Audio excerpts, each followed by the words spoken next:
That could have come down to where that touchdown right there could have had them lose that game. I cannot fathom how that happens. Hey, like, what is the thought everything process? today is about trying to showboat and look a certain way. Guys want to. People have been showboating a long time. That's not new. No. I ain't saying it's new, but when you do it just to put everything on you, you do stupid stuff sometimes. And everybody wants to go viral. He going viral for the wrong thing, wrong reason. I cannot fathom how that happens. The first one of these I remember is Deshaun Jackson. I think when he was in college, right, at Cal. Mm-hmm. Yeah. I almost wonder if people want to prove how close they can get to the goal line. I think he was running so fast he thought he was in the end zone and he dropped it. And I just think that get into the damn end zone, then do it. It is so stupid. There's no reason to drop the ball before you get in the damn end zone. Houston, obviously some injuries there, right? Nico Collins didn't play, and Steph Diggs gone for the year. Yep. Did you see Stroud's line last night? Yeah. 10 of what, 30-something? 11 for 30. Yeah. 91. What do you make of Stroud at this point? Now, listen, Houston's 6-3. They're dealing with some injuries. They kind of have to reconfigure their offense. I'm not doubting him at all right now. I mean, you don't have your two top receivers, and you're going to start trying to force things. You still have Tank Dell, right? You don't have your two top receivers. I don't care if you got Tank Dell or not. You can't have one guy and go against a defense that good and think you're going to have a lot of open lanes. So what happened is when you don't have Nico, you don't have Steph, what they're going to do is say, Tank, you're not going to have much. Now you're forcing it, trying to make other guys step up. So I'm not going to knock him and doubt him. I think that, listen, we've seen Pat have games look like that. We've seen Tom have games. I think he's okay, but he got to get his people back. If he don't get them back, soon he got problems for a little bit. Yeah, I mean, he also didn't turn it over. I guess he had the fumble. He didn't throw any picks. But that Houston team, that D-line is pretty damn good. The Jets D-line showed up in a big way last night. I thought Quinnen Williams kind of ran that game. Aaron Rodgers, 22 of 30, 210, 3 touchdowns. Pretty good. Devontae Adams caught one. You can't do it 1 week and think we're going to forget about everything else. Garrett Wilson was phenomenal in that game. The catch he made on his shin it's hard to describe. Hopefully you saw. He had several unbelievable catches last night. Totally. But the touchdown catch was just crazy. Yeah. It was absolutely crazy. Hear me out here, Pete. Jets are now 3-6. They go to Arizona. They got a pretty long break here. They play Thursday night. That game's not till November 10th. To Arizona, then the Colts, then a bye week. If they can pull off a little run here, if they can win the next two, and they might be favored in both of those, is my guess. Then they're 5-6 with the stretch run remaining after a bye. That flying from New York to Arizona, keep that in mind. After 10 days off. I don't care. When you go across the country, if you don't play smart like the Commanders did, you might have trouble. You know what was interesting is talking with Terry McLaurin, and you guys will hear that audio a little later. Talking with Terry yesterday, he said, when do you think this team kind of came together? In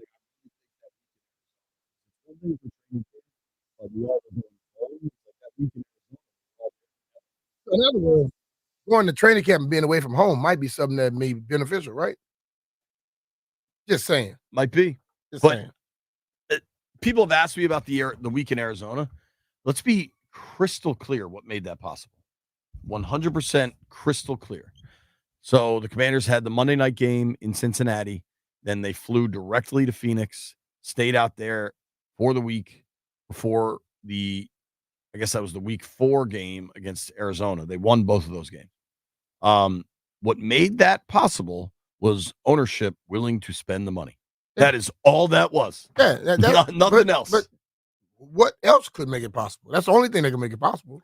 But that didn't exist before. Yeah, but Let's stop talking about that. I'm just Talk saying, about like, the people moving forward. these are good things happening. Yeah, looking at big ass front window and stop looking in the rearview mirror. I think it's fair to celebrate the wins that didn't happen for 25 years.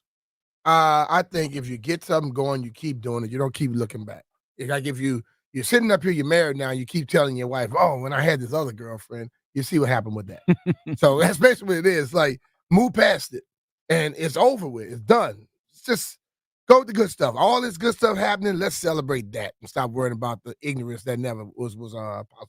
I think this is bananas, but I've heard this now. I was listening to PFT's podcast this morning. Pardon my take. I saw this. People I think are really prisoners of the moment. There are people saying that the Garrett Wilson touchdown catch last night was the best catch ever. I'm not going to go there.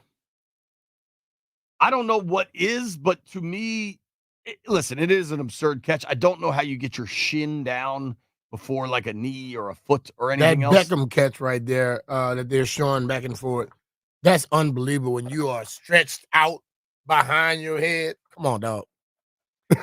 To me, Best catch ever? Yes, Jeff. I have a question.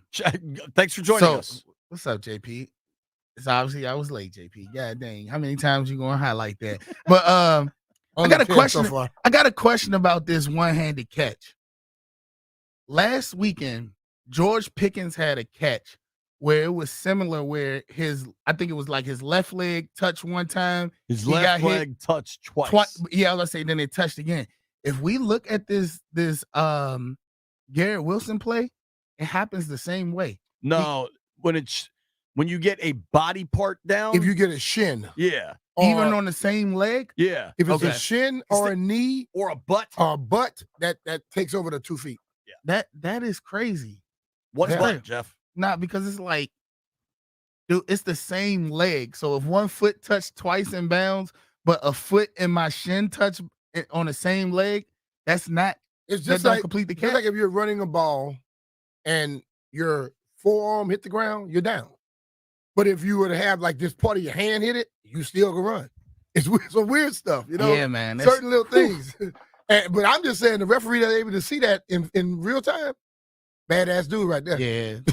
I think for me, if you're going to discuss greatest catch ever, it's an incredible catch. Mm-hmm. I just tend to lean towards like important moments to define greatness. Yeah. Was it Plaxico or Santonio Holmes that caught that fade from Roethlisberger in the Super Bowl? In the end zone? Yeah. I thought it was Santonio. Like that to me. That was against Arizona? Yeah, against Arizona. Yeah. It cost me a lot of money, and how about the one that Eli threw on the sideline? That's what I was about to say. You know what I'm saying? David Tyree, the helmet catch. That right there. Like, I lost a ton of money on that game, but that catch, I mean, he caught it on his helmet in the Super Bowl. But see, that catch was so great that they made it a play in Madden, and you couldn't stop it. The dude, listen, nobody ever holds on to a ball that much when people pulling them all that. He had one hand on the ball, on his helmet, and he kept it there. And I just, but totally. And listen, man, this day and age, everybody wants to say what's the best thing ever. It happens every other day now. Right. You see, it's the best ever. Because back then you see something, they would say, oh, it reminds me of what happened before. Today it's automatically the best ever. Because everybody wants to say, I saw or I did the best thing ever. Microwave society. Yeah, give me a break with that. I agree with you. It's a hell of a catch. I don't want to take anything away from the play he made, but it's week 9. I think the best Jets, catch ever. Texans. I was sitting there last night and I went to move and I hit my little table and my drink was falling off and I caught it with one hand. Boom. And went right to the sip. That's the best catch ever. I would have had some shattered crystal on my floor. One thing I always talk about, I'm curious if you saw it last night. I guess you didn't have many trick-or-treaters come through. Shout out to a lot of people last night. I'm just walking around with the kids. Like, we're like, hey, love the radio show. So appreciate you to the folks that said that. But I was expecting to see a ton of Jaden Daniels jerseys last night Mhm. because I know they're selling. I see it all around the city. There's Commanders gear, burgundy and gold, old Skins gear, like it's everywhere. I still last night, the most popular sports costume I saw, who do you think it was? Pat Mahomes. Pat Mahomes. You know why? Because Because people have bought those jerseys already, and they're gonna wear them. You know what Mom and Dad said? You're not wearing that brand new jersey I just bought. Put on the old one. Pat Mahomes. Next year it'll be Jaden's. See, when people, That's true. when you first and the thing, like you become popular, all of a sudden that is seen like a great thing. So let's wear the old costume. We don't, not the new one yet. We'll make that the costume next year. It was weird weather. I mean, I walked around in shorts and a t-shirt, dude. I was wearing jeans out at the park, and I was like, "It's too hot." I don't know. This my weather, neighborhood's hilly as hell. I think too. this weather has a mental problem. Dude, wasn't it like 50 degrees or 30 degrees a few nights ago? Yeah. And then last night, I want to say Monday night it was cold. Dude, listen. So I woke up and I'm looking around. I'm like, why are all my doors open?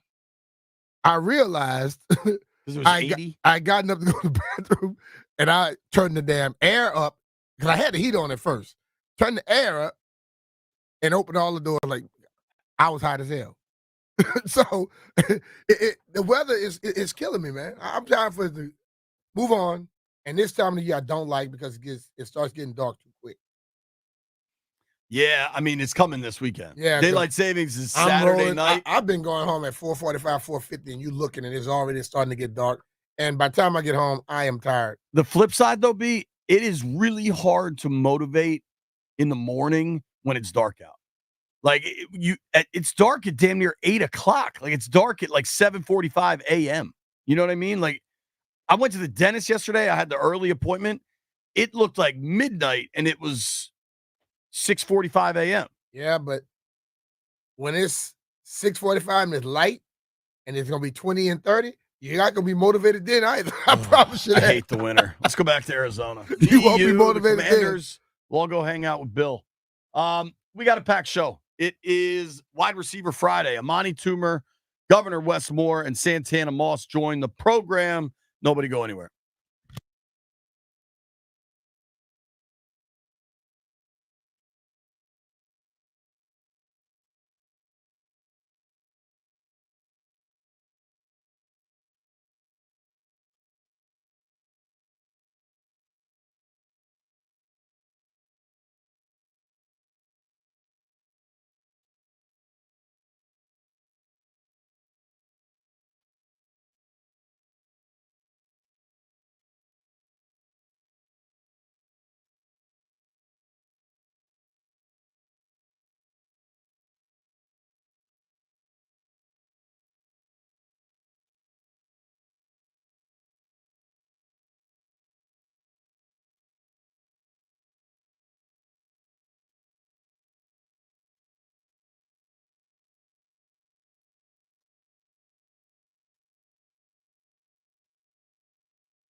Good morning, everyone. While the Capitals labored at times through the first two periods, they went into their third period last night tied at 3 with the Montreal Canadiens. But Washington came alive, scoring 3 times while also killing off a 5-on-3 during the third period in their 6-3 win. Head coach Spencer Carberry on the late surge.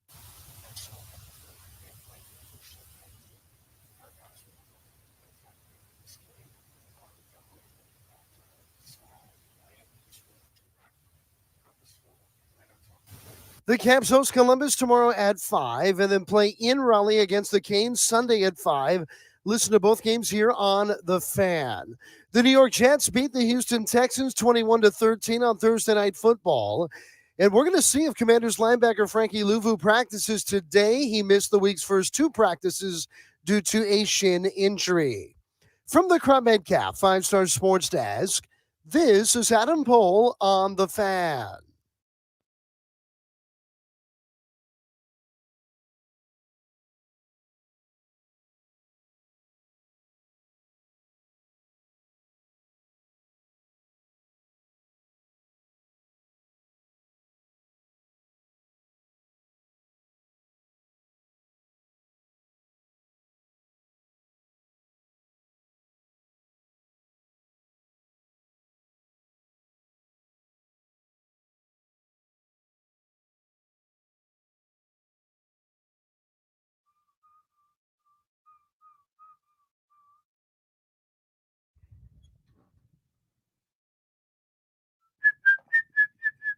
B. Mitch and Finley, 106.7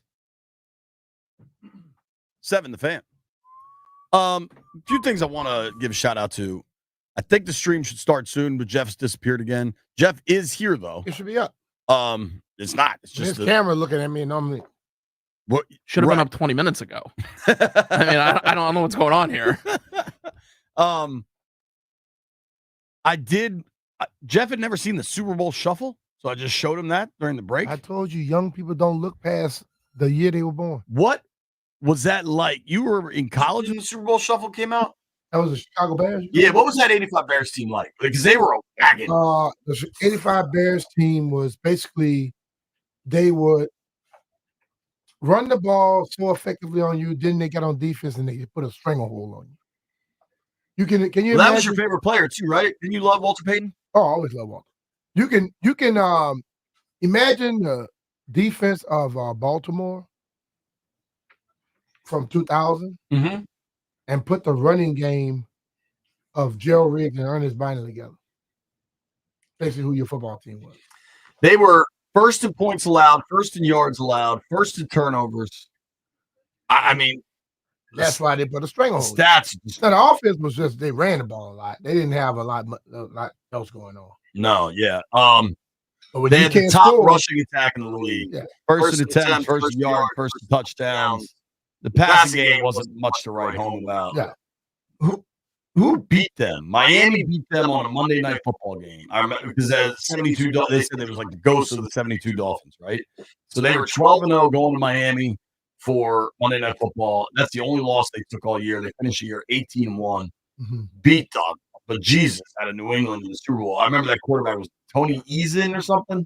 Eason. Yeah. Let me ask you a question. Okay. This is opposite from that, though. Is Cam in costume or that's just his regular gear? Bro, that's how he Looks dressed. a damn mess. So Cam Newton, what is this? Stephen A? I don't even know what these shows are anymore. First take, something like that. Yeah, that's how he dresses. That's how he Weird, dresses. dog, weird. Like walking around. Weird. He's weird. Do you, man?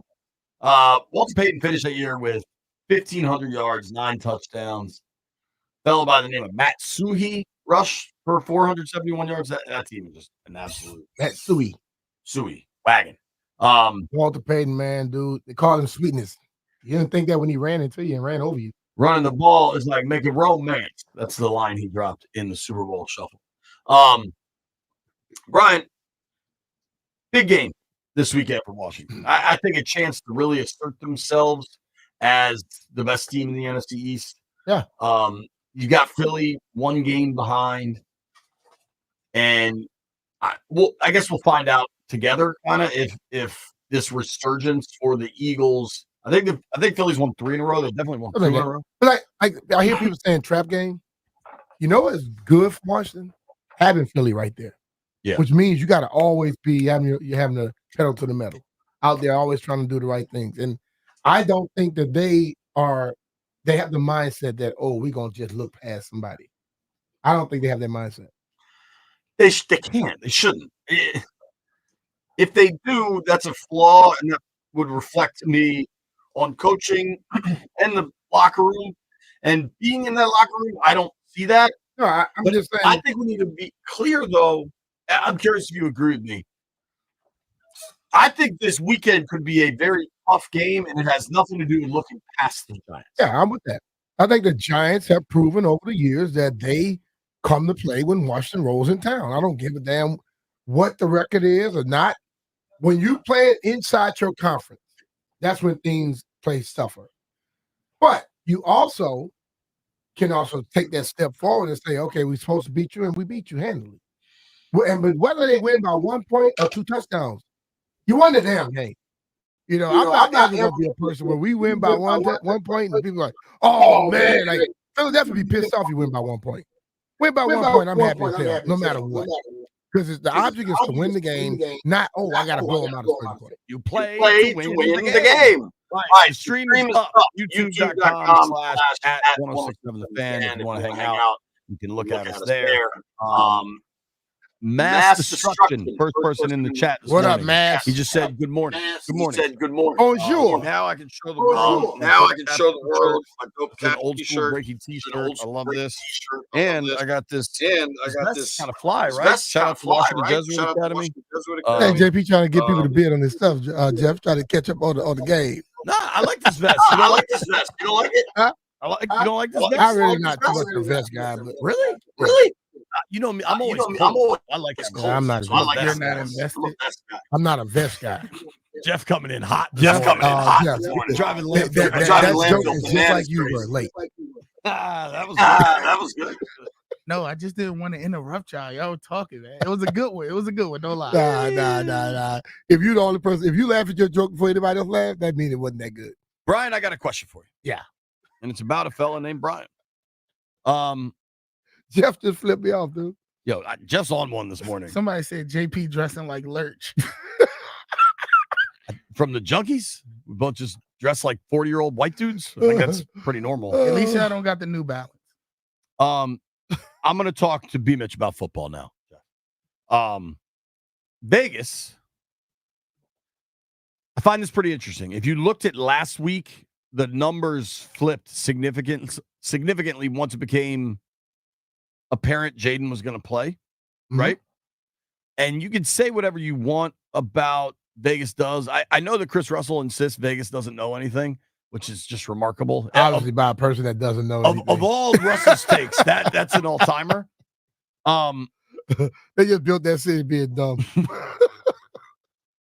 Vegas has no rushing prop bets available for the Commanders besides Jaden Daniels. And you know why? Washington is one of the top 5 rushing teams, and the Giants are horrible against the rush. No. Why would I just give it to you? No, they would still set a line and get people to bet on it. No, but what can on set a line? 2? They gonna run 2-3 touchdowns? Yes, they set lines for everything. But you never see some person gonna score 2 or 3 touchdowns. You always see anytime first touchdown, that type of thing. You're talking touchdowns. I'm saying yardage. There's no B-Rob for 85 yards, Eckler for 65. I don't think that stuff's always available. I think we have week after week haven't consistently had anybody that rushed consistently a certain amount every week to be able to probably say, "Oh, I think I could throw the line here or there." They set those lines every week. For I years. look at a lot of stuff too. I look at a lot of different things, and sometimes it's hard to find it consistently for one team opposed to how another team may be. Like Derrick Henry. I can go obviously and say, okay, Derrick Henry over 95, over under 95, because he's going to give you a bang or not. But what I'm telling, you're right. But Derrick Henry prop bets are available. They're playing the Broncos. Javonte Williams prop bets are available. Mm-hmm. Pick a game. Bengals Raiders. I'm just picking random games here. You could get Chase Brown, Alexander Madison, like all these prop bets are available.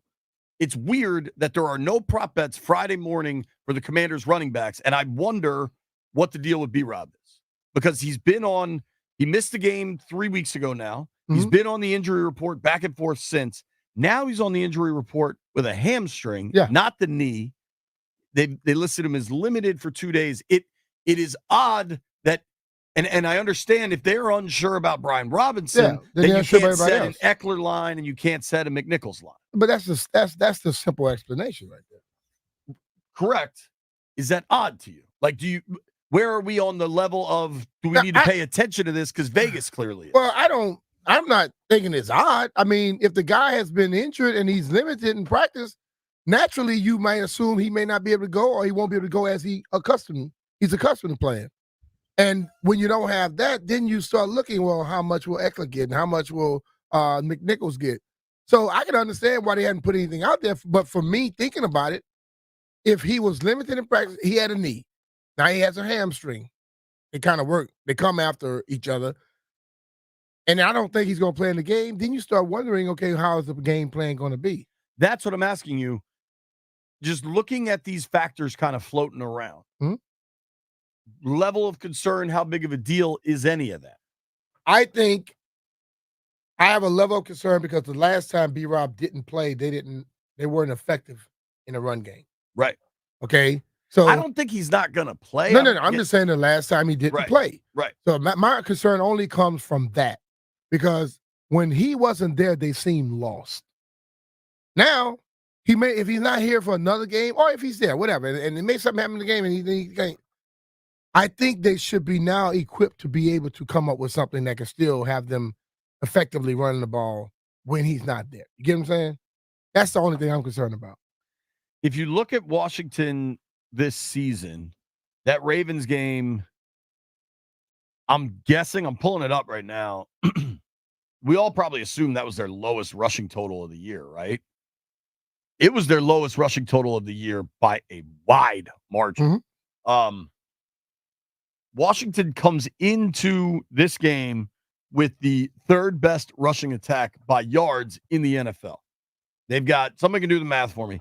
They've rushed for 1,326 yards through 8 games. What's that, about 160 a pop? Something like that. 1 time 3 what? 1,326 in 8 games. They're averaging 5.2 yards. 165.75 yards a game. What was it? 165. Okay, I knew it was about 160. So they're averaging about 160. Last week against the Bears, they had 168 on the ground. Against the Panthers, they went for 214. They're averaging 160. How low do you think that total was against the Ravens? For their total? Against the Ravens when B-Rob didn't play. This number stands out. Probably 90-something. Landfill, you got a guess? 68. Jeffrey? 75. 52. That was their team rush? Team total rush yards. 52 rush yards against the Ravens. Now, Baltimore is really good against the run, and you didn't have Brian Robinson. There's a lot of factors and they got behind. They started throwing the ball. There's a lot of factors. There's a lot of factors in there. But that really stands out. You're averaging 160 game. That's over 100 yards less. Yeah. It's like, it stands out, but it doesn't stand out, because if you get in the game against the Ravens and you get behind, you're not running the ball anymore. I agree. So it's not the fact that you didn't run it. Hell, you stopped running, you started throwing the football. I think in that game, without B-Rob, they were like, we're just throwing it. I think offensively, their game plan, because they knew Brian wasn't going to play that week, I think the game plan was to just go away from it, honestly. I don't think that'll be the game plan against the Giants. The Giants, if you just want to look at their defensive capabilities, they rank 14th in points allowed, 17th in yards allowed. They have a D-line designed to apply pressure to quarterbacks. Generally, that means you can run at them. They are 27th in yards allowed on the ground. Now, a lot of that can be game script, right? Because the Giants have gotten their ass kicked a bunch. So then teams just run the ball late in the game. Like, you can argue causation correlation on that. They are dead last in the NFL in yards per attempt against. The Giants are giving up 5.4 yards per carry. Mm. That's pretty stark. Oh, you want to make sure you have them keep doing that and make that go up. I'm very curious about the B-Rob thing. Maybe we get an actual update from DQ today. I'm guessing we won't, frankly. 11 a.m., Amani Toomer joins the program. Coming up next, Jeff Walker's got a hype song. Hey, it's Brian Mitchell here. The NBA is back, and FanDuel, America's #1 sportsbooks, wants you to catch all the action. And right now, FanDuel is giving everyone 3 months of NBA League Pass. All you have to do to catch every tip-off and buzzer beater is place any $5 bet on the NBA to get 3 months of NBA League Pass courtesy of FanDuel. Just visit FanDuel.com/Brian to make every moment more this season. Make every moment more with FanDuel, official sportsbook partner of the NBA. FanDuel Sportsbook is the official partner of 106.7 The Fan. You have to be 21 years old and present in Virginia. After 3-month free trial, the full price of League Pass will be automatically charged monthly. Cancel anytime. No refunds. Terms, restrictions, and embargoes apply. Limit 1 pass per customer. See terms at sportsbook.fanduel.com. Gambling problem? Call 1-800-GAMBLER.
All right, in about 10 minutes, we're going to be joined by Amani Toomer, Giants legend. He was on that first Giants Eli Super Bowl team, right? I think he was. I will pull that up. I believe he was. It's Let me funny getting ready I'm to gonna text him and say, call you in 10 minutes. It's funny getting ready to go up to the Meadowlands because, yeah, he was on the Eli's first Super Bowl. Amani can run, bro. That was the helmet catch. That dude can run. I'm telling you, man. And ran all damn day. Never got tired. I'm going to pull up his let's get. I love this game. Let's guess Amani Toomer's fastest 40 time. 4.40. At the combine, they've got him at 4.5. Well, he ran faster than that on the field, I can tell you that. 6'3". I'm surprised. I didn't know he was a Cali guy. I know he went to Michigan. What do we think Randy Moss's fastest 4.38?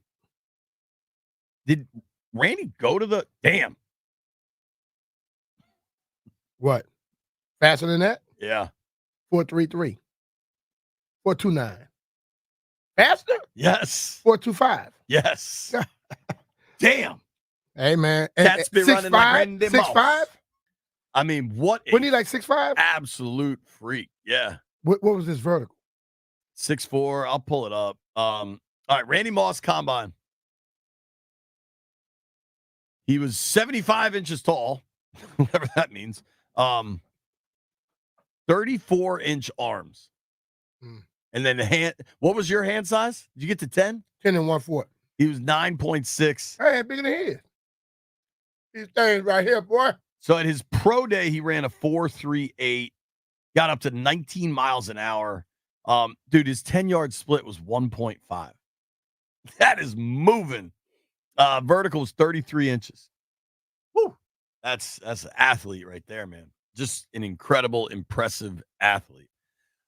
Jeffrey, I am prepared. Are you prepared? I am prepared, JP. All right, man. The song been here for 2 days. Jeff's just been here. The floor is yours, Jeff. Folks, get fired up for Jeff's weekly hype song. Okay, look, we going to New York. It's a division game. We need to win it. Fans, stay in it. Don't let these haters, say anything that's going to deter your fandom. They say you annoying, you say so. We dealt with it for a long time. Let's get it, Landini. We ain't listening to no negativity. We already shut one fan base up, and we willing to shut up many more. But to my players, don't you listen to no haters, critics, analytics. Keep your eyes on the prize and we gon' get it. It's time for a fight without division. Let's win it. Don't you listen to no haters, critics, analytics.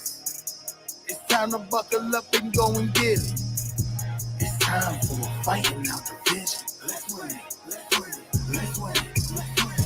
Run with me to a play last Sunday at the end of the game. Hail Mary, do it up. The Bears tipped the ball and the ball came to us. The Fed went stupid, everybody wild. I'm running in my house, jumping up and down, screaming out loud. My QB tough, a miracle it happened and it worked out for us. Now we marching in the MetLife with momentum on tilt.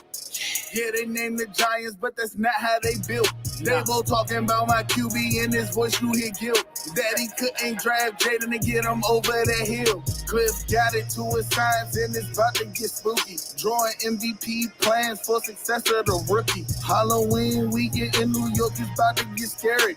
Cause nothing more frightening than Jaden the Terror. I got some demons on my defense and they hunting for soul. Make these Giants lay a golden goose egg is the goal. We gon' strike Malik neighbors, we gon' crush Daniel Jones. Win our 7th game and crush the Steelers. Don't you listen to no haters, critics, analytics. Keep your eyes on the prize and we gon' get it. It's time for a fight without division. Let's win it. Don't you listen to no haters, critics, analytics. It's time to buckle up and go and get it.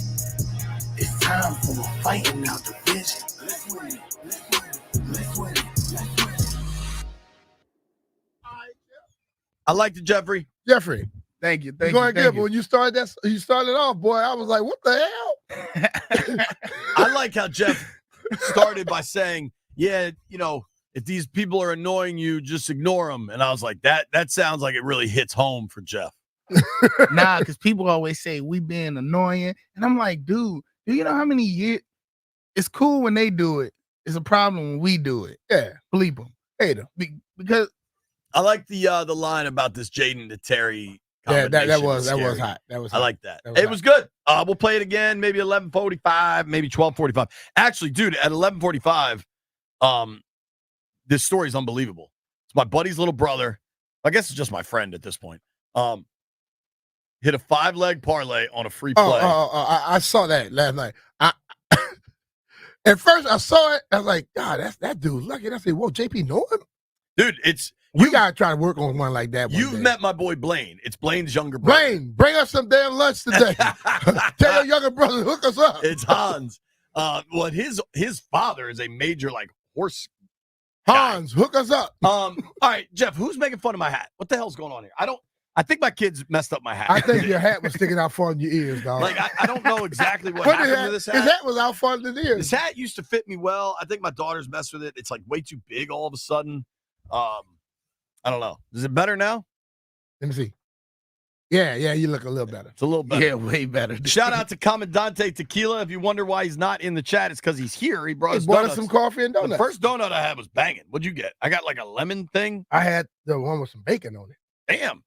B-Mitch out here eating bacon donuts. Yeah, bacon bits. When we Kibbles come and back, bits. Amani Toomer, Giants Super Bowl winner, joins the program.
Good morning, everyone. Well, another NFL week getting going last night as the New York Jets took the lead on this unreal one-handed grab by Garrett Wilson early in the fourth quarter against the Houston Texans. Hall in front of Rodgers to his left. Trips to the right.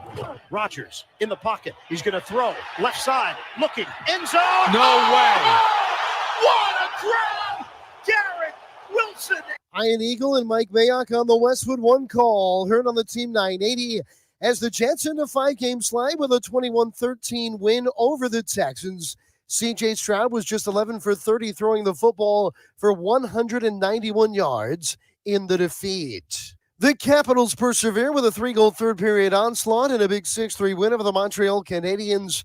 New father Connor McMichael netting the game winner early in the third period. The Caps are 7-2 on the year. They have scored 3 or more goals in 8 of their 9 games this year.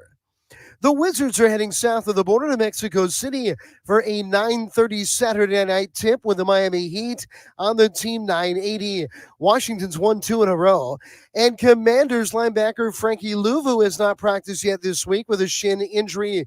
We will see if he gets on the practice field today. Washington on the road to take on the Giants Sunday at 1. From the Crop Metcalf 5-Star Sports Desk, this is Adam Pohl on The Fan.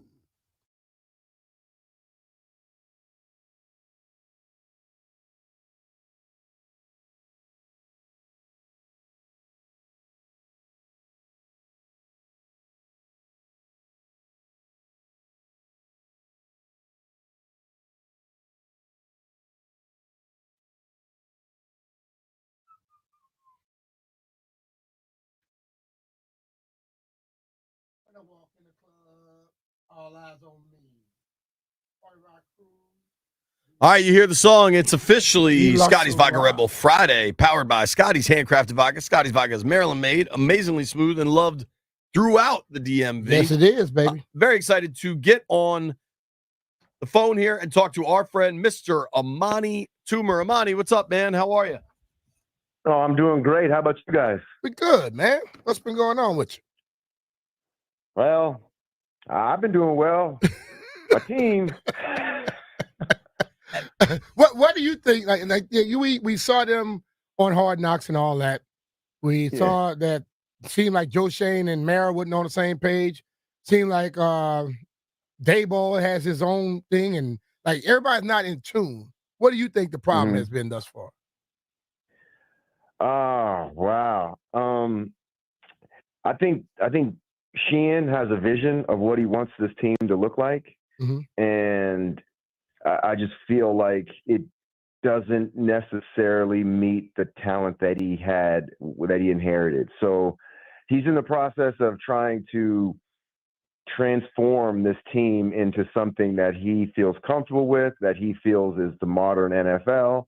And we're just going to have to sit and wait. And letting a lot of the good players that we had on the Giants go is tough to watch. You got Xavier McKinney over leading the league in interceptions. You got Saquon Barkley doing what he's doing. You have a lot of people that are, when you used to leave the Giants, back, I always saying back in my day, when you used to leave the Giants, you're pretty much done. There's very few people that had success with the Giants and then left and then went somewhere else and their career kept on going or even ascended. So that's what's different. I'm not used to that. Nobody in the Giants organization is used to that, but that's kind of the way it's been happening over the last couple of years. It's really interesting. We're talking with Amani Toomer, Super Bowl winner with the New York Giants, played your whole career with the Giants. And I was watching the Manning cast the other night, and it was, obviously it's Peyton and Eli, but then they had LT on, and Eli said something to LT, hey, Lawrence, once a Giant, always a Giant, something like that. And that is a real thing for people that play their whole career in New York. Are you surprised by Joe Shane, the GM, not caring about that? Or seemingly not caring about that? I think there's a balance, right? You want to have a team with tradition and history, But the modern NFL and the way free agency is going, it's changing, and it's forced to change. I don't think that the mantra "once you're a giant, you're gonna," once a giant, always a giant is going to change. But the way in which the business is operated now is totally different. You can't work on those old scales. So in Joe Sheehan's defense, like you can't look at, something that happened, over the past couple, the whole NFL has kind of turned on its head. Yeah. I remember when the trade deadline was just like a ho-hum moment. Nobody had ever traded anybody, but now you got trades mid-season, you got people getting acquired, and it's a totally different. I think people really figured out the salary cap. They really figured out how to improve their team dramatically, quickly, and this is just the modern NFL. Sure. It's a very different beast. I think you're right about that. We'll get into Sunday's game specifically, but speaking about the modern NFL, talking with Amani Toomer, Super Bowl winner, wide receiver for the New York Giants that used to just absolutely torch the Redskins. What do you, when you watch now the Commanders, when you watch this team and you watch a rookie quarterback like Jaden Daniels, what do you think? I'm thinking I'm looking at RG3 all over again. You compare the numbers and everybody wants to do it, but I think, when you played a long time, when you've been around the league for a long time, there hasn't been much you haven't seen before. And so, you might have to squint your eyes and turn a little bit because of how it turned out for RG3 in terms of his injuries. But I'm thinking if you're a Commanders fan and the comparisons aren't coming to you really dramatic, like the warning signs, keep this guy healthy. I mean, they're two different people. Yeah. And they're different approaches and all that stuff. I get it. But there are a lot of quarterbacks. I mean, Vince Young came in the league and dominated for a while. There's a lot of guys that come in and do well. It's the third and the fourth year where you're really like, wow, this guy is legit. Even when Patrick Mahomes came in the league, I was like, I don't know. But then 3-4 years in, a lot of defensive coordinators get to game plan him, try to find out his weaknesses, and then have him have weaknesses and overcome those weaknesses. That's what creates a great quarterback. I'm not saying he's not great. I'm just saying there's a lot of meat on the bone for Jaden Daniels, even though he has had a phenomenal, spectacular, and I would be super excited. Hey, we trade him in a minute. We trade for him in a minute. So I'm not trying to say I don't like the kid. I'm just saying there's a lot left on the bone. It's not like college where you can have 1 or 2 games and be a superstar. You have to have 5 or 6 years to be a superstar in the NFL. Yeah, I always say that. I always say, and they know I'm like the one that I got to see more. Give me another year, because after you go with the first 4 games, then once the league know what you're about, then you try to attack it a different way. You go through that, and then by the end of the season, you start finding out what they're made of when it starts getting a little chilly. And then that after you have a good year, the next year you got to give it. But the ultimate thing is it's those stages. And the thing about him, and I look closely, I think he's a lot different than most young guys. Because this guy, Amani, he works. Always want to be there. He doesn't care about much but football and winning. So you rarely get a young guy with that mindset. Yeah, no, I mean, you rarely do. Most of the time you get in the league and you're trying to like feel yourself out, or most like I was just happy to be in the league for a little while. Like, all right, I'm just going to sit back, chill, collect some of these checks, live in New York City, and I'm going to, have a good life. And it hits you quick. You really, it's not for long if you go into the league with that type of mindset.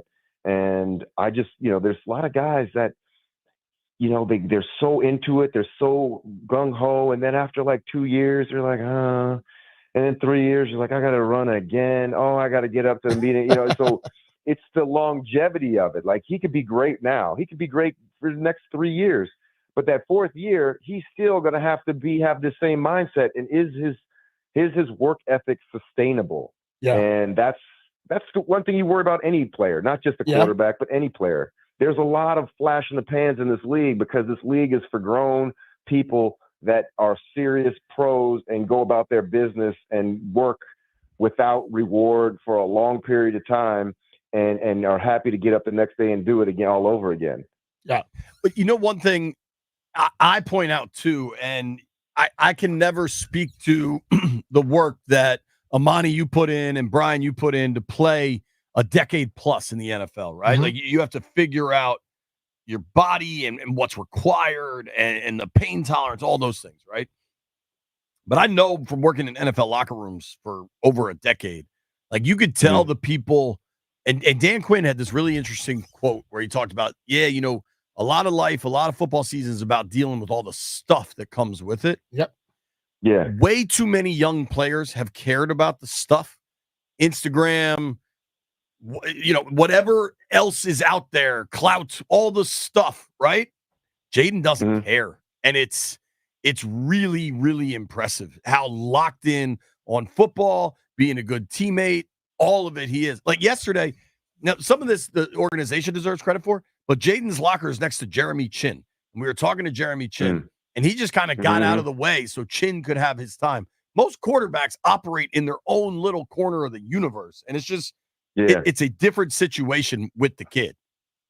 Yeah. No, I mean, that's great. I mean, I look, I came in with Jeremy Shockey came in. He was a model citizen for his first year. He got that Pepsi Rookie of the Year. Everybody loved him. I loved him. Everybody on the team loved him. And then, Howard Stern and all this stuff, and it just changed. His attitude changed. And I mean, people still liked him, but it was just that, the off the field stuff becomes so attractive. And all of the flowers that you get from everybody, and you don't. And one of the things you have to realize is like, oh, they're only like this because of what you do on the field. So that has to be your driving engine if you want all those kind of flowers. And all that can be taken away very, very quickly. So I just feel like there's a lot of guys. I mean, I'm not trying to say he's every guy. He's probably different, and I hope he is. And I'm glad to see a young quarterback succeed in the league, especially with all the travel that he's done from Arizona State, LSU. Good dude. Seems like a really good dude. But I've seen guys who work their way all the way up, and then they get their big contract, and that ends up being the poison pill that kills them. That stops their work ethic. I don't need to work anymore. I'm him. I am this. And that's why those guys who play for so long, who've dealt with not only the failure and already proven themselves on how good of a quarterback they are, but proven how much they really like the game and how much they would do it with regardless of what you get externally. I mean, you remember Marcus Mariota? He came in the league, tore it up, and then something happened, and he wasn't able to handle the mental. That's not the right way to say. He wasn't able to handle all the situation that happened down in Tennessee, and he ended up, bouncing around for a couple years. And of course, he's doing well now, but it took him a while. And I'm sure he was a hard worker. I mean, I don't think anybody gets to the NFL who isn't a hard worker, and at one point isn't super focused at what they're doing. So it's just, time tells everything, and I hope this guy is a Hall of Famer. I just hope he he plays for a different team pretty soon. I don't want him in the NFC East too much longer. He's looking pretty good right now. Talking with Amani Toomer here on the BetQL guest line. Amani Toomer in one of the absolute wildest Super Bowl upsets. 6 catches for 84 yards when the Giants defeated the Patriots, the then undefeated Patriots. Amani, I couldn't help but notice you said something there about a young quarterback that gets his contract and then the play doesn't keep up with it. There's a fella playing for the Giants at quarterback that you could argue that's the exact scenario. Daniel Jones doesn't seem like the money changed him. I just don't know that he was ever worth it. How do you think all that's going with Danny Dimes and this Giants offense? I don't know. I've been impressed by the way he's handling it.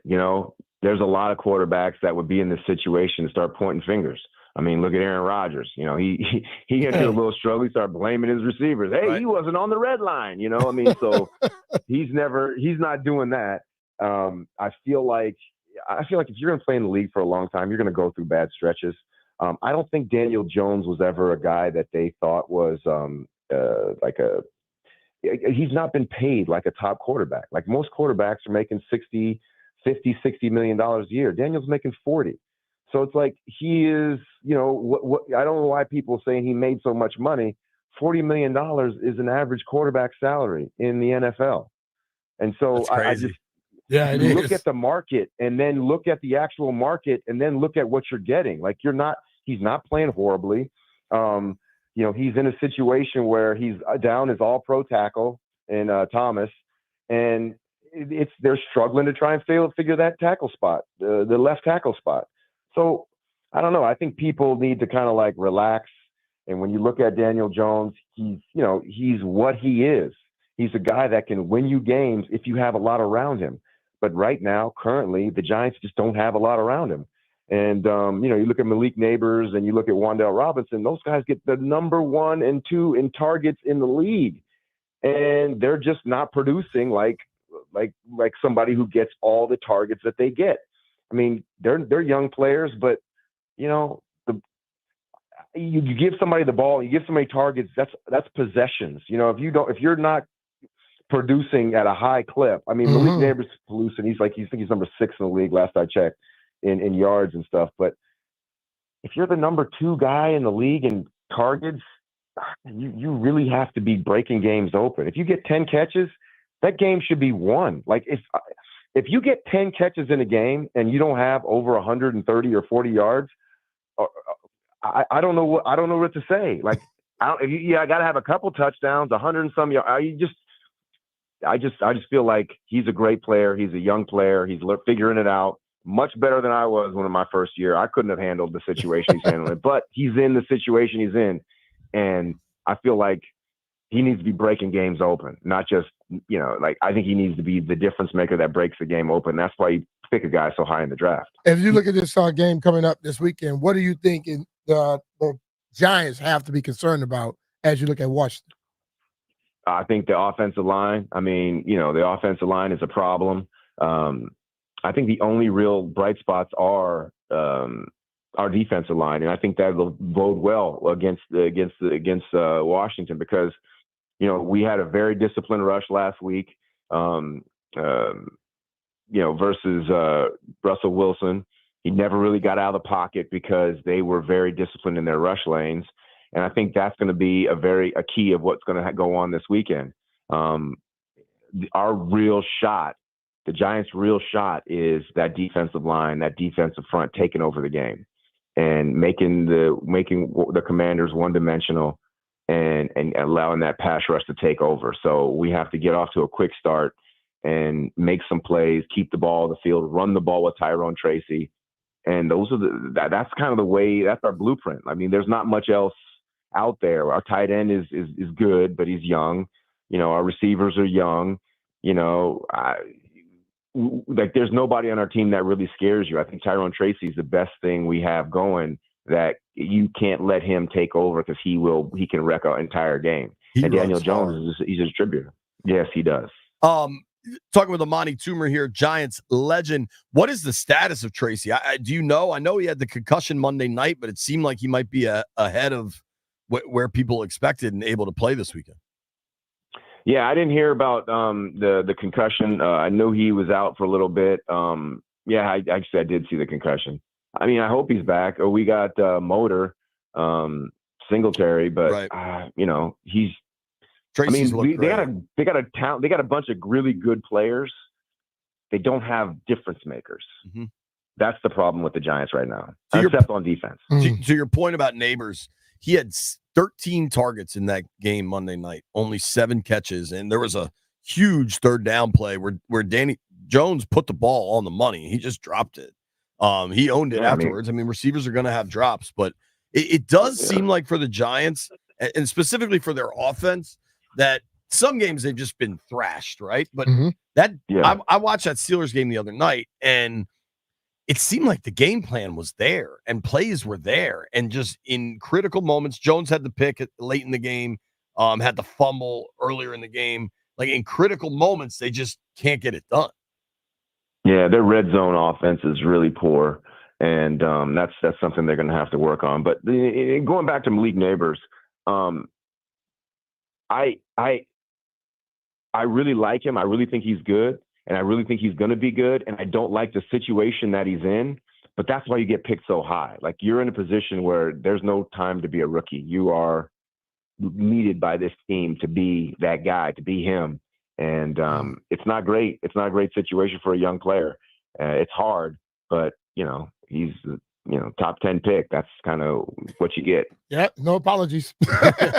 And like Coach Thompson would always say, the best players go to the worst teams. So Yes. and you got to understand, you got to be able to go lift them and not fit in, think you're gonna just fit in like some other guy that, like the Patriots would end up getting those top guys. Hell, they were going to a team that probably won the Super Bowl the year before.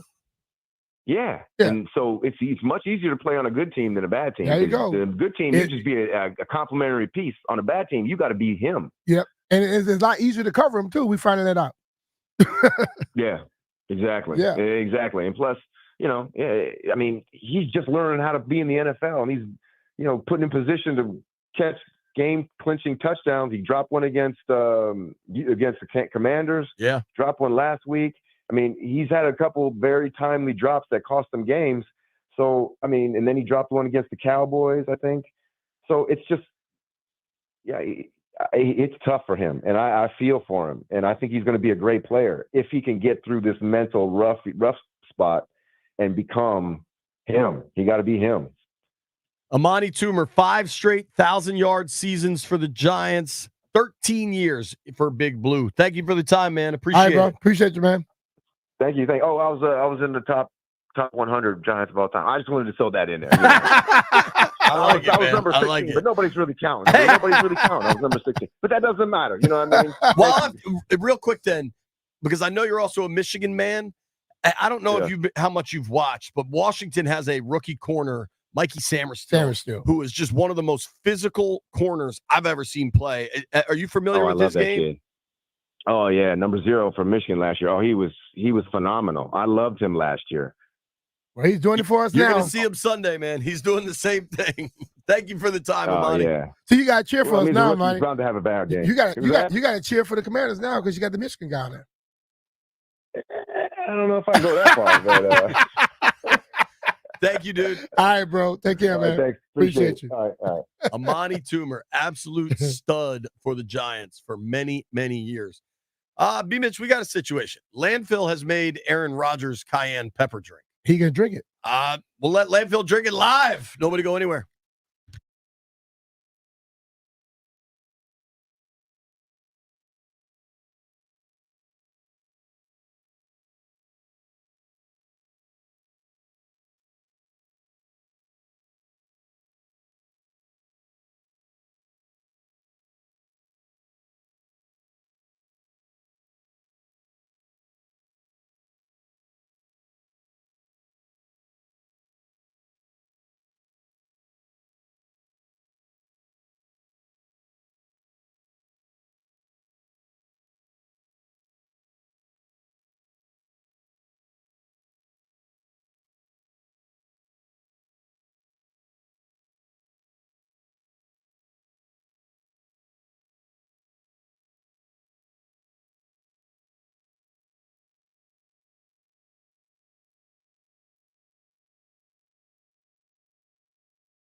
Good morning, everyone. Well, the Washington Capitals offense was deemed suspect entering their season.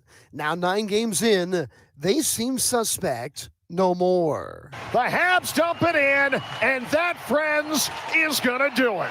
Good morning, good afternoon, and good night, Montreal. The Capitals with 6 goals in the last 2 periods. They defeat Montreal by a final score of 6-3.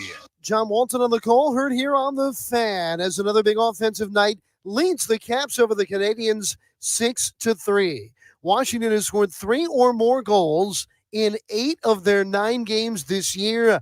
The Caps are now 7-2 on the young season. And week 9 of the NFL season got underway last night. Thursday Night Football, the New York Jets ending a 5-game slide, winning 21-13 over the Houston Texans. From the Crop Medcalf 5-Star Sports Desk, this is Adam Pohl on the Fan.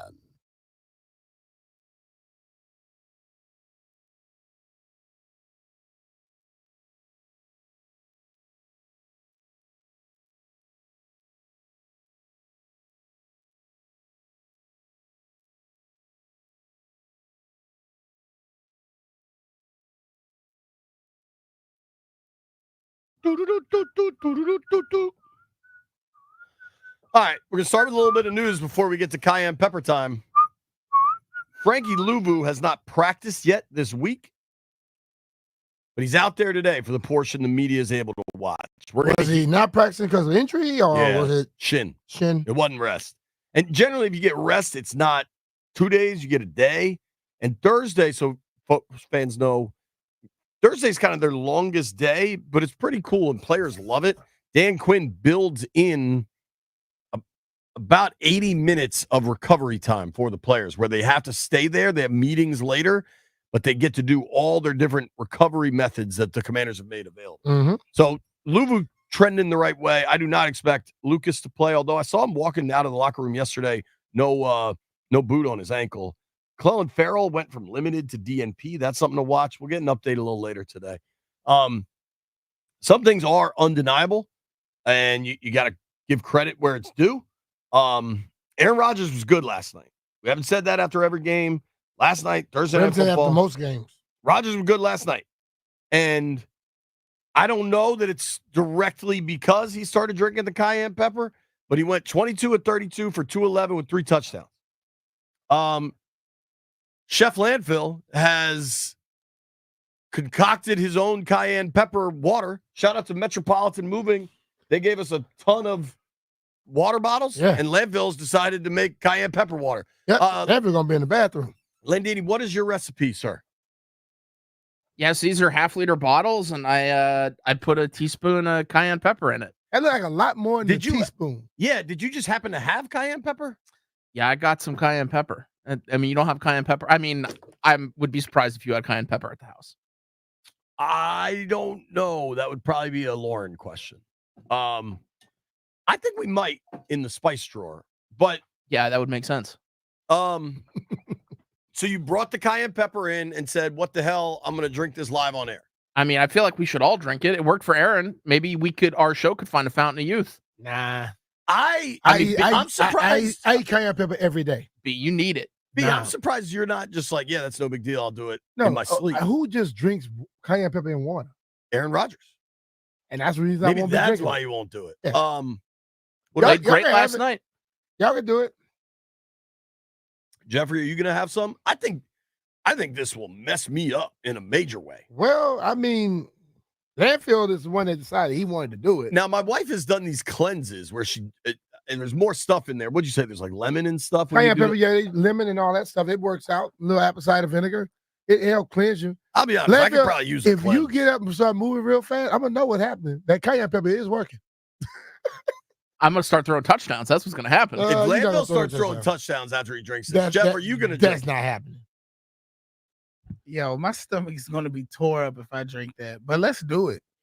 Have fun. Yeah. All right, let's do it. Yeah, y'all got Phil Jeff, Landfill, JP, and I have not agreed to Commander Tequila. We can definitely Brian Mitchell. Commander Tequila have I'm some. not doing it. I am surprised you're not interested. Like, don't you? Why? Why are you surprised I'm not interested? I don't. Because you're the king of spicy. Yeah, Soft. spicy food, not damn water. Soft. Ooh, Jeff I called you take it. soft. Jeff, I know who I am, so I'm not worried about what you say. Soft. Who's Yeah. going first? You don't see flies running around telling. You don't see bees running around telling flies while honey is better than. You lost me. You don't get it. You don't see I- bees running around telling flies while honey is better than poop.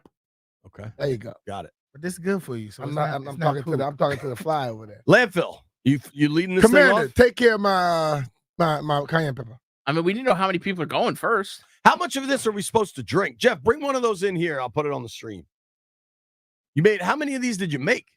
I have a bottle, and then we're gonna pour from the bottle into a cup, and then drink it from the cup. Oh, I thought there was one behind you. What's behind you? Iced tea? Yeah. That's his chaser. Do we actually have cups? I feel like cups are always at a premium around here. Do we know how much of this stuff Rogers? Whoa. You guys are starting. I'm not starting. I'm going to see how this goes. You're the youngest, Jeff. Youngest in charge movement. You get to drink the cayenne pepper first. Here, pot this mic up. And Jeff, come on the stream. You love the airtime. Here. I mean, these cameras are god awful. What do you want me to do? All right. Can we hear? Talk. Check. He Talk already in there. breathing hard. I'm not gonna lie. I'm so scared to do this. Well, I also think, are you hungover or still drunk? That's just a little bit, Jeff. That is not a little bit. That is concentrated. Yo, you can see the cayenne pepper floating around in here. Chef Landini, like Raekwon, doing work out here. Jeff, you got this, dude. All right, let's go. All right. There you go, Jeff. Take it to the head. Damn, baby. he took it to the head. That's how you supposed to take a shot, Jay. How was it? Hold on, you got to tell us how it goes. How it went. How you feeling?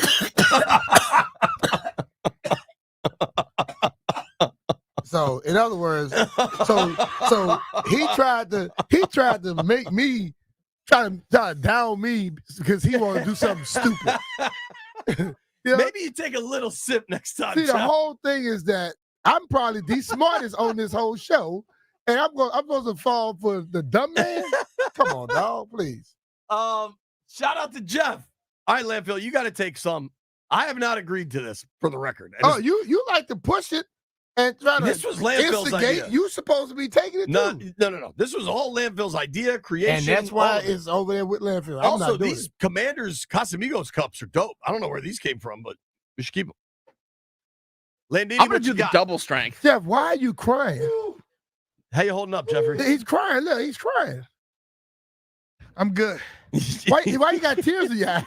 Cause it's like Jeff, can you handle taking a video of Landfill? I don't know that Jeff can handle I don't that. think you can. All right, Landfill, what's your plan? Do you have are you taking it straight from the bottle? Yeah, I'm gonna go double Oh. strength though. Landfill, Wait. You got 2 tablespoons? Yeah. no, he just poured cayenne in a bottle at this. oh my God. Landfill is really doing it. Oh nah. Oh. How you feeling, dude? Hell yeah! He's not acting soft like Jeff. I get it. I know why Aaron Rodgers does that. That's awesome. That is burning my whip. Landfill handled it way better than Jeff. That Jeff is over here Jeff crying, is dying. about to die. I'm ready to go throw some touchdowns. Commander Tequila's here. Hell, pour him one. Yeah, Commander.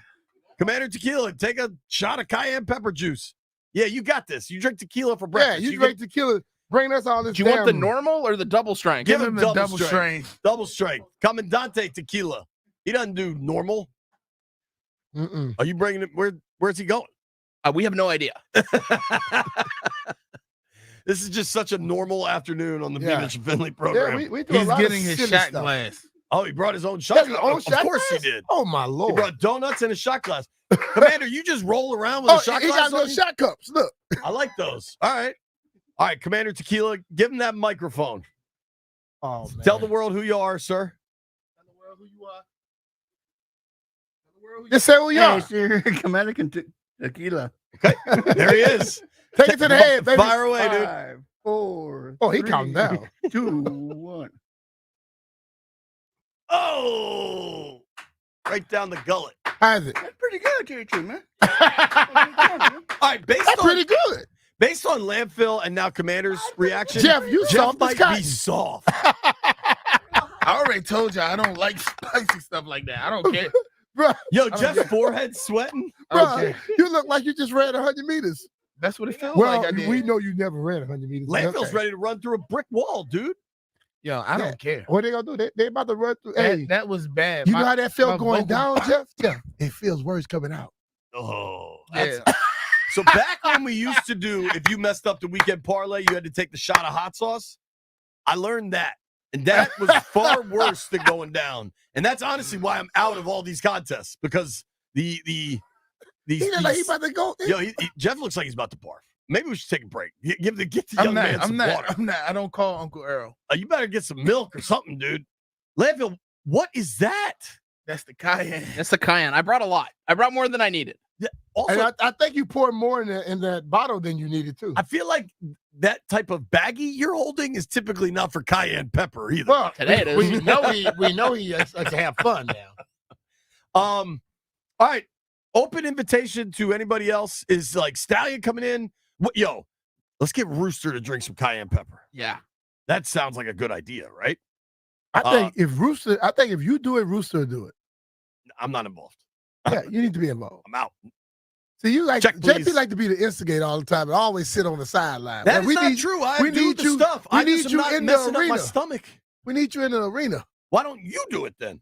Because I did not say I was going to do that. I and, never said and it I'm either. normally the smart one. I never said I was And doing I'm not asking anybody to do it, but you. it. Yeah. How does that work? You get Because to, you then I'm ask asking you. everybody. Okay, you and I do one together. Oh, Aha, I like you want to that. talk that We trash got to to me. go, Governor All right. Westmore at 12:30. Hey, it's Brian.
Memories on the wall.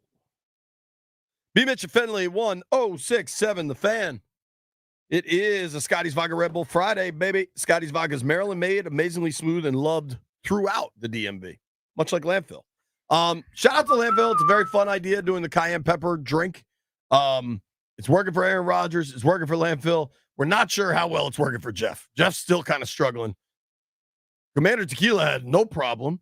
The Cluster Buster, the head Cluster Buster in charge, Chris Kynard, CK, I just asked him if he wanted to try the cayenne pepper. He said he would try the cayenne pepper if they win 12 games. Talking about the Commanders. No. Yeah. And then he said he'll drink hot sauce in a tutu if they win the Super Bowl. So if for 11 games we get B-Mitch in a 2-2, 12 games CK drinks the cayenne pepper water, and then the Super Bowl he drinks. If they win hot the sauce Super in Bowl, the 2-2. whole damn show gonna be in the 2-2 drinking hot sauce. If they win the Super Bowl, I do not agree with that. hot sauce tutu, no problem. Jeff, if they win the Super Bowl, you're gonna be so damn drunk you're not gonna know you're drinking hot sauce. They Jeff's win the already Super said Bowl. if They win the Super Bowl, he's you taking will a be week doing off. stuff you don't even know what you're doing. You be so damn Oh drunk. no, I know what I'm doing. You be And drunk as hell. It won't involve no tutu. It won't involve no clothes. I'm streaking down the street. Do that by yourself. We don't want to do that. I don't know that that's how everyone wants you to celebrate. But I vote 2-2 hot sauce. If they win the Super Bowl, I will join the Cluster Buster in a 2-2 and drink hot sauce. What's funny though is there have been years where you say that knowing there's zero chance it happens. Uh-huh. This year it feels a little bit different. Like Yeah. I'm not expecting it, but I don't know. Speaking of not expecting things, my friend Hans Wickline is a young man living down. Where are you living? Charlotte, dude? Yeah, man, down in Charlotte, North Carolina. And you are You living the high life right now, aren't you? you are Man. engaged to be married, correct? That is correct. So people might not know who Hans Wickline is. His older brother's Blaine, a dear friend of mine. Hans has gone very viral over the last 2 weeks because tell everybody the story when sports betting became legal in North Carolina. Yeah, for sure. So back in March when the sports betting went legal in North Carolina, all the sports books, they launched a bunch of promotions. You put in $5, you get $250 in free bets. So me being a shooter for the stars, like, why not? You give me free money. I'm gonna try to make $1 million, whatever I can do. So it tossed a couple, I think I did like 5 or 6 championship parlays, all like 4 or 5 legs. And yeah, one of them came to fruition, started knocking down a leg at a time. And So, all right. So how much money did you put on the parlay? $20, 25?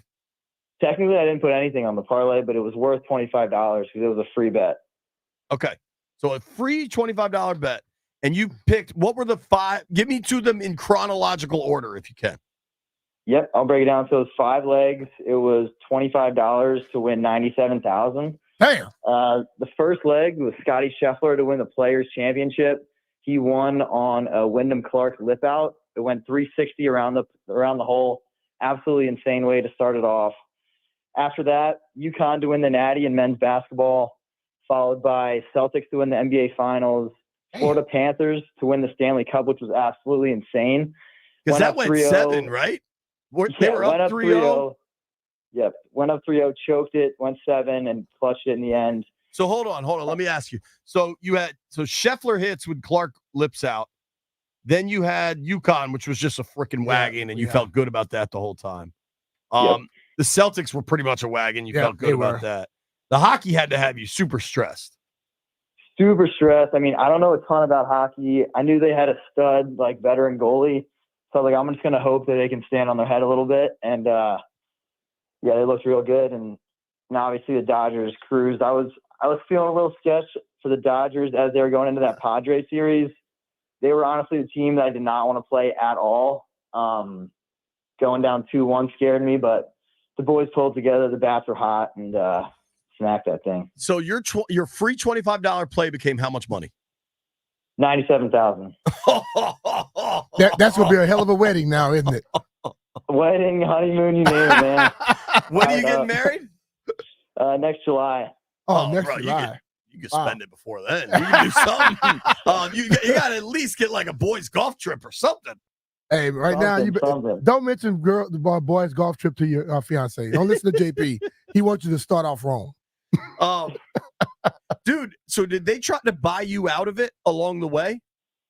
So no, so I reached out directly to DraftKings, like, hey, I know your guys' policy, you don't offer cash outs on a free bet. Okay. So I was like, hey, I know this is like a circumstantial situation. I'm open to it if you guys are. And they pretty much just stiff armed me. I was like, all right, well, you guys are in it for the long run then. Let's see how this goes for you. You should hit him right now and say, hey, you could have saved money. Yeah, you remember this message? But no, I mean, I had a couple people offer me a good bit of money. I mean, back in the summer when the Dodgers to like buy were, into it? To buy into it, yeah. But I mean, some tough decisions were made, and I was like, we got to ride. This is a once-in-a-lifetime opportunity. So, oh, yeah. 97. You made $100,000 I'm on with you, picking dog. winners. I mean, that is so dope. Have you gotten the money yet? Yeah, in the bank, That's in a high-yield savings account. Hell, doing you the right probably got to thing. pay taxes on it, right? That sucks. Oh yeah. At least you're in North Carolina, not in Maryland. It's got to be lower. Yes, sir. Hans, I appreciate you joining Congrats, us, brother. Congrats. I know the Wickline family. Y'all know how to pick winners over there. Just skip Blaine.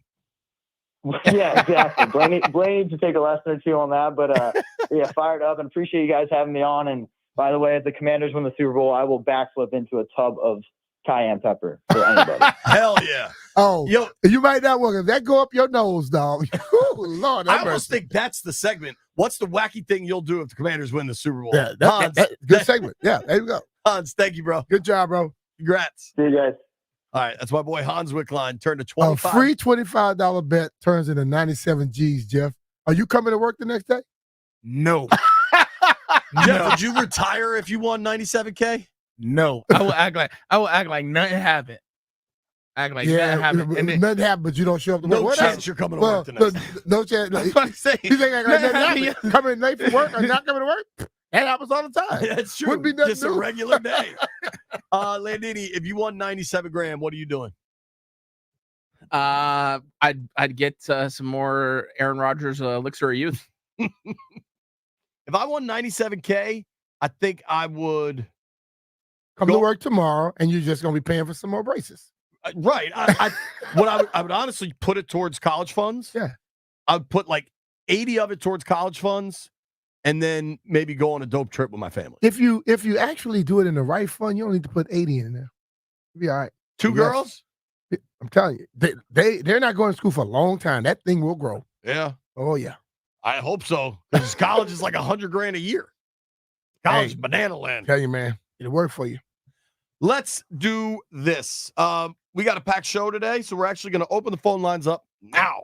800-636-1067. We're going to get you a little bit of Ask B. Mitch Anything. Maryland Governor Wes Moore at 12:30. And we got some news that is good for the young man, but not necessarily good for the Commanders from the Giants. Hey, it's Brian Mitchell here. Every Friday night, FanDuel is giving all customers a bigger payout on select NBA First Bets. First Bets lets you get in on the action from the opening tip. You can bet on things like who will score the first basket, which team will be first to 15 points, and so much more. And best of all, you don't have to wait the whole game to see if you won. Just look at Friday First in the FanDuel app to find your profit boost. Visit FanDuel.com/Brian to claim your Friday First profit boost. That's a lot of stuff to say. Make every moment more with FanDuel, an official sportsbook partner of the NBA. FanDuel Sportsbook is the official partner of 106.7 The Fan. You have to be 21 years old and present in Virginia. Opt-in required. Max wager amount applies. Bonus issued as a non-withdrawable profit boost tokens. Restrictions apply, including token expiration. See terms for both offers at sportsbook.fanduel.com. Gambling problem? Call 1-800-GAMBLER.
Good morning, everyone. Well, another NFL week getting going last night as the New York Jets took the lead on this unreal one-handed grab by Garrett Wilson early in the fourth quarter against the Houston Texans.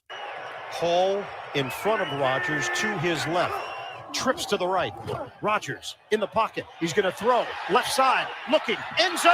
No way. What a grab! Garrett Wilson. Ian Eagle and Mike Mayock on the Westwood One call. Heard on the Team 980 as the Jets end a 5-game slide with a 21-13 win over the Texans.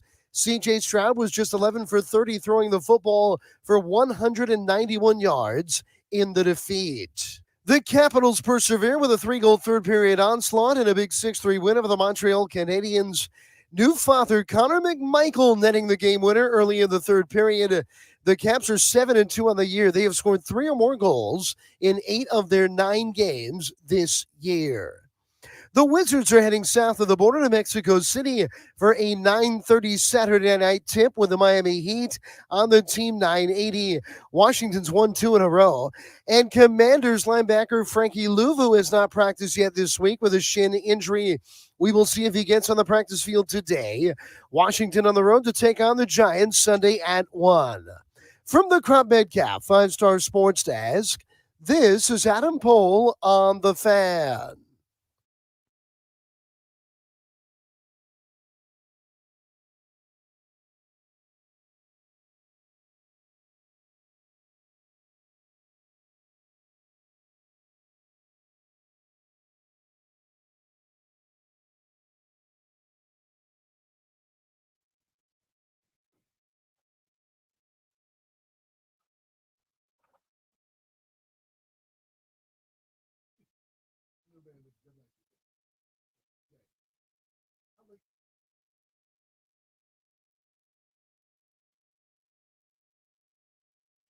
B. Mitch and Finley, 1067 The Fan, high noon in the District of Columbia.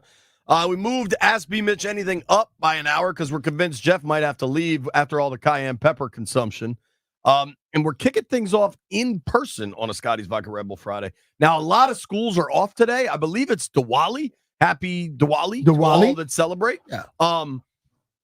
Including, Sean, are you in Fairfax County schools? What school zone are you in? Arlington. Arlington. Okay. So Sean Kynard joins us, the Cluster My Buster little homie. Junior. Sean, you're in 4th grade, bro? 3rd grade. 3rd grade. You're in the same grade as Shelby. That's right. And how much sugar have you consumed in the last 24 hours, Sean? 58 grams. Currently, you have a lollipop going, and I just saw you like down a whole packet of Sour Patch sugar. Yep. All right, buddy. Well, you get to lead off. Ask B. Mitch Anything. You have a question for Brian? Yes. Do you think there will be another Hail Mary successfully caught and received In the whole NFL? for the Commanders? For the Commanders? Oh, boy. I'm going to say no. Not this year. Maybe another year, but it's not often that it happens. But to say it happened that easily, I just hope that they're not in that position again where they could just go finish the game. But I don't think this year is going to happen, Sean. Sean, do you think there'll be another Hail Mary? I think there might be a chance. All right. Hey, Sean, go get another donut. Make sure you eat all of them. All Your the dad's gonna sugar love it. you want today. Thanks, buddy. Great job. Good job, buddy. All right, we're going to hit the phones now that Sean has led things off. I like that question from Sean. I do want a quick update here. B, I think this is going to matter. Tyrone Tracy, the Giants running back, is going to play. Concussion Monday night. I'm reading this from Jordan Renan. All the New York reporters have it. Running back Tyrone Tracy continues to progress in concussion protocol. He's practicing Friday and scheduled to meet with the independent neurologist for clearance later today, barring a setback. Coach Brian Daboll said Tracy earned his playing time, will continue to play if he performs well. But that sounds like he's playing, which is good news for the young man. You're never rooting good for news for the young man, but as I state all the time, we'll make sure he's supposed to be there in a legal manner. Understand? Sure do. Commanders have announced their captains for the Week 9 game in New York. Noah Brown, Oh, Wonder why he got the call. Indeed. Noah Brown, John Bates, and Quan Martin. I Hell like yeah, that. I like that. They always go offense, defense, special teams. So Brown is your offense, Bates is your special teamer, and Quan is your defensive captain. A lot of young guys that deserve that right there. Yeah, I like that. Now let's go to It's a the young phone. crew right there. Let's start with Vinny in Seat Pleasant. What up, Vinny? What up, Vince? What's going on, my guys? Hope y'all having a great Friday. Yes, Get my we are. man Jeff some milk for that cayenne pepper. It's gross. Sound like it's on fire. But Oh, he's already drinking milk. You guys had a segment around like the later part of June, and you a prediction on the success of our Commanders this season. Uh-huh. Can you hear me? Yeah, we got you now. Go ahead. Okay, so I gave a bold prediction stating that our Commanders will make it to the NFC Championship. Now we're looking up. We're looking up, and I really have a strong feeling. So I got to put him on hold. See if you can figure that out. I can't hear a word he's saying. Drew is in D.C. Drew, what you up, got? Drew? What's up, fellas? What's going on, man? Great Chilling. day today. Great day today. Definitely. First of all, I want to say congratulations to you, Brian Mitchell, on the Hall of Fame. Like my mom said, if you want it, you got to speak it into fruition, man. I'm just going to say congratulations right now on the Hall of Appreciate Fame. Yeah, but my question is, as far as with the Skins, man, everybody loved the progression. It seemed like we light years ahead of time. And like I say, but if that cornerback Horn came available from the Panthers, would you make a move for him? Bryce Young? No, cornerback. J.C. Horn. Okay, gotcha. Well, Horn, listen, man, I'll be honest with you. Yes, you want one like that, but I think ultimately I'm just sitting back and letting Adam Peters do what he's going to do. Because I believe that, I can sit in and give my opinions on stuff. I don't watch those guys as closely as anybody else. I always go straight to how long will you have the person if you were to trade for him? If you can only have him this year, I think it's a waste of time. Because I think you want to get somebody, if you're going to give up assets, you want to be able to have that person for the next 3-4 years. Or I agree with that completely. Mm-hmm. For a guy like Horn or Newsome, you're going to have to pay a price, right? I do think there's another avenue where you do just go get a veteran that maybe even has an expiring contract, but the cost is much lower. That's they what got I'm an saying. extra six. So the cost has to make sense. Yeah. But normally when you start talking about the top-notch corners, they're going to want more than a 6th-round pick for them. And both Newsome and Horn only have a year left. You could pick up their rookie option, but I would believe if you're trading for those players, you either want to have a discussion, at least a discussion, but like contractually, if you're going to pay the freight to get a kid like J.C. Horn, right, you're probably giving up 2. So you're giving something up. Yeah. You want to get a deal done too. Yeah. So it's just, it's complicated. Yeah, the only reason I mentioned because he's still young and on the contract, and like I said, who you getting? He's a very it's a far more simple transaction if you trade for a veteran corner that could maybe stabilize that room a little bit, and it costs you a 6, and then you're not worried about contracts, you're not worried down the line, because I wouldn't be surprised at all. Thanks for the call, Drew. It's a really good call. B, I'm curious if you agree with this. Knowing Peters and the meticulous vision with which he's tried to build this roster so far, would it surprise you at all if they already have a list of free agent targets for March? No. Not at all. It would surprise me if they didn't. Right. And if they don't, then I would be asking questions, but I'm sure they do. Let's go to Nate in D.C. Nate, what's up?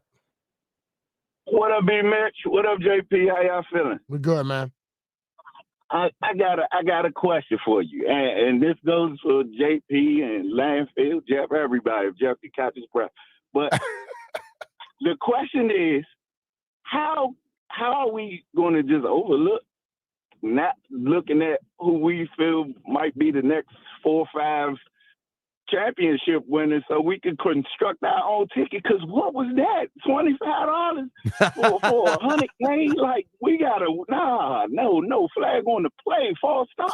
So you want us to come up with our own Hans Wickline parlay to win 100K, huh? Yes, we need that. All right, let's try it. All right, hey, you know what? I'm with it. All right, let's try 5 coming up. So we got to pick this year's Super I'm gonna Bowl. go Scheffler to win Augusta. Yeah, He usually does. Yeah, you gotta go that. All right, Scheffler at Augusta. Who you got winning the Super Bowl?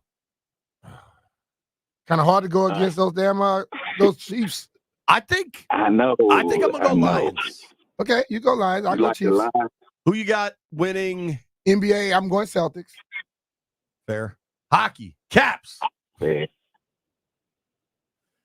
If we're gonna make it high, we go Caps. We go Caps. I mean, let's be honest. I don't know that you and I are in a position to predict the upcoming Stanley Cup champion besides the Caps. We can try just like everybody else did. College hoops, UConn again?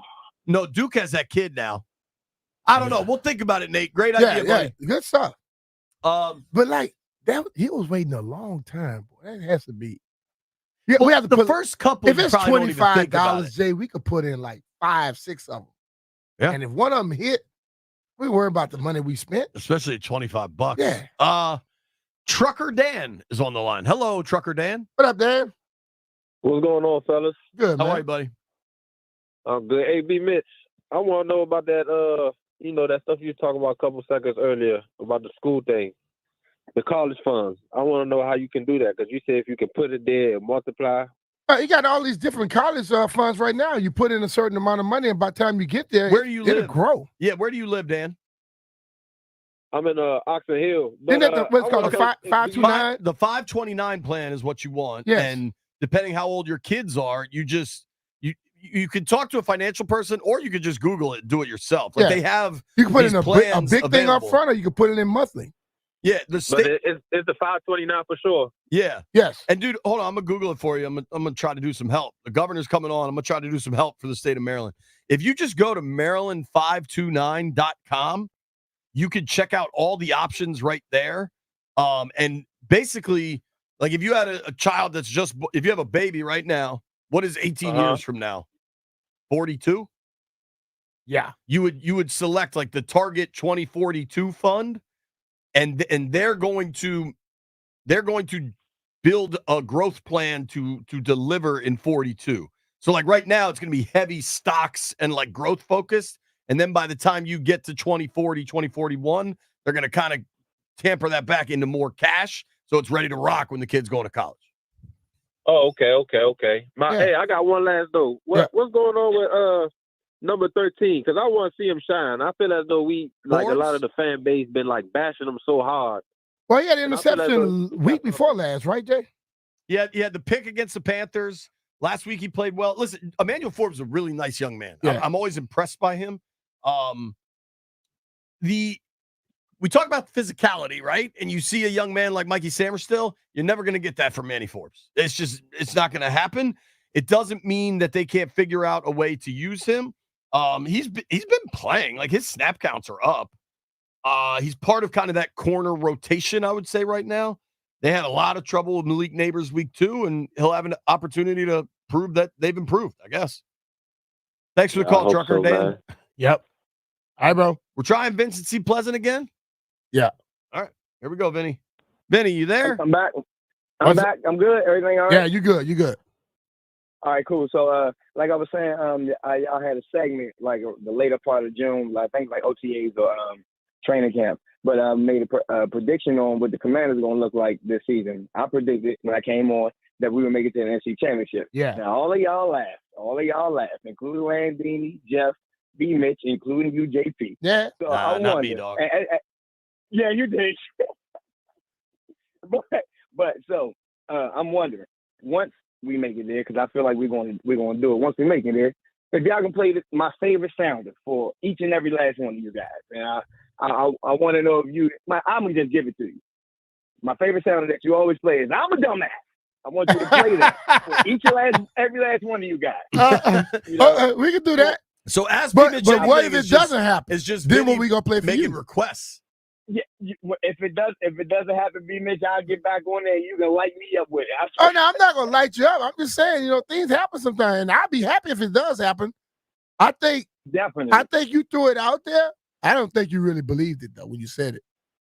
Hey, I believe Say it with your I chest, believe it. baby. I believe. I'm saying, thank you, JP. I'm saying it with my chest, B. Mitch. Come on, man. All right, I got I you. think we're going to do it. One thing I've learned, it's always easy to stand with your chest when you're on the phone with B. Mitch. If you're in the room with him, it's a little bit different. So far, I'm standing with my chest and I'm not drinking the cayenne pepper. I'm a dumbass. There it is. There it is. Shout out to the Rooster. Good stuff, man. The Rooster is doing some good work, I believe, tonight in the community. I think he's got his big Best Buddies fundraiser. So if you're out and about, check out what the Rooster's up to tonight. Now, it's my understanding, Commander Tequila, Commandante Tequila has a question for B. Mitch. Commandante, you're up, buddy. Hey, B. Mitch, how you doing? I'm good, brother. What's happening? You hear me? Yep, got you. Hey, I have a question. With 9 games left, all right? 2 Cowboys, 2 Eagles, and one bird, or what do you call it, a giant? Yeah. And the rest of them are so-and-so. Are we going to get that 6-game win and see that gumbo dance, or are we going to see that tutu dance? I think we're going to get to the point where I got to put on a tutu, and I'll be happy because you know what? One thing about me is I know who I am. And if the team, if I have to wear a tutu, they won 11, 12 games. How can you be pissed at that? And I think a lot of ladies want to see my legs, so who cares? Can't be damn what y'all think. Jeff, what you got to say? Say something. Yeah, say something, Jeff. I was about to say I'll be pissed at that sight. I don't want to see him mention the tutu, but I get it. But I'm not doing it for you that anyway. makes you sus. Like, it'll be funny. Why are you worried about it? You can't laugh at stuff? B mentions my dog. I don't want to see none of my dogs in the tutu, but for the Commanders winning, oh, it's definitely going on the gram. It'll be funny as hell. I'm all It'd be for funny. it. Hell yeah. You have my full support, Brian. I have a question for you. JP gonna win one too, y'all. Deborah said, "Oh yeah, Brian's legs." Ooh, Debbie, letting them know.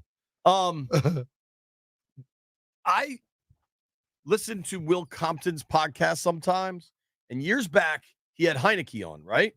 And Heineke and Comp are guys that have traveled a lot in their NFL journeys. Mm-hmm. And you were here for 10 years, Philly a couple, one in New York. Heineke and Comp said this, and I imagine this has kind of increased over the last 10, 15 years as politics has grown into like its own version of sports. Mm-hmm. Both Heineke and Comp talked about how political the media is that covers the Redskins, covers the Commanders, covers Washington. And what do you mean political? I never thought about it until I heard them talk about it. Like during COVID, players were always getting asked about being vaccinated. That stuff largely wasn't happening elsewhere. It became a thing with Rodgers. Dan Quinn was just asked if he has addressed Dan Quinn talked about he addressed the team the importance of voting, which is awesome. They should. Mm-hmm. But does that conversation happen elsewhere? Are they talking about that in Detroit or Kansas City or Dallas? It happened in other places. I mean, around the time I talked about it in Philly and in New York. But that's not being political just because I asked you a question. If I asked you, were you vaccinated? Because it was a national story. Yeah. Okay. If the national story is you're supposed to keep a distance from everybody. I know I love football, but why the hell do they have to be? Why would the people that's going to be right next to each other all the time not have to protect themselves? So I can understand, like when you look at players, whether they are or not, people put them on a pedestal in all different aspects of life because they play football on TV. So why not ask that person a question if they were trying to influence others to do it? Yeah. So I do that. But I don't think that's being political just to ask the question. All right. I got another one for you. Mm-hmm. Do you think Barstool Nate is sane? Very much not. I like this tweet from Nate Dogg. Tell me what totally you think. Insight. Washington is the best sports town in America right now. Commanders, Jaden Terry, $100 million in cap space. Sky's the limit. Nats, Abrams, Cruz, Wood, loads of prospects. Wiz, Bilal, Sar, Bub, full rebuild. Caps, everyone, best team in the league. Ovi about to pass Wayne Gretzky. See, the thing about it, this is the thing about Nate. And he said the Mystics might get paid. Everything he said, he was speaking about the future. So how are you going to say they're the best right now? Well, I think the Caps might be the best right now, and the Commanders are among the best right now. So do you believe that question, that statement? No. So see, Nate likes to say outlandish stuff because some of it might stick. You know, he throws stuff against the wall, see if it's gonna stick. He throws a lot of stuff against the wall. Tobo has a questo. Toby Oh, Altizer Lord. has a Washington hat on and a Hail Jaden t-shirt. Toby, looking fly, bro. I appreciate it. Toby, I have a question for you before we start. Yeah, what's up? Will you take a shot of cayenne pepper water? Yeah, I can do that. Bang. Now, I've deal 'em heard up, that Commander. it works your system. So if I miss an update later, I'm blaming you. But B Mitch, I don't know if you guys have talked about this. I'm curious your thoughts. I saw that Jalen Hurts was asked about golfing with, I think he was out with President Obama, a couple other notable people, and now he's not able to golf according to his contract. How much would you have to get in a contract for you not to be able to golf? He was out there hanging out, but he wasn't able to actually play. So they're gonna tell me that I can't play golf the rest of my life because I'm under a contract Mm-hmm. Not the rest of your life while you're under the contract. at the station or on the football field. Well, just like if you were, still playing football, how much are you going to have to get in a contract for, say, the 5 years or whatever If I to not had- play if golf? I had $60 million a year like Jalen Hurts does, they could tell me not to play golf. B, the guarantees in Hurts' contract, $110 million. I will chill on golf. I'll chill on golf for that. I got a similar but different question. But I don't Should we understand break? why they would even put the golf thing in the contract. I think it's all other sports. But hold on. We're waiting word for Governor Wes Moore. He's going to join us when he's available. Dude might be kind of busy, all right? Mark is on the line. I have a question for you, which is similar but the complete opposite of what Toby just asked. Nobody go anywhere.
I'm Toby Altizer with your sports update on the Fan, and this update is brought to you by Baldino's Lock and Key, your one-stop shop for auto keys and fobs. The Commanders take on the Giants on Sunday. They're going to be without left tackle Cornelius Lucas. Frankie Louvu and Cleveland Farrell are good to go. College football tomorrow. Virginia Tech takes on Syracuse on the road. That'll kick off at noon. You can hear the game right here on the Fan.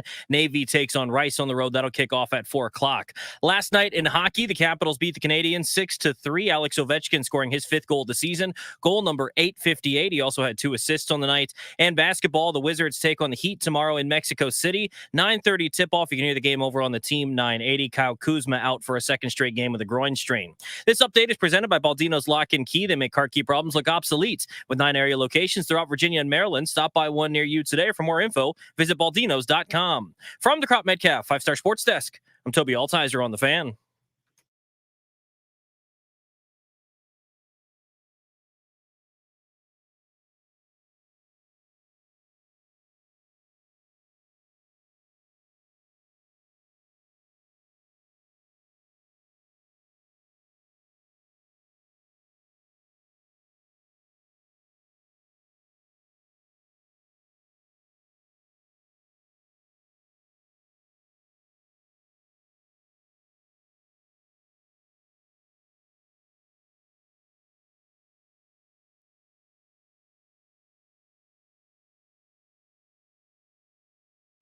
Of the LBC on a mission trying to find Mr. Warren G.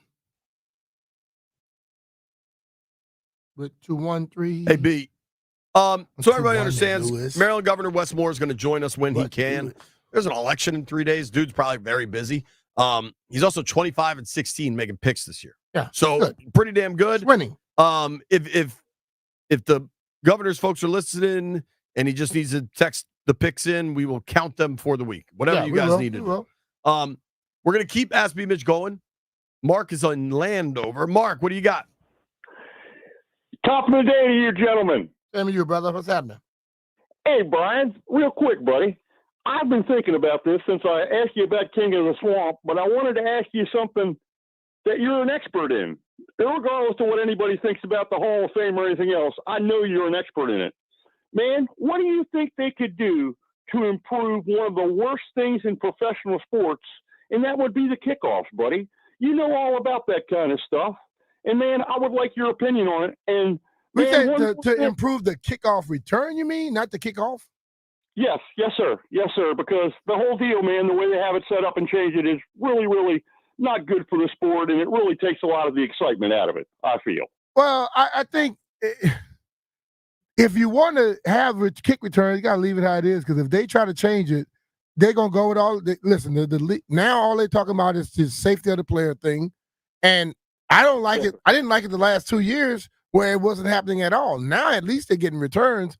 I believe that the coaches that are getting the running backs that are that have the vision to go through holes like an actual running play, those guys are having more success than other people.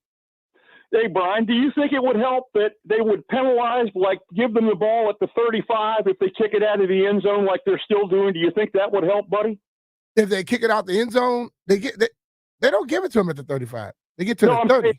Change it to give it to them to the 35.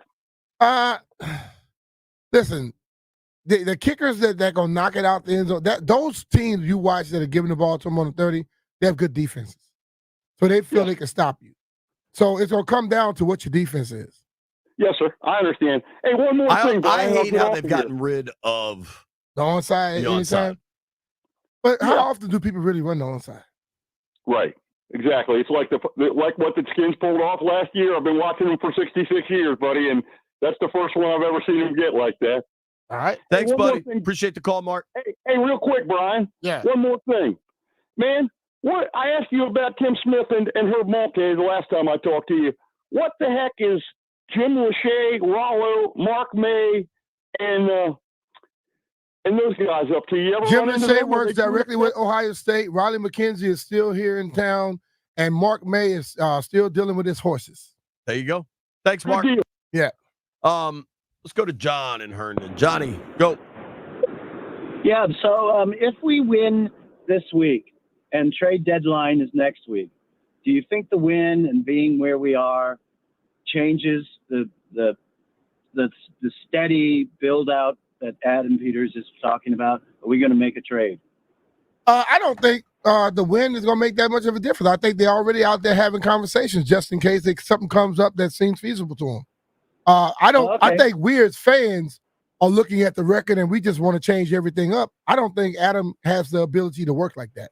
You know. And B-Mitch, and can I just give you guys kudos? I love the way that you always say, this is a view of the fans, but let's not forget what leadership means. Stay the course. The players are playing. Thank you for every time you guys bring that up. Appreciate it, man. Thanks, John. Appreciate you, buddy. All right, B, I got a question. Yep. I had a tragedy happen earlier this week. I told Landfill about it. I dropped my sunglasses in the urinal. Now, luckily, I hadn't started going in the urinal yet. And the urinal, of all the things around here, is kind of clean because the water's always running. You know what I mean? Okay.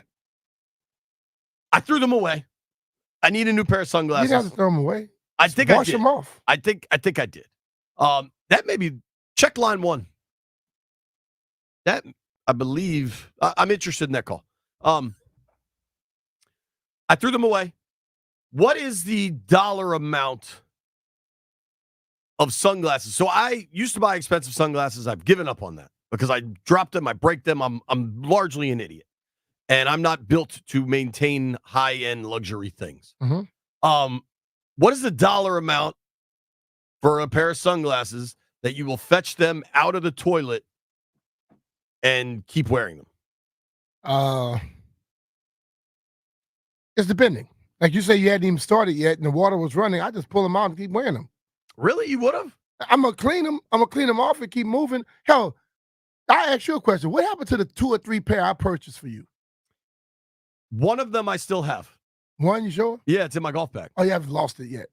I think you got me 3. Yeah, and I have 1 left. Yeah. That'll never happen again. I won't buy you anything else. I need you to grow up, dog. I need you to grow up, Brian. I think I'm grown. I think this is just who I am. No. No? You just you lax. I am the stuff you want your daughters to do, you do. The stuff you don't want your daughters to do, you do all the time. They might be. Actually, Shelby's just like me. She loses stuff constantly. Well, you can't tell her to get it right if you always lose stuff. Can't tell me nothing. Landfill, would you get sunglasses out of the urinal? That's a no for you. Jeffrey, you grabbing sunglasses out of the urinal? Not at all. Even like Ray-Bans? Spend $150 on them? Oh, they my sunglasses? Yeah. Oh, if they my sunglasses, I'm gonna flush the toilet and I'm gonna get like a paper towel or something and grab my sunglasses. Clean them up. But I thought you were talking about it's a urinal. He hadn't even started yet. Oh no. So pull them things out, get soap and water. You go take them right to the kitchen. You got some palm olive over there. Boom, boom, rinse them off, dry them, you're moving. See, I thought you said you found some sunglasses. I thought you were like... No, they fell off my shirt into the toilet. Oh, yeah, bro. Flush the toilet, hurry up, grab you a little paper towel. You good. It's gross. JP, you have done worse. I say you eat beans fresh out the can on the grill. That's gross. Yeah. They're I'm messing prepared. with you. I'm just yanking you. That's my family recipe. Shane No, is in that's your Oxon recipe, Hill. not no family. Shane, ask me something. Get it off. Get the Man, spotlight off me. B-Mitch, what's up, man? I see you. I see you been popping out with the goatee lately and all that, man. You know, and I'm coming at you. You know what I'm saying? Diddy free. Let me say that first. I ain't no Diddy. You know what I'm saying? But yeah, man, you been looking real crisp with the ball jump, man. I'm a fellow ball brother. What you been going? Ving Rang against the grain? You using the electric razor? No, I use the 5-blade Gillette. 5-blade Gillette. Okay, so you is Ving Rang's with the jump. That's Ving Rhames off Baby Boy if you ain't catch the reference when I got in the bathroom shaving. You know what I'm saying? With the I got 2 strikes. Yeah. So you saying you go on Gillette 5, but do you go with the grain? You use a shaving cream? What you got going on? Now this is gonna go viral right here. Uh-oh. I use some stuff called coochie cream. Yep. Oh my goodness! On my head. Where that's at? I might have to dip. So my wife's friend sells this stuff, and she brought it home the first time. She's like, Brian, what's that name? I can't think of the lady's name right now. She sent you this stuff. I say, She sent me what? Coochie cream. But it's more like a lotion, and it's a little it's smoother than shaving cream, and that's what I use. And then make the razor just glide. Yeah, glide right across your head. But I go with the grain. Yeah. I go with the grain. Oh, you go with the grain? Yeah, I'm not going out. I don't want the bumps, brother. Going against the grain is bad news. Shane, thank you. We got to go to the commercial here. We're also not sure we're allowed to say coochie cream on air. Coming up That's next. the name of it. They sell it. Coming up next, we got to talk to Terry McLaurin. You're going to hear it.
B. Mitch and Finley, brought to you by Rude HVAC Equipment. Head over to rude.com to find a contractor near you and available tax credits and rebates. Also, if you're out and about on a Friday afternoon, honestly, I don't have to pick the kids up till 4. If this wasn't the opposite direction of my house, I might go.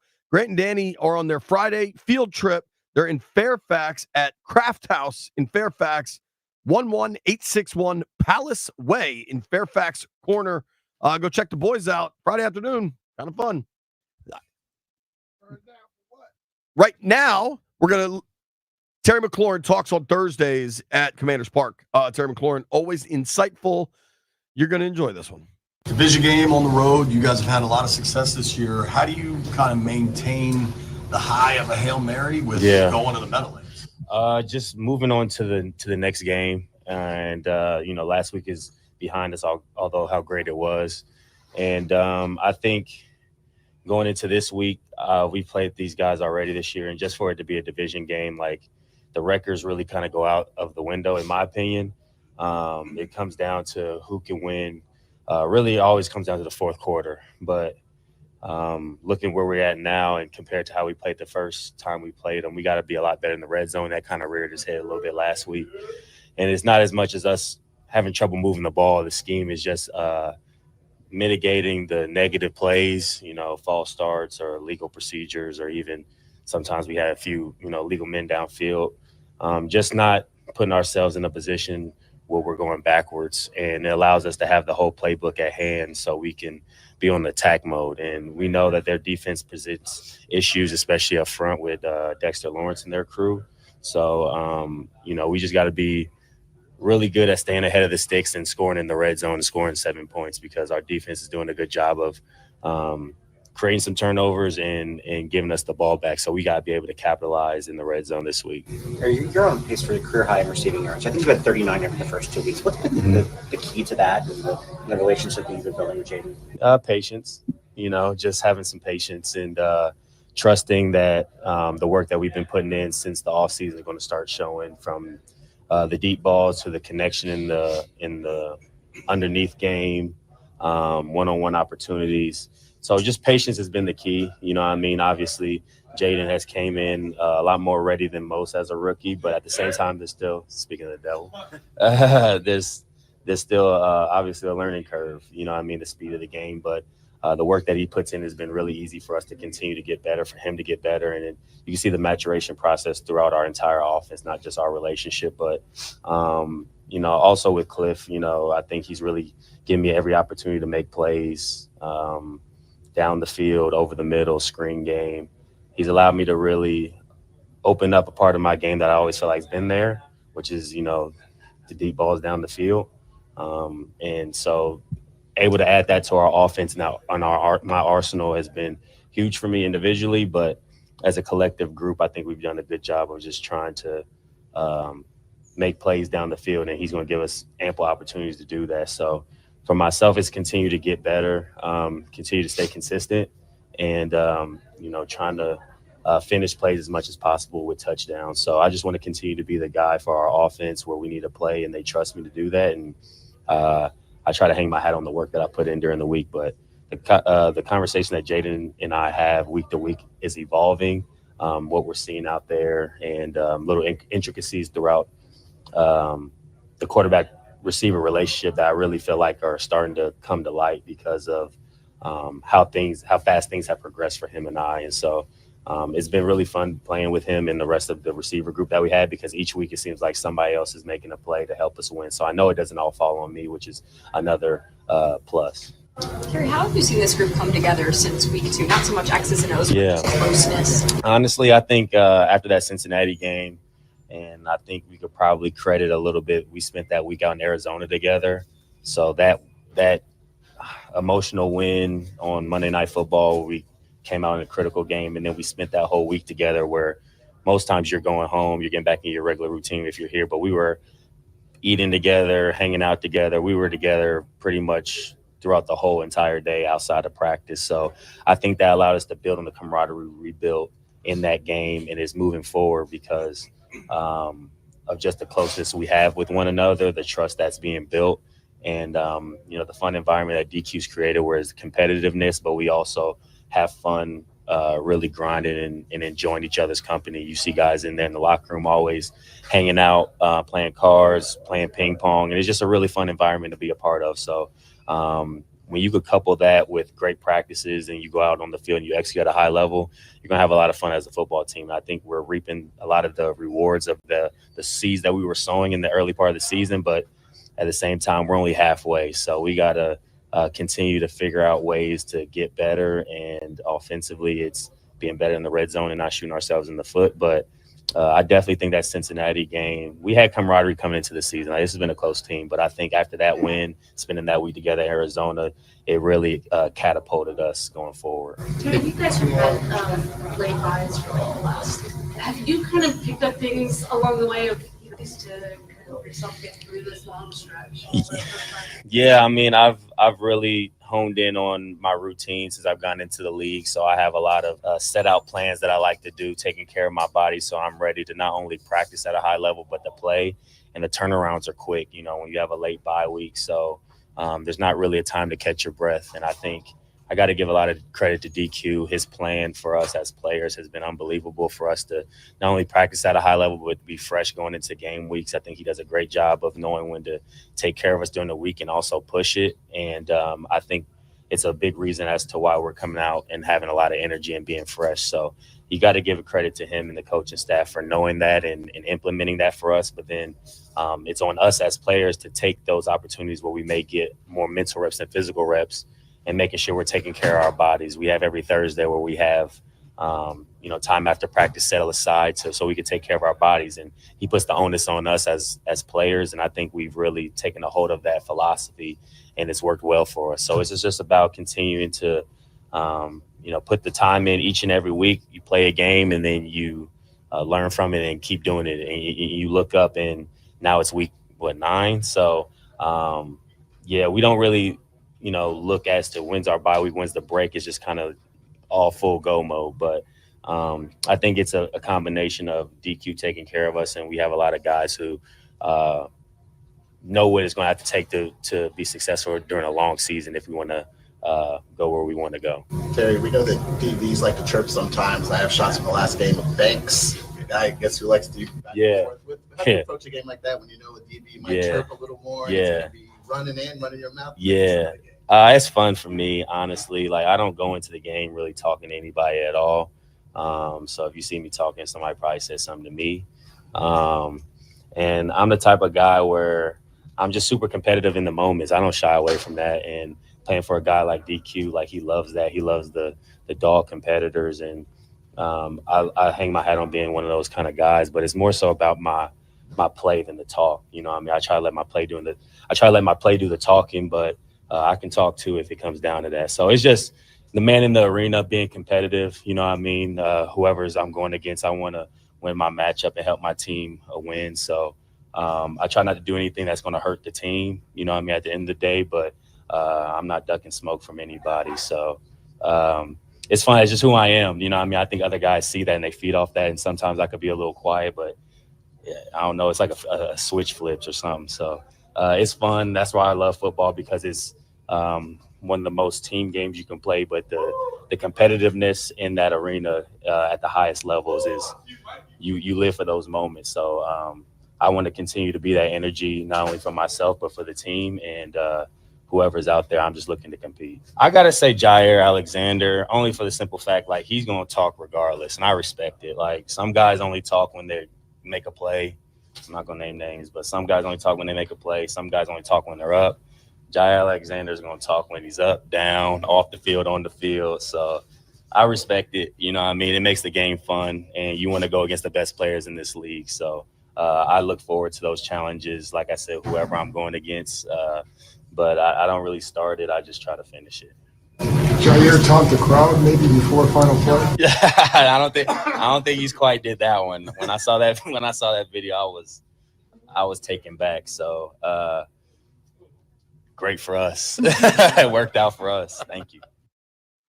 Oh, How boy. good is Terry? I love listening to it because he started off, and I was thinking I was going to say something like, now let this finish. He started off talking about offense, defense, special, everything that you need to be caring about, which means he's not a person that just practices and worry about his position. He worry about everything around the whole team. We got a break. Santana Moss next, then the governor. Nobody go anywhere.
What's good, fellas?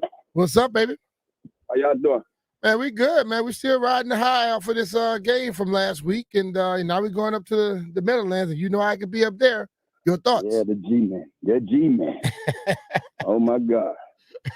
Yeah, we know how it is, but, this team, man, this year, I feel like they all moved to a different beat, man. So I'm looking forward to it. I have a time in my life, man, when I'm covering the game, listening to you and talking with, BC and everything. So I can't wait, man. Looking forward to it. Tana, in your career, did you ever catch a Hail Mary? No, never caught a Hail Mary. I remember running them things a million times. We just doing so much right before halftime. I got sick of them. I'm like, bro, why we do this stuff before halftime? Like it serves no purpose. Most quarterbacks don't want to get that incompletion. They don't want to have that on there. They don't want to have an interception or something like that. And you used to get quarterbacks that basically told us, like, look, I'm trying to heave this thing out the back of the end zone. So don't even run down there full speed. You know what I mean? But I never caught one, never been a part of a game that I was actually a part of that someone came down with one. So you can just imagine how I'm feeling about, last week Sunday and the end of that game. Well, I have to apologize to Tanner, man, because I high-fived them hard as possible. I mean, I saw you guys in the tunnel. And we were excited, all man. of us were in the tunnel, but it was that was an absolutely wild feeling. Tana, I was curious. We just played some Terry McLaurin audio. I don't know if you heard that, but you know Terry really well. Yeah. How happy do you think? Honestly, dude, we were on the postgame show a couple years back when Terry was going into his contract year. And I remember you talking to Terry about, hey, you really got to kind of judge your future and make sure it works out best for you. How happy are you as a wideout that Terry now has a quarterback like Jaden? Well, it's crazy because we've watched Terry for years, and he's got the job done regardless. But I can feel the energy is different from him. I remember, I talk about this every time I get a chance to speak on Terry. Is after that Cincinnati game, man, that night he came and gave me a hug. B. Mitch, remember this? Yeah. He came and gave me a hug, and he said they could cancel Christmas now because the young man knows that he can count on me. That's all I needed, and I remember that little bit from him because that's what every receiver feels. Once the quarterback understands who he has as a target, I mean, the sky's the limit. And I think that's what you're seeing right now. Like, you can look back at all those games and you kind of put them all together, and you can see Jaden was slowly trying to find out who is his guy. And now it's like he don't even think about it. When he see Terry with that favorable matchup, bam, Go I'm to hit him. him. You know what I mean? And that's what you saw last week, man. When you saw that big, he tried to go to him on the sideline on a little comeback. It was a little too high. And he came back the exact next play, and hit him 60 yards down the field. So that's what he feels when he's out there with Terry. And Terry let him know that from day one. What I love about him, man, Terry's one of those guys. He's up close and personable, man. He's talking to Jaden, day in and day out, trying to find, more things that they can do and more things that can make that connection comfortable. So I love listening to him, man. Well-spoken, and I love watching him go out there and do his thing on the field as well. Tanner, you played with a lot of different quarterbacks. And, Terry, he started off his career. He got it done with the guys he had, but now he has a special one. When you get somebody special, how does that what's the feeling you get as a receiver? I think you feel like that. You ever play Mario Brothers when he ate that mushroom and he just on fire? He just running and he can run through everything. That's how you feel, man. You feel like you can't be stopped. You feel like, man, one of the things that I felt with Mark Brunell is the same thing I felt with Benny Testaverde when I was in New York. It's like it's nothing you could present to me that's going to stop me unless you double me. And even when they double me at times, Mark or Benny found a way to get me the ball. And that's what I'm seeing now with this connection with Jaden and Terry. There's nothing you can do to stop these guys. And one of the things that goes along with having two dynamic players like that is having a great OC who can dial it up for you. So that's one of the things I'm loved to sit back watching, that you see Cliff is in his bag, but those guys are allowing Cliff to be in his bag because they're going out there and getting the job done every time he calls that play. And that's what you want from your guys. Talking with Santana Moss, over 10,000 career receiving yards, 66 NFL touchdowns. Tana, one of the things that was pretty interesting over the last week is people were trying to figure out where that moment ranked as far as Washington wins. And one win that got brought up all the time was on your back. Was the Monday Night Miracle in Dallas when you caught those 2 touchdowns late in the game. How did this one feel for you as somebody, obviously you work for the organization, but like this organization is a part of your life. How did it feel for you to see them hit the Hail Mary?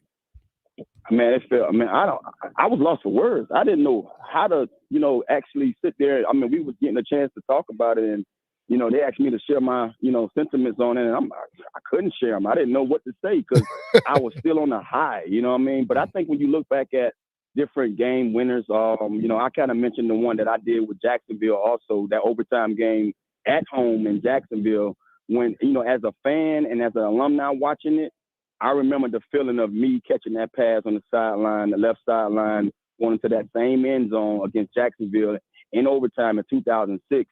To me, I put that memory of my, walk-off, game-winning touchdown in front of the Cowboy game. But I understand what the Cowboy game meant, the Monday Night Miracle meant, because that was Monday night. It was a lot of other stuff riding on it. But when you compare all those, man, I think the one that we just saw, the Hail Mary, got to be number one. I think it has to be number one. I think just for the sake of just where our team is at right now, with the organization, with all the fans coming back into the stadium, just seeing the wave presented in the stadium, man. I mean, when you add all that stuff that's being brought to the atmosphere, and then to finish a game like that, a game that you had already had won, you had wrapped up, and then you let it slip away late in the game, and then you find a way to say, "Oh, not so fast.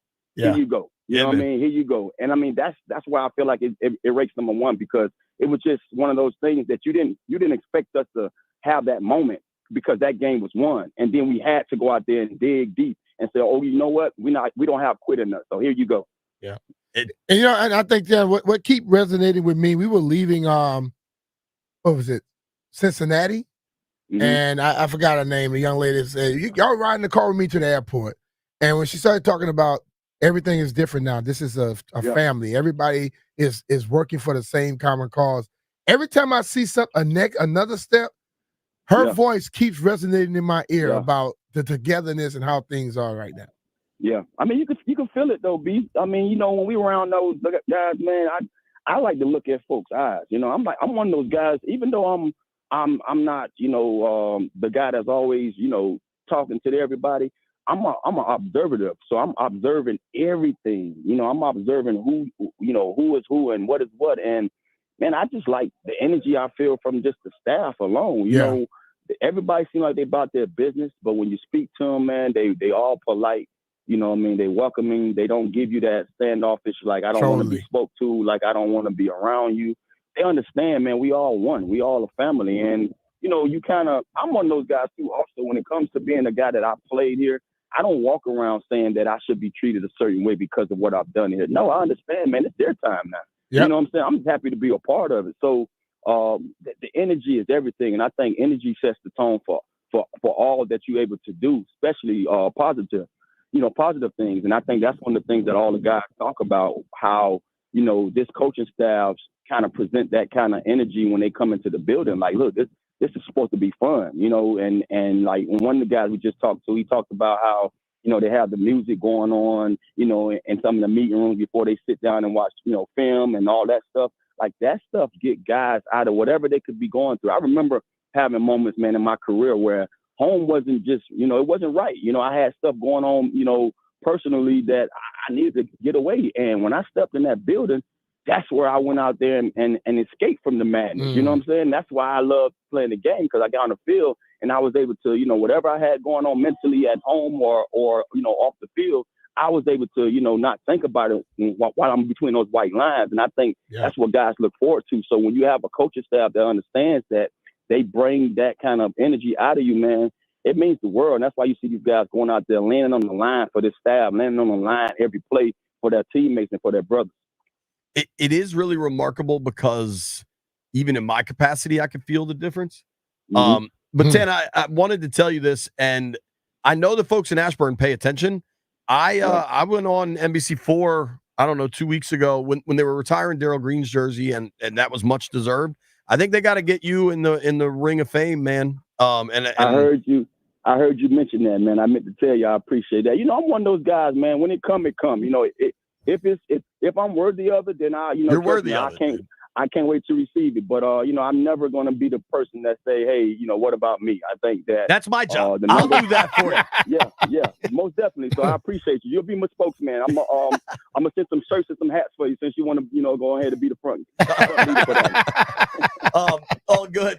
What do you think? So it's obviously a big game. If you can get to 2-0 in the division, I mean, Philly's got Jacksonville coming to town. It's hard to think that doesn't end up being an Eagles dub. What do you think happens Sunday?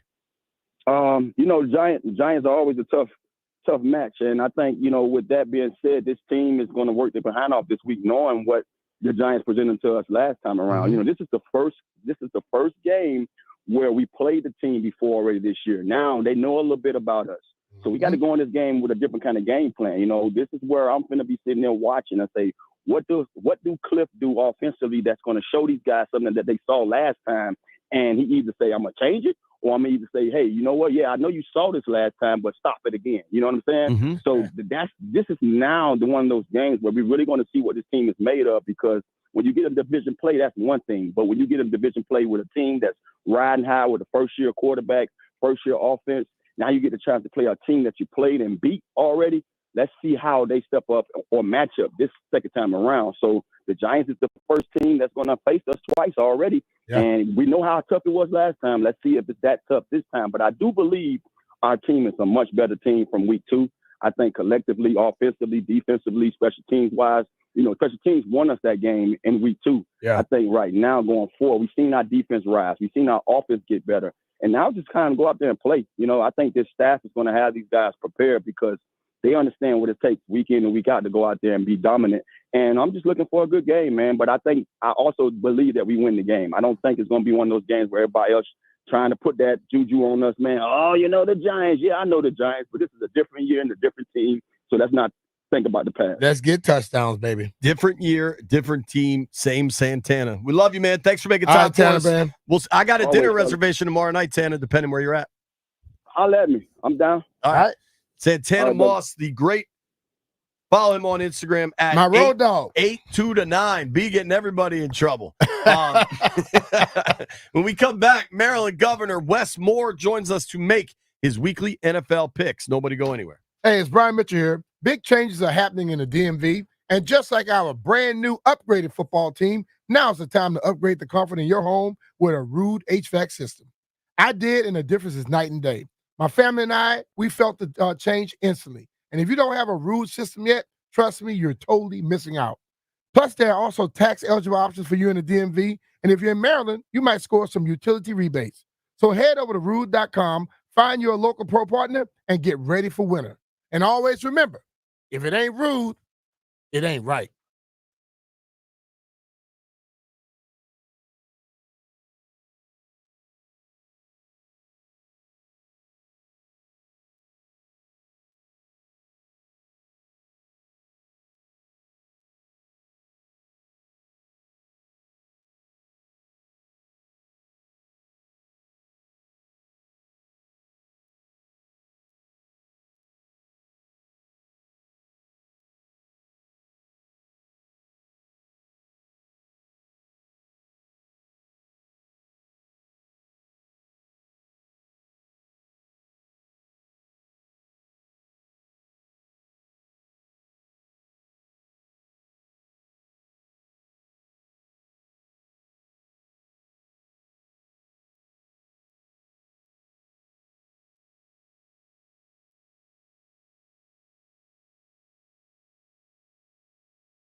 I'm Toby Altizer with your sports update on the Fan, and this update is brought to you by your local area Honda dealers. Commanders take on the Giants on Sunday. Cornelius Lucas is going to be out for the matchup. Frankie Louvu and Cleveland Farrell are going to be good to go. Noah Brown, John Bates, and Quan Martin will serve as the captains. College football tomorrow. Virginia Tech on the road taking on Syracuse at noon. You can hear the game right here on the Fan. And Navy on the road taking on Rice at 4 o'clock. In hockey, the Capitals beat the Canadiens yesterday 6-3. Alex Ovechkin scoring his 5th goal of the season, goal number 858. The Caps are now 7-2. They'll take on the Blue Jackets at home tomorrow, 5 p.m. puck drop right here on the Fan. And in basketball, the Wizards in Mexico City taking on the Heat. 9:30 tip-off. You can hear that game over on the Team 980 tomorrow evening. Kyle Kuzma going to miss his 2nd straight game with a groin strain.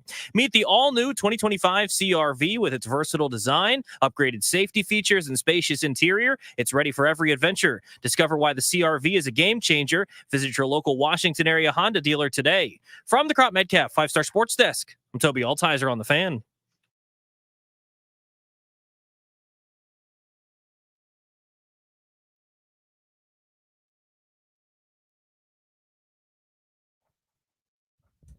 B. Mitch and Finley, 1067 The Fan. I don't want to waste any time because we have Maryland Governor Wes Moore on the line.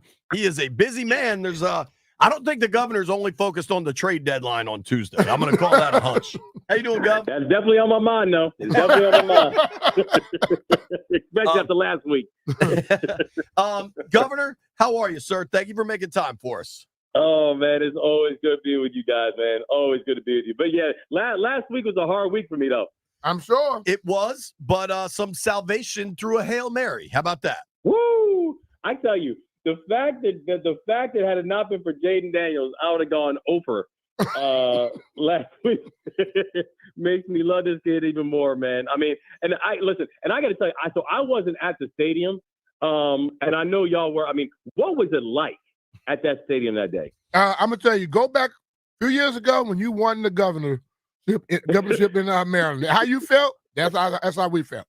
It was wild. It was absolutely wild. And Gov, here's the good news. You had a rough week last week. Nobody had the Ravens losing to the Browns. Sometimes these are crazy things. You're still 25-16 on the year. So you're doing pretty damn well. Pretty well. No, we're doing okay, but we got some makeup to do this week. Well, why don't we start with the team that has some making up to do in the Ravens? They now have losses against the Browns and the Raiders. Obviously, their high is really high, but that low can get low, and they've got the Broncos coming to town. And and honestly, it's one of the things that I think the Ravens, and this is not just this year. This is something that as Ravens fans we've always had to deal with this historically. Is the games that should be gimmies are the ones that end up surprising us. The games that are like, oh, that's gonna be a really tough game, or we're probably gonna lose that one, are the games that we beat the team by 30 points. Yeah. It's just something that goes on. There's no way we should have lost to the Browns, but also we talked about it where I think the Browns last week were riding on a high of having a new quarterback. And I think Jameis Winston, should get a lot of credit. Yeah. The Broncos, the Broncos are interesting because Bo Nix actually has been balling. Yeah. He's putting together some real games right now. I also don't know that despite the fact that he really is whipping the ball around and that type of thing. If the Ravens defense come correct this week, it's just going to be very, very complicated for them to have the kind of repeat appearances. I think the Ravens being at home and having that fan energy and getting that, home cooked meal again is going to matter in all this. And truthfully, nobody still, even in that loss against the Browns, no one has yet to figure out Derrick Henry. Yeah. And I mean, this dude, he has like 1,000 yards already. Wow. There's no other running back in the NFL, and I think I'm right on this, has 800. That's crazy. So you have no one has figured out the Derrick Henry equation. The Broncos haven't figured out anybody's running game equation. And so I'm betting on my guys, man. I'm betting on the Ravens to come in and pull us off at home. All right. That's a pretty safe place to be. It's wild. Derrick Henry has 946 yards through 8 games. It's 46? Yeah, it's crazy. It's crazy. Crazy. All right, let's keep it going, Governor. Tough one here. I think this could be a great game. The Lions are surging, heading up to Green Bay, Lambeau Field, Lions-Packers. Yeah, I mean, this is probably going to be the game of the week. And I know that since it's in Green Bay, they've got the line is that the Packers are going to take it. The only thing I'll say about that is the Packers are pretty beat up right now.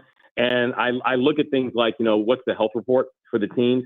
And when you have questions of whether or not just is Love or Jacobs going to be playing, but even if they get in there, are they at 100%? And now, Glenn, I think Jordan Love legit is, even if he's at 80%, is still better than half of the quarterbacks in the NFL.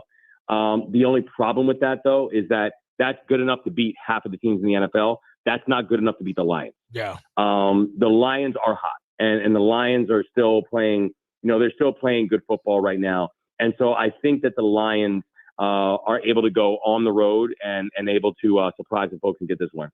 I think it'd be a big one. And the way the Lions run the ball is just so impressive. They will run. And then when they're passing it, they're physical.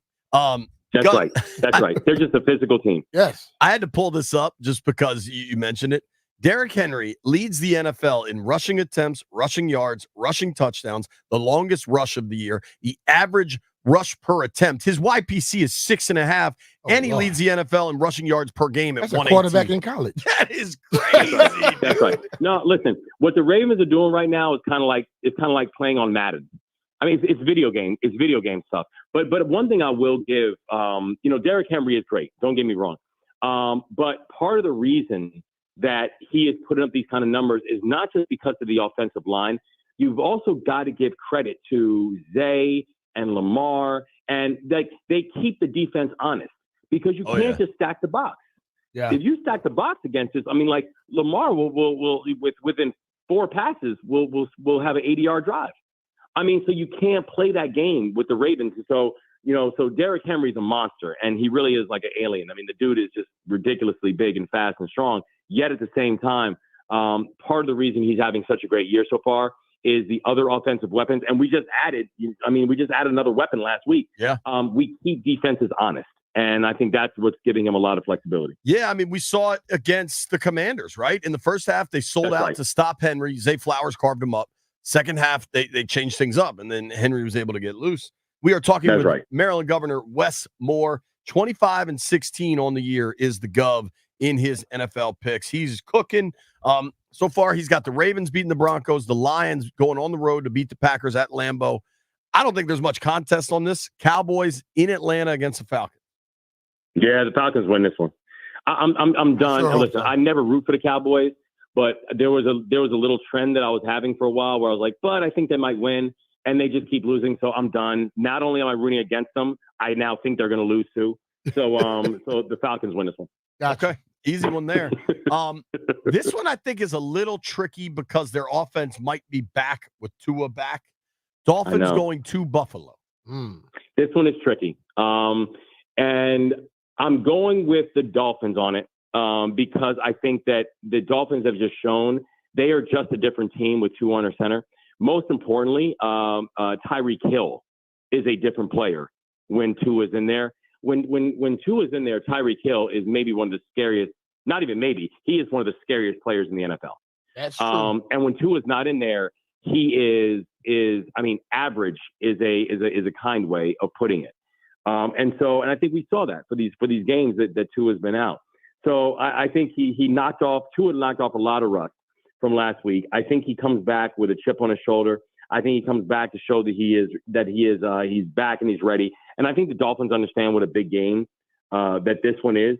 And the Bills, again, not a horrible record, but they just haven't really beaten anybody good. I mean, their last wins are the Titans and the Jets and the Seahawks. So I'm just not convinced that they can actually beat a team that when they're clicking on all cylinders is really good, like the Dolphins. So I think the Dolphins go up to Buffalo and surprise them. All right. I like that pick a lot. All right. Last one, sir. Your 6-2 Washington Commanders going to the Meadowlands to take on the Giants. And it should be noted, the old Meadowlands was a stadium, and then they built a brand new one right next door to it. Just for happenstance, I thought I'd throw that out there. I know. I listen, I'm just saying. All right, Gov. Commanders at Giants. Yeah, you mean the 7-2 Commanders? Ooh. I mean, they can go up if they want. But they don't have to. I mean, this is going to be an easy one for them. I think that the Giants are just one of the more confused and confusing teams in the NFL. I think that the Giants really have not found an identity, and I think they're going against a team that has very quickly found an identity. And I think that matters, especially when you get in towards the middle of the year like this. And especially they're riding on a high after last week's game. So this is not the 6-2 Commanders. This is the 7-2 Commanders. I love the confidence, Governor. All right, we got you at Ravens, Lions, Falcons, Dolphins, Commanders. That's it. Yep. That's it. Did you dress up for Halloween? Oh yeah. As what? Oh yeah. The Halloween's a big thing in our family, man. Okay. Every year we come up with different things. We've gone with everything from sports legends to Hamilton to the Wiz, and yesterday we were the Jeffersons. That's awesome. George and Wheezy. That's awesome. That's funny. I'm gonna find I wish I could have seen that. I'm gonna find. I assume you got pictures on Instagram or something, right? I'm gonna find this. Oh, absolutely. We got a whole tribute going up. Get ready. Oh, that's awesome. Governor, I know you're busy. I appreciate you making time for us, sir. man. Thank you. Hey, I appreciate y'all, man. Talk to you soon. All Okay. right, be cool. Maryland Governor That's Wes one cool Moore, dude, brother. 25-16, making picks, dressing up as the Jeffersons, which is hysterical. He's got Ravens, Lions, Falcons, Dolphins, Commanders. Landini, you tell me, why don't we break here and then we'll do a long block with our official Commanders predictions, or do you want to do that now? All right, quick break. We're making our picks when we return. It's B. Mitch and Finley.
Shout out to Vic Big Tip Ferreira. You know what the big tip is, Jeff.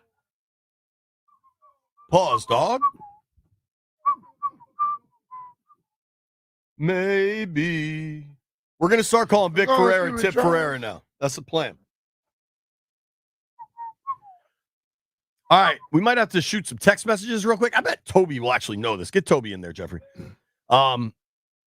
The Commanders do a high school game of the week every Friday night. Shout out to Friday Night Lights all across the country. Awesome. Guess the high school game of the week tonight.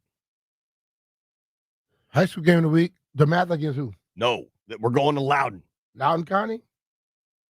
Kedrick School and who? Kedrick's on one side. What is Kedrick School? Stonebridge? Yeah. Right? Ked's at Stonebridge. Woodgrove. Is that a school? I'm sorry? Woodgrove? Is that who they're playing? Westfield? No. Move that bag, Commander, so I can see him, You please. say Woodgrove. Woodgrove. Wayne Grove from Heat. No, it is Stonebridge, coached by Kedrick Golston on one side. I'll give a hint. I believe the other team in tonight's high school game of the week is the alma mater of Cody Betts. Freedom? Well, if that's accurate, then I'm wrong. Okay. It's a synonym for freedom. Liberty? Nope. Another one. Independence. Independence High School is in Ashburn, right? I think so. I believe, I believe I'm correct on this. Do you know who the offensive coordinator is for Independence High School? No, don't know. Toby's got a guess. I can see it in his loins. Well, I know who it is, so I'm not going to spoil it. Well, hell. But just say it. Yeah, man. just say it. Logan Paulson. Yeah, dude. So you get Kendrick on one side tonight versus Logan on the other. That's pretty cool, right? Who gonna win it? Is there a line? Has Vegas made a line available? Yeah. I'll set one right now. Give me the records of these two teams. I'm gonna tell you what's gonna happen analytically. And tell me Logan where it is gonna is. run the ball 50 times.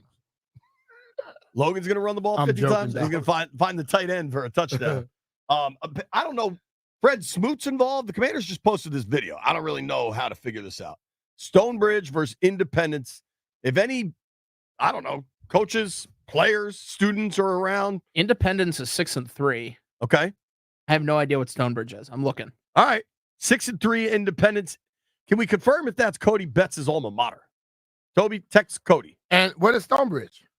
That's what we're working to find that information. Jeff's coming in here to hand off a bunch of forks, which is vitally important at the 1:45 hour. Stonebridge is 2-7. Oh, wow. Where is the game? And it's the game of the week? I think it's the game of the week for the Skins because it's Ked versus Logan. Oh, the team said that. The team is saying it's the game of the okay then. All right. I thought you said that was the game of the week. I'm like, and the team 2-6? I'm going to set the line at Independence -10. You got a 6-3 versus 2-6, right? Give me Stonebridge. You taking Stonebridge with the points? Yeah, plus 10. Yeah. Oh, wait. Apparently this happened last week. Oh, Lord. Yeah. You know what? We got to learn to stop letting you go with stuff. I told you, you got to learn to check Independence stuff. won 14-10. Before you... Hey, you would have covered I me. would cover it. Before you start going on air, you need to start checking things before you do it. Because you're killing us, man. Stonebridge did win last night, it looks like. Shout out to Stonebridge. They Go beat Ked. Briar Woods. So they're now 3-6. Maybe. Let's talk about something we know hasn't occurred yet. Commanders, Giants, Week 9 at the Meadowlands. We'll go around the room, including Commander Tequila. Let's get some official predictions. Tobo, you start. Let's go with 27-13 Commanders are actually able to punch the ball in the end zone this time. 27-13 Commanders from Toby, who is head to toe in Commanders gear. He's got the Washington hat, the Jaden Daniels t-shirt. His drawers are burgundy and gold. Jeff, you're up. Wait. How you know that? He told me in the bathroom. Why would y'all be having that discussion? What you wearing in the bathroom? We got to get out of here, man. We got 10 minutes to kill. Right. Let's go. I'm gonna my let my Ashburn syndrome unleash. 30-10. Let's go, Commanders. Landini? Yeah, it's definitely gonna be a blowout. Definitely going to be a blowout. B, I'm getting nervous. Because they're all saying it. And you get mad at me when I always say it. I'm getting. I mean, but you always do stuff that take people down this road, so it's still your damn fault. It's not my. Let's let Landfill every time make there's his trouble, prediction. it's your fault. Every time there's trouble, it's my fault. I'm gonna go 40-16. Damn. Blowout. Who's scoring? I'm going 30 points. 40 points. Everybody's scoring. Everybody's scoring. I'm going 30 to 10. Isn't that what Jeff did? At 13.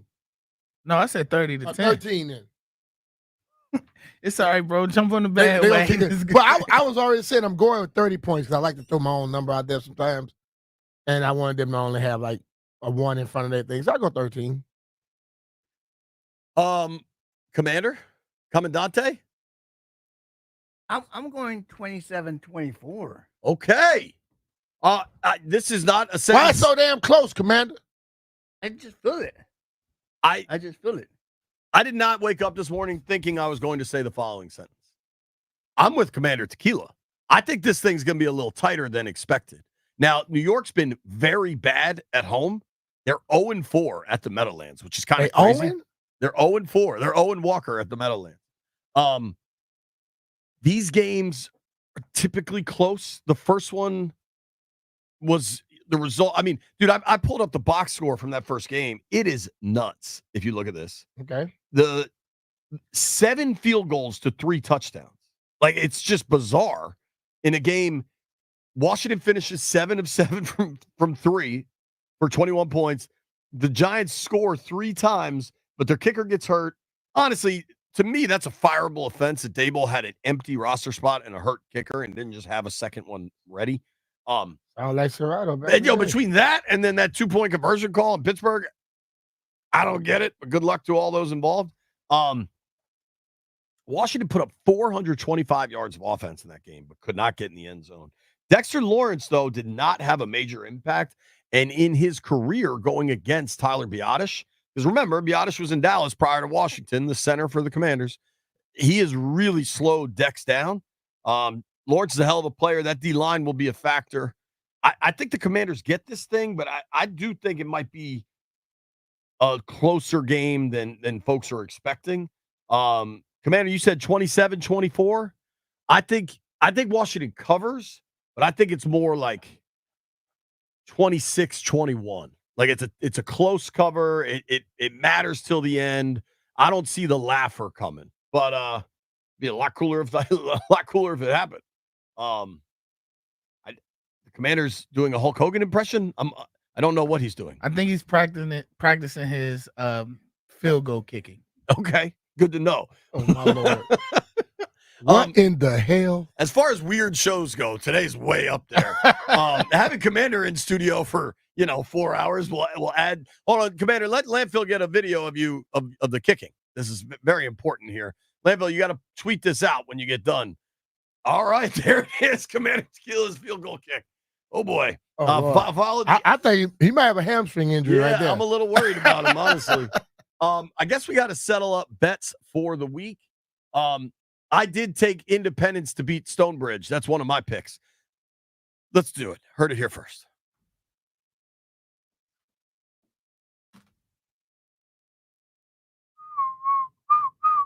All right. Gather around. Did I go over? No, JP. I got one? Yes. All right. From my standings, JP, I have you in first place. Hell yeah. How can you have him in first place when he think he lost? Nah, he was 1-1. He was 1-1, and then he was 1-1, and then he hit last night. He called Tulane. I did call Tulane last night. Yeah, Tulane won by 31 points last night. Booyah! Go Green Wave. All right, I won the week. Yeah, you did. I knew I didn't like you because I don't like the Tulane. That's like me cheering for Duke. Second place, Jeff Walker for president at 2-2. Boo. Boo. What I tell you on that song, don't you listen to no haters, critics, or analytics, baby. Because in last place, we got a tie. Tie for last with B and Landini. They both sitting at 1-3. 1-3. The video is posted if you want to see Commander Tequila. I don't think how I get to 1-3. That's what I want to know. Because you I was 2-0. No, you tried not to give me my victory. You did try to chase him out. Then I won the next day. No. What you said was, and I'll bring the audio back. You gave me a 2-finger salute via text. Oh, that's right. You don't get no red beans. Yeah. I forgot. yeah. You won't be getting those. And I tried. And you tried to sneak me in on a little thing this morning about the red beans. You ain't gonna ever eat red beans again. Yeah, man, you're cooked. I get them all. Jeff, I'll make my family beans recipe for you if you want it. Yeah, that's okay, JP. I want my family to embrace me at Thanksgiving. Not kick me out the house. JP's family bean recipe is Bush's. Yeah, we're related to the Bush family when it comes to beans. All right, what's the weekend parlay? I know everybody put their pick in. What do we got? Manda's money line for me. See, you're taking the money line, which you wouldn't have to pay for that if you really believe they were going to cover. You got them winning by 20. Why are you taking the money line? Because anything can happen. We just watched Jameis Winston ball out last week. Yeah, but Jameis is good. I'm going to just take the money line. Ahmet took the Falcons -3.5 versus the Cowboys. B. Mitch took the Vikings -5.5 against the Colts. Jupu Finbu took the Bears +1.5 against the Cardinals. Jeff took the Commanders money line, and apparently I took the Bills money line. So I'll take that. Shout out to the Bills. Let's get this money. Let's get this money. Hans Wickline won $97,000. Yeah, what the hell are we doing? Thank you to everybody that listened to the program today. Thank you to Jeff Walker for making a hype song. Jeff, get that out on the internet. Thank you to Landfill for making cayenne pepper water, the Aaron Rodgers elixir. Thank you to Amani Toomer for joining us. Thank you to Maryland Governor Wes Moore for joining us. And thank you for 8-2-9, Mr. Santana Moss joining us. We appreciated all the calls. Fun week, fun show. Me and B are headed to New Jersey in the morning. When we're back Monday, Commanders might be 7-2. Grant and Danny are live out in Fairfax. Go check them out. Trying to find the name of the place. Where'd you go? There in Fairfax. Follow Grant. I'm sure. Here we go. Craft House in Fairfax. 11861 Palace Way. I think it's a beer place. Craft beer. Maybe we'll go get some beer. Go get some beer with Grant and Danny. Hell, if you made it this far, Grant and Danny owe you a beer at Craft House.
I'm Toby Altizer with your sports update on the Fan, and this update is presented by Gridiron IT, tested, trusted talent, gridironit.com.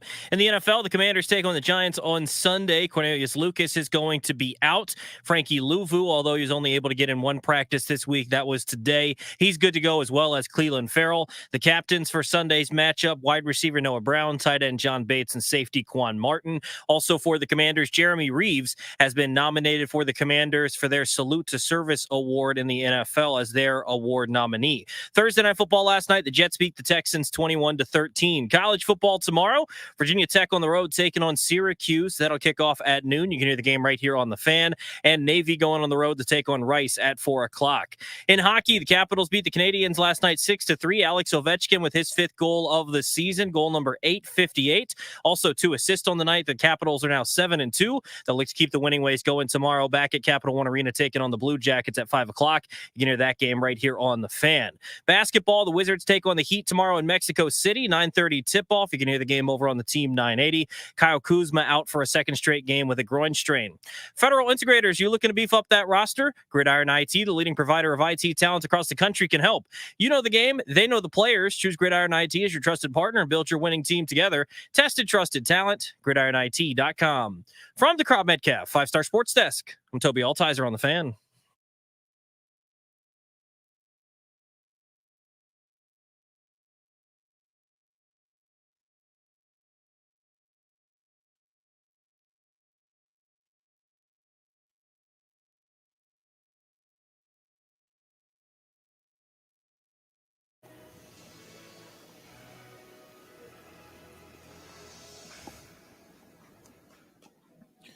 Good Friday afternoon. Welcome into Grant and Danny. We are live on 106.7 The Fan all over the DMV. You can listen to the show on the Odyssey app wherever you are, coast to coast. Was just talking to a listener, said his son's out in Denver, listens via the Odyssey app every single day. We love that. You can watch us on YouTube as well, the 106.7 The Fan YouTube page. It's a Friday field trip, stop number 3. We are at the Craft House in Fairfax Corner. We will be here all day long. We killed in Leesburg. We crushed in Manassas and Fairfax. It's up to you today to make it 3 for 3. We're excited about this. 4.5 hours of fun as we get ready on a football Friday for the Commanders to try to get to 7-2 against the Giants on Sunday. You know, like they always are. It's the normal thing that happens around here. But yes, it's been awesome. Both weeks have been incredible. Looking forward to this one as well. A little 2-0 BP fastball right here. Let's knock it out of the park. Vibes are good, by the way. Yeah, I've already destroyed a grilled cheese. Is that all, Danny? No, there's buffalo chicken inside of it. So take your grilled cheese, send it back, put buffalo chicken inside of it, and now you got the sandwich that I ate, and it was fantastic. Here's how I know that we're in a good place. Okay. I got tots. I ate tots. Crunchy, fried, delicious tots. You can get tots. Are they on the menu? You're in a good place. Mm-hmm. This is a happy spot for you and I. The Craft House in Fairfax Corner, big parking lot, no issues there. Come on out right off 66. Don't sit in traffic on your way home today. Come kick it with your pals and talk football with us. Should be a good time. Speaking of the Commanders trying to get to 7-2, we were talking to one of our buddies out here, and he's like, you know, it'd be nice with the Commanders' 100th anniversary coming up soon if they had one more Super Bowl before they turned 100. And I was like, well, this February is before You mean besides this year? I was like, they are now contenders. He's like, you mean this season? I said, who's better? Name a team that's better at this point. Jared Goff's going to stop them. Come on. But we are feeling good. It feels good to feel good. That's what I'm saying. 6-2. They've been as good as anybody else in the conference. Chiefs notwithstanding, 7-0. They never lose. They find a way. They're not impressive, but they just always score a couple more points than the opponent. Washington's as good as there is in the league right now. So they're going to the Meadowlands to try to win their 7th game out of 9. The last time Washington was 7-2 to start a season was 1996. And that year, by the way, they fell off pretty immensely. Yeah, that was the Dan Snyder going to the playoffs as inevitable as tomorrow type comments, and then it wasn't. Well, Snyder was not here yet, 1996. Oh, 96? Team in 99. Oh, 99. Oh, yeah. Yeah, what was that? It was the different team. You're right. That wasn't that. That wasn't 1996, this would have been a early Norval Eugene That was a Norval era, project. when they had these years where they'd get off these amazing starts and they just completely fall apart. But that was that year, man. This, to me, feels very, very different. It's year one of a regime, new owner, new GM, new head coach, and the quarterback. Oh, by the way, it looks like you've got your answer for a long, long, long time. Yeah, sorry, I'm a dope. I was thinking of year one of Zorn when Snyder said what he said. But anyway, yeah, this has been here, even with, and what are we known for here in Washington? Even without great quarterback play, and Joe Theismann was terrific in his day, of course, but it's basically been since then that you had an honest to goodness, this is your franchise quarterback. There's been good quarterback play. Kirk Cousins played very well here. Brad Johnson was awesome in 99. And there have been great offenses, but that's not the point. But he's on your roster. This is who you identify. The first player you think of before and after, right? It is that franchise quarterback. 49ers, who do you think of? Montana. Everybody knows it, right? You think of the Patriots, it's Brady. You think of the Colts, it's Manning. Everybody knows that guy. And so far, that's what it seems to be here. Not just a year, not just where you start 3-6 and have to win a bunch in a row just to sneak into a wild card to get mud stomped. This is the real big organizational, everyone pulling the rope in the same direction. You got something special brewing here, and it's all fun. Yeah, I was thinking about this because you and I actually did the topic, if you remember going back earlier this week, about why not a human being picking a division would suggest the Eagles are going to overtake Washington because that uses history, but why a computer just spitting out data would say the Eagles have a better chance to overtake the Commanders, who lead them in the division and have a softer remaining schedule, would have a good chance to overtake them. And I was thinking about this, over the years here, just watching this team and the fact that they were fraud and they never really had a shot, even when they were playing okay, because of Dan Snyder, because of the front office. What would be the argument against their legitimacy now? Nationally, when you see people say they're really good, this team's legitimate, this team's not going away. They have an ownership group that gives them a chance. They have as good maybe a front office, and it's very early, but so far, how'd that free agency period work out for you? What'd you think of their first draft? Anybody see Johnny Newton this past week in his start? Johnny Newton had 7 pressures this past week in what is now his first real opportunity post John Allen to play a bunch of snaps and be an impactful player getting up the field next to Daron Payne and the other D tackles on this team. Mikey Sanders-Still's playing out of position, balling out. He could go up and down the draft board to show that Peters, Newmark, this outfit did a really, really good job. So check there. But in the past, you go, why isn't Washington good? Even if they're 3-1 or 2-0 or whatever. Well, I don't like the coaching situation. Quinn's been outstanding. He hired a great staff. Well, what do they got at quarterback, really? It's Heineke, it's Wentz, it's name that Ham and Egger. Now you got the guy. You got Jaden Daniels, who has been a top 5 player at the position this year, according to almost any legitimate ranking. What are they missing? If you want to yell about their defense, we were in Cincinnati. We saw them get destroyed by the Bengals in a win. They keep getting better. Yes. We played the Joe Witt press conference on our show yesterday, Danny. The Washington defense in weeks 2 and 3, comparative to their defense currently at this moment right now, there's no comps. I mean, it is a completely different situation. So if they're going to play league average defense moving forward, this team's about to be a real legitimate pain in the butt, and they're going to be a threat to everyone who's got any say in the NFC. Yeah, only one game in their last, 5, have they given up north of 20 points, and that's to one of the best offenses in the sport in Baltimore, right? Baltimore's doing that to everybody. So they're not good enough to stand tall against one of the great offenses, again, in the sport. They probably couldn't stop themselves, so to speak, right? But the fact is, you're good enough to take advantage of an offensive scuffling. You're good enough to be, to dictate to them. You're good enough to shove it on them. You're good enough to cause pressure and turnover and havoc. You've seen that in the numbers. I mean, through 3 weeks, they had a turnover. Since then, it's been at least 1 per game. Oftentimes, it's been 2. Look at that Carolina game. This has been a totally different night and day group, kind of to your point. And it's all, whether it's Joe Witt and Dan Quinn adjusting, whether it's finding schematically what works, whether it's finding some different spots. You mentioned Mikey Sanders still moving from slot corner, which is what he did in college, to now being an outside guy maybe more often than not, whether it was benching certain guys or reestablishing roles or playing time differentials. I'm not sure. I mean, the answer is probably yes to all of it. But the fact is that group is improving. And we said this, kind of before the season, without knowing the offense would be as good as it was. They're going to improve on defense. It's a matter of how much. I didn't expect going from 30th, 31st, 32nd, all the way up to a top 10 type group, and I don't think they are that. But if you're league average, give or take, which means there are going to be good moments, there'll be some bad. There'll be some big games from a Derrick Henry or a Zay Flowers or something like that against you. That's going to happen. But there'll also be really positive moments to kind of balance that out. And if you're in that sphere with an excellent offense, you are a threat to do some things. You're a threat to win a division. You're a threat to win a playoff game or two. You're a threat to be the kind of team that nobody wants to see or play when it's winning time. And that's all I've asked for a long, long, long time. I thought it would be a couple years from now, quite frankly, but it ain't. So sorry about it. We're doing it now. I think DVOA is probably the best statistic that rips all of the stuff that is going to differentiate each team from one another based on opponent or where they're playing, and it kind of evens the playing field. It's a really good analysis of just overall value. Weeks 1 through 4, Washington's defensive DVOA was 31st in the NFL. Weeks 5 through 8, so similar sample in games, 11th. Yep.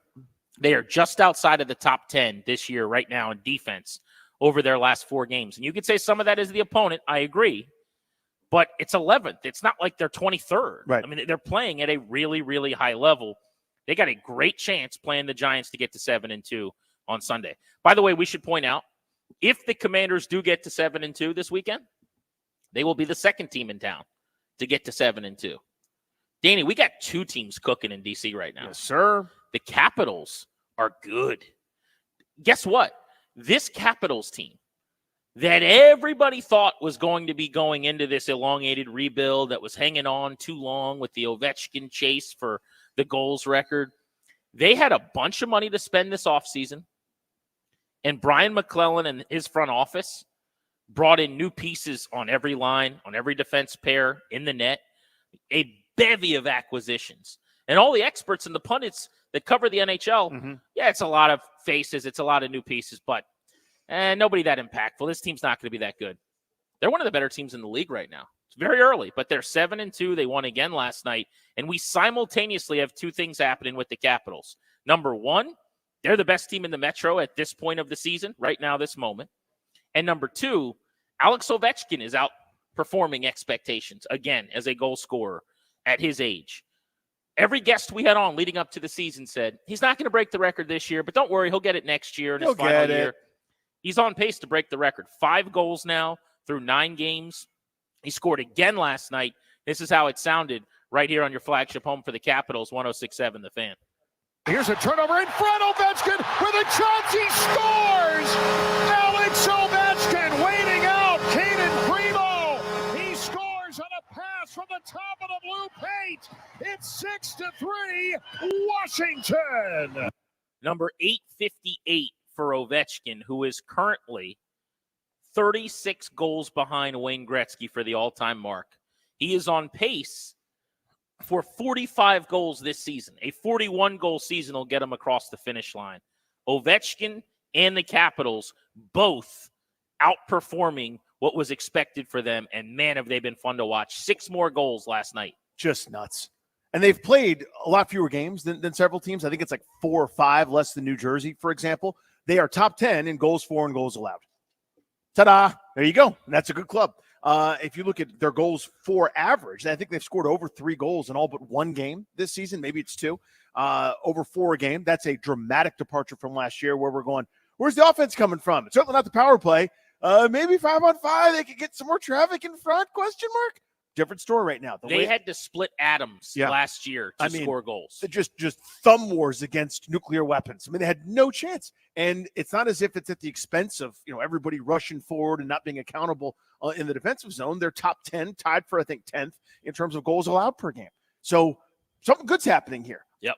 How sustainable is it? TBD. We'll see. But I'll take my chances with Coach Carbs and kind of that veteran group where it's tougher for some of these kids to kind of come up and, to your point, rebuild. They're not really rebuilding. They're sort of retooling this thing on the fly, which I always think is way harder. That's such a tough needle to thread, right? It's good to do one or the other, right? To detonate, blow up, start anew, as they did to begin this Rock the Red era.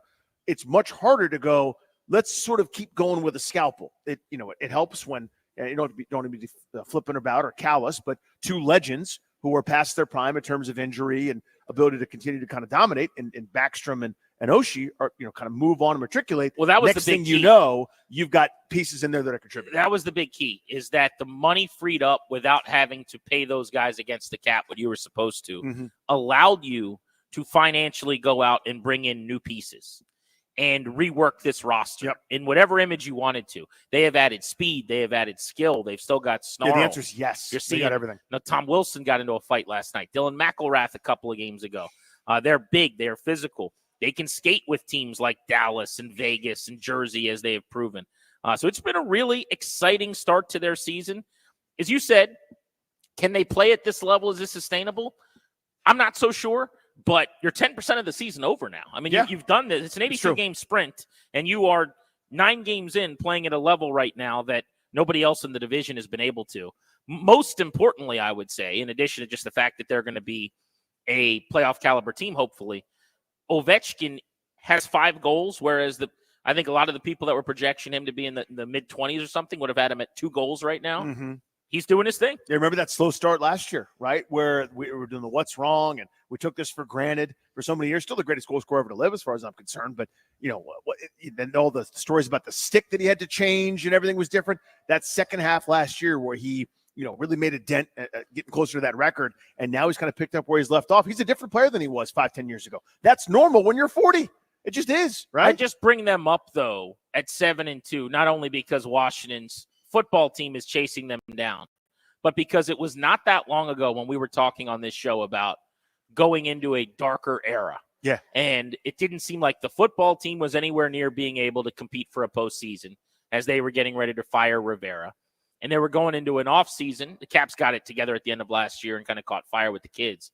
But it didn't seem like they would be contending for anything meaningful in the next couple of years beyond just the OV record, right? Now you've got the Commanders, who are a juggernaut. The Caps have been a wagon.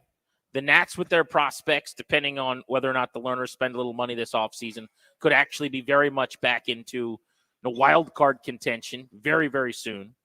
And the Wizards, distant 4th team, no doubt about that. It's going to be a very long year, but Bilal Coulibaly looks okay. Yeah, they've committed to a rebuild. So instead of just saying, let's do this with a bunch of veterans, they're doing it with kids. They're doing the steps they actually could take to maybe one day be great for the first time really and truly in my life. Here's where we should start, though, on the MGM National Harbor listener lines with you guys listening all over the DMV today. I want to look at this Giants matchup in detail. Where is New York going to give Washington some issues on Sunday? There's a couple of areas where I think the Commanders are a little susceptible in this head-to-head matchup that we need to cover. But what about this game gives you the most confidence in Washington getting to 7-2? And then where are you nervous about the Giants, a team that for whatever reason Washington has struggled with over the years and as recently as week 2 had their problems pulling away from? We'll open up the phones at 800-636-1067. That's 800-636-1067. Remember, we're live today out and about. It's our Friday field trip series. We're at Craft House in Fairfax. You can come on by. We've got some first come, first serve shirts from our 1067 The Fan merch store. We're going to be here until 6:30 this evening. So please come hang with us. Grant and Danny on The Fan.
Welcome back to the Craft House in Fairfax, where we are live for Field Trip Friday, the third installment. We're going to be doing this every Friday, out and about with you guys all football season long. We're really excited about it.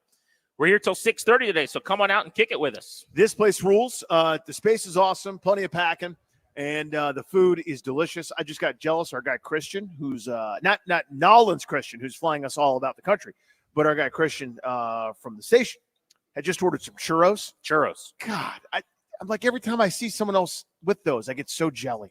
I get so jealous. There could of be that. churros in your future. I think I'm going to have to get some. The day is very young. I was asking earlier about the wings here. I said, should I try the wings? And the guy's like, yeah, try the wings. And I was like, you know what? I'm not going to start with the wings, but we're here for a lot of hours. Yeah. So I'm not going to say I'm not going to get the wings at some point. Did you ever see that movie with Daniel Day-Lewis starring There Will Be Wings? It's a Grant Paulson It was story. a really good, yeah. The I wings. eat your wings. Like, that was the whole movie. My wife normally doesn't watch movies where there's a lot of wings. But in that particular instance, because it was Daniel Day-Lewis, she's like, all right, I normally don't like wing movies, but let's watch this It's one. a story of Grant when he goes to sports bars and pubs and any place really where he's like, I have a hand. I eat your milkshake wings. Wings. Sorry, I messed it up. Wings. That was the movie. 3 o'clock today, coming up in 35 minutes, Daryl Slater of NewJersey.com is going to be joining us to scout the Giants. He will get us inside the locker room with the opponent, who's going to be playing, who isn't going to be playing, and what is that matchup going to look like for Washington. That's coming up at 3 o'clock right here on the Fan. Remember, as you get out here to come on up and find us at our front table, we've got some first come, first serve gear from our 106.7 The Fan merch shop we're giving out as well. So it is a good day on a Friday to get out of the office and to come talk football with us. Gorgeous out. Come on. Let's get to the matchup, though, because I was talking to a few people yesterday after the show, and they said, what I want to see this weekend is the Commanders improve in the red zone. So I start doing a little digging. Mm-hmm. You'll remember that the Giants' red zone performance was the worst of the season, worse than even this past week. Washington statistically was 0 for 6 in the red zone against the G-men in week 2. Now, I think that's a little misleading because one of those red zone trips is at the end of the game where they basically decide to just run out the clock. But let's say it's actually 0 for 5. Mm-hmm. Still a disaster. Yep. The Giants statistically are the 5th best red zone defensive team in the league.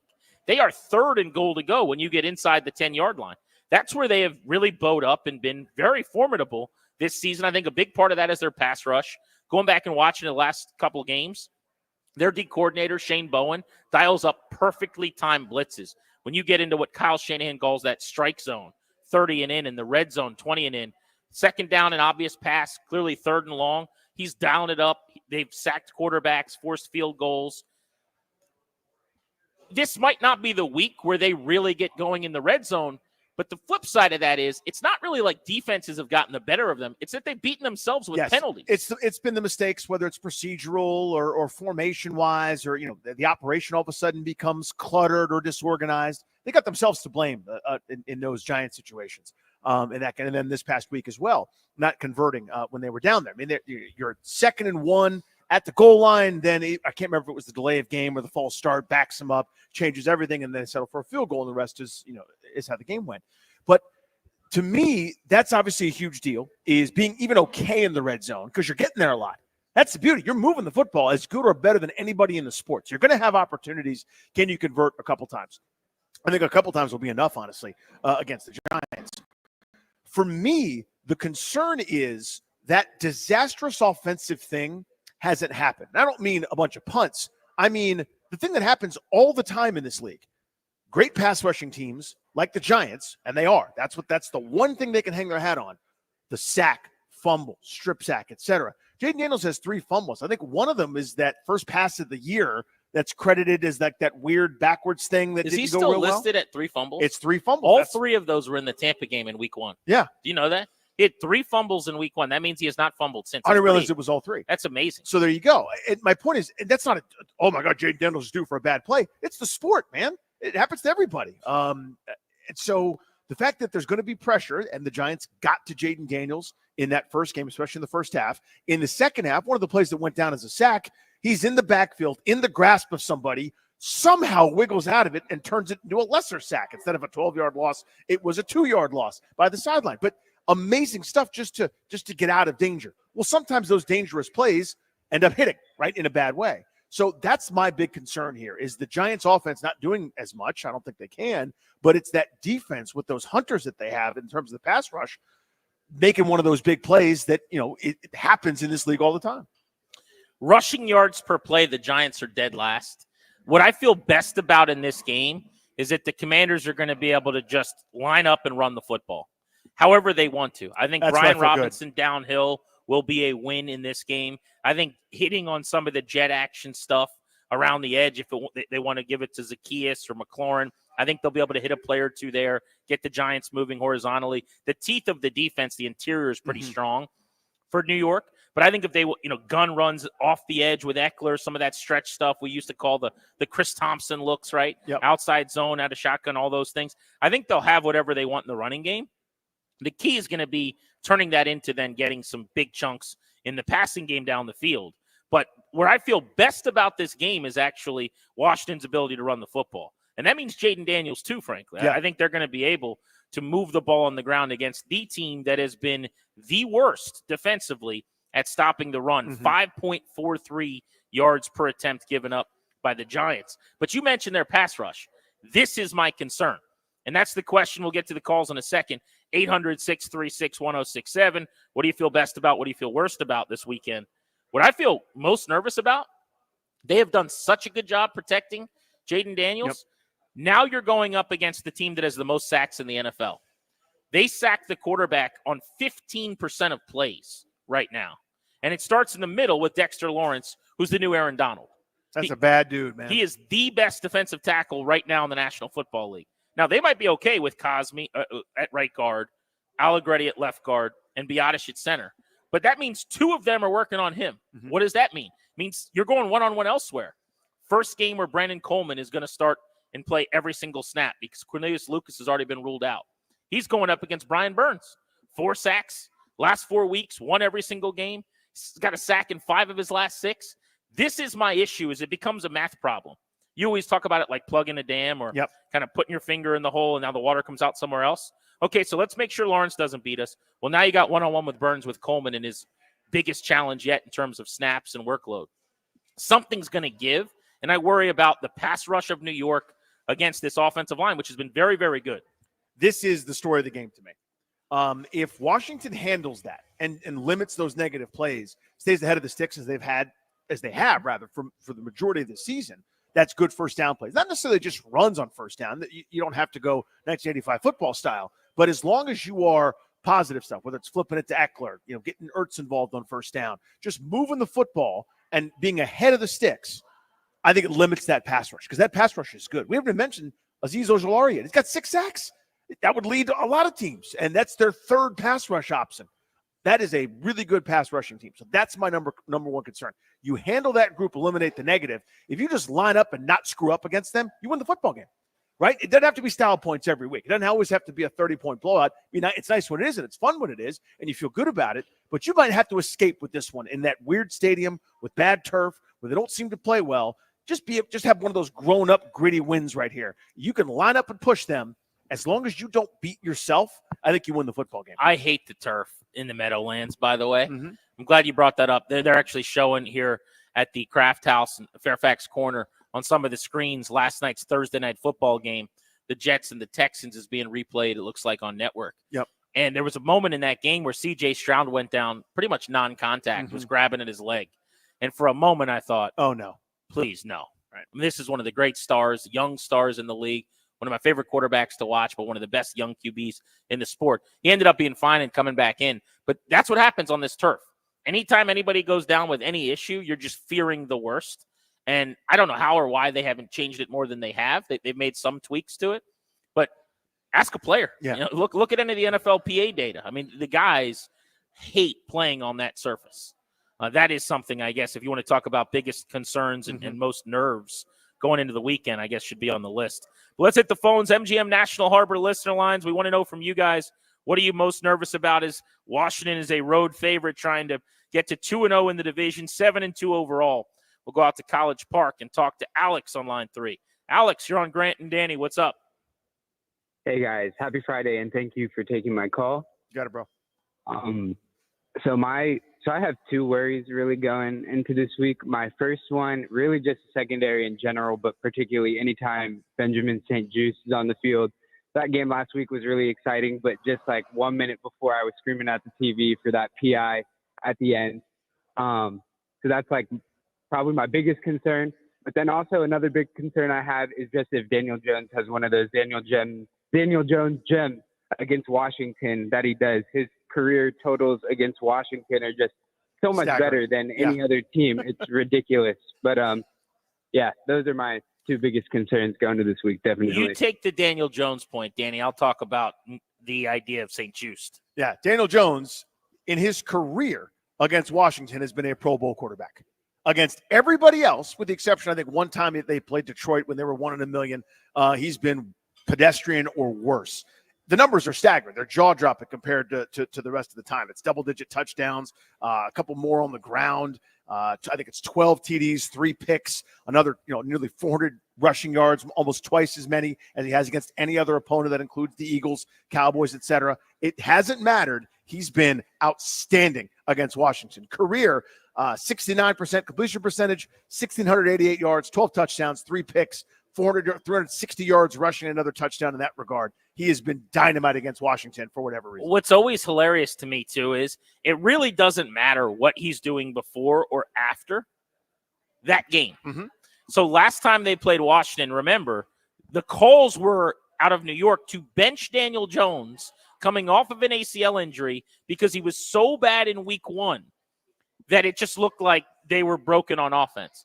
And he kind of got right again. He had a couple of touchdowns. He played well. It looked fine. He has had bigger games. He's had games where he had a quarter of his season-long touchdown passes, like 4 touchdown games. It has been pretty staggering. Specific to the Benjamin St. Juste matchup thing, I actually like BSJ in this game against the Giants. Here's what I mean by that. I think this is a game where you give Malik Neighbors whatever he wants underneath. So if you look at Malik Neighbors statistically this year, he has had some monster games. I love this kid. Have loved him since LSU. But he went 10 for 127 against Washington on 18 targets, which you don't hear of. You don't see that. They scored 18 points and lost. Yep. A couple weeks later, 12 catches for 115 against Dallas. They scored 15 points and lost. So if they're going to feed him the football on those crossers, those drags, the smoke throws out to the boundary, let him do it. If they want to give him 14, 15 targets, tackle him. Make sure there's no 40-plus yard gain after the catch, right? But I would give him those catches and targets. He averages 10 yards per reception this year. That is like athletic tight end territory. Yeah. You know what I'm saying? Right. So do that. Make sure Darius Slayton doesn't beat you for 45 at some point on a deep post. Make sure they don't get Jalen Hyatt. I barely remember the guy's name, but I'm pretty sure that's who it is, who they drafted really early a couple of years ago, who they never play, who's a speed burner. Make sure that guy's not getting behind you for a home run. Yep. That would be my philosophy. So Neighbors, I think you find a way to kind of give his and make stops. And on the other side, I think the matchup's better for St. Juste with his size and his length to go with Slayton or to try to match up with maybe one of their more physical, bigger receivers on the other side of Malik Neighbors. That's kind of how I would do it. That's how they were doing it more or less, I think, starting right around Giants week, okay, as this defense was getting beat a lot. I mean, I remember being at the Cincinnati game with you and our buddies, Kandori and Morad and company, and Jamar Chase was singled up, and I go, touchdown, because it was obvious. You left a guy on an island one time, and it was a 60-plus yard tutty. So they basically eliminated that. They said, we are going to play soft, too deep, big shells, high, away from the line of scrimmage. Let's let everybody deal underneath. And then you saw Neighbors, of course, thrive in that kind of regard. So they basically eliminated putting guys on an island. I would guess you do that again. If you don't give the Giants anything easy, you just let them self-destruct. You let them screw up. They cannot wait to screw up. They cannot wait to have a blown protection. They cannot wait to commit a false start or a hold or something to derail that drive. There's going to be an execution problem. Let them. Grant and Danny with you on the Fan. We are out and about for stop number 3 of our Friday field trip series. We're at Craft House Fairfax and Fairfax Corner. We'll be here until 6:30. So as you get out of the office, come on by, say hello. We've got some 106.7 The Fan merch store gear for you as you get here. First come, first serve. They got delicious food, cold, wonderful beverages, and a lot of football banner to be had with a lot of Commanders fans who will be out here all day long as we get ready to see the boys try to get to 7-2 in the Meadowlands. Next, let's look around the NFL. What are our 5 favorite games on the slate this weekend? You're listening to G&D.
Live from the Craft House in Fairfax on our Friday field trip. Grant and Danny with you on the Fan. Thanks much for making the show part of your day. Means a lot. Now you got options. We'll take you up to 6:30 this evening and another great night of sports all over the DMV. Right now, though, Danny, let's focus in on the rest of the NFL and some of the matchups that catch our attention this week. Best on the slate. What's your favorite NFL game? So it's probably supposed to be Lions-Packers, and that's probably the easiest answer because that's the best game of the weekend. That's for that really good division where everyone's over 500, the two best teams. I'm fascinated by this Kansas City Chiefs situation. So Sunday Night Football for me, my sneaky one seed, a bit of a hipster pick, Tampa at Kansas City. Kansas City remains unblemished despite the fact that they win one-score games, and it's always really close with them. Tampa's doing this Baker Mayfield renaissance now without Godwin, without Evans, and he was great last week, at least for the first half. So that's my sneaky number one game of the weekend. The Bucs defense is their problem right now. All of a sudden, right? Yeah. It's funny because you're right. They don't have Godwin, and they also don't have Evans, and yet they still, I thought, were good enough on offense, scored 26 points against Atlanta. They could have won the game, but they got shredded by the Falcons' offense. And now it's back-to-back weeks where they've given up a combined 72 points in losses. I'm going to go with the obvious game here. I don't need brownie points for getting cute. Detroit-Green Bay is awesome. That division is amazing. You look at the NFC North and where we're headed with 4 legit contenders, I think, that could make postseason noise. The Lions are 6-1, probably the best team in the NFC. The Packers are 6-2, despite missing Jordan Love a bunch at different points, and he got banged up again. He's supposed to play in this game. Minnesota started 5-0. They've lost 2 in a row, but they're still viewed as a contender because of Brian Flores' defense and the best wide receiver in the league in Justin Jefferson. And we just saw Chicago. They were a Hail Mary conversion away from being 5-2 in their own right. You'd have 4 5-win teams in the same division. First place on the line for the Lions and the Packers. If Green Bay wins, they get to 7-2. They overtake Detroit for now. Matt LaFleur, I think, would be the front runner for Coach of the Year. Should be. Him and Dan Quinn, perhaps, depending on the result with Washington, New York. But I love what LaFleur's been able to do with Malik Willis. Jordan Love limited this week in practice. Questionable, I think, ultimately with that groin. He's been beat up and banged up a bunch this year, and they've done it without him, without consistency at the quarterback spot. Don't need to add anything. You covered it. That's my number 2 game of the week, Lions and Packers. What else you got? Number 3, Denver-Baltimore. Denver's 5-3. Now, their schedule has been softer than single-ply toilet paper when left under the sink, the faucet, running for minutes at a time, but they're still 5-3 in second place in the AFC West. And Baltimore does this weird thing where they're really good until they're not. They lose games they shouldn't lose, and they've let themselves have a couple bogeys against them for reasons that I don't quite understand. This is a chance for them to kind of try to keep pace and stay at the top of that AFC race, and this is a legitimizing game for Denver. You know what game I like this weekend is the earliest game in the 1 o'clock slate. I guess they all kick off with a minute or two, but the Cowboys and the Falcons. That's on my list. Dallas is 3-4. I didn't think Dallas was very good. I didn't think they were this bad. If Dallas loses to Atlanta, you're sitting at 2 under 500 with a game against the Eagles and then the Texans coming up.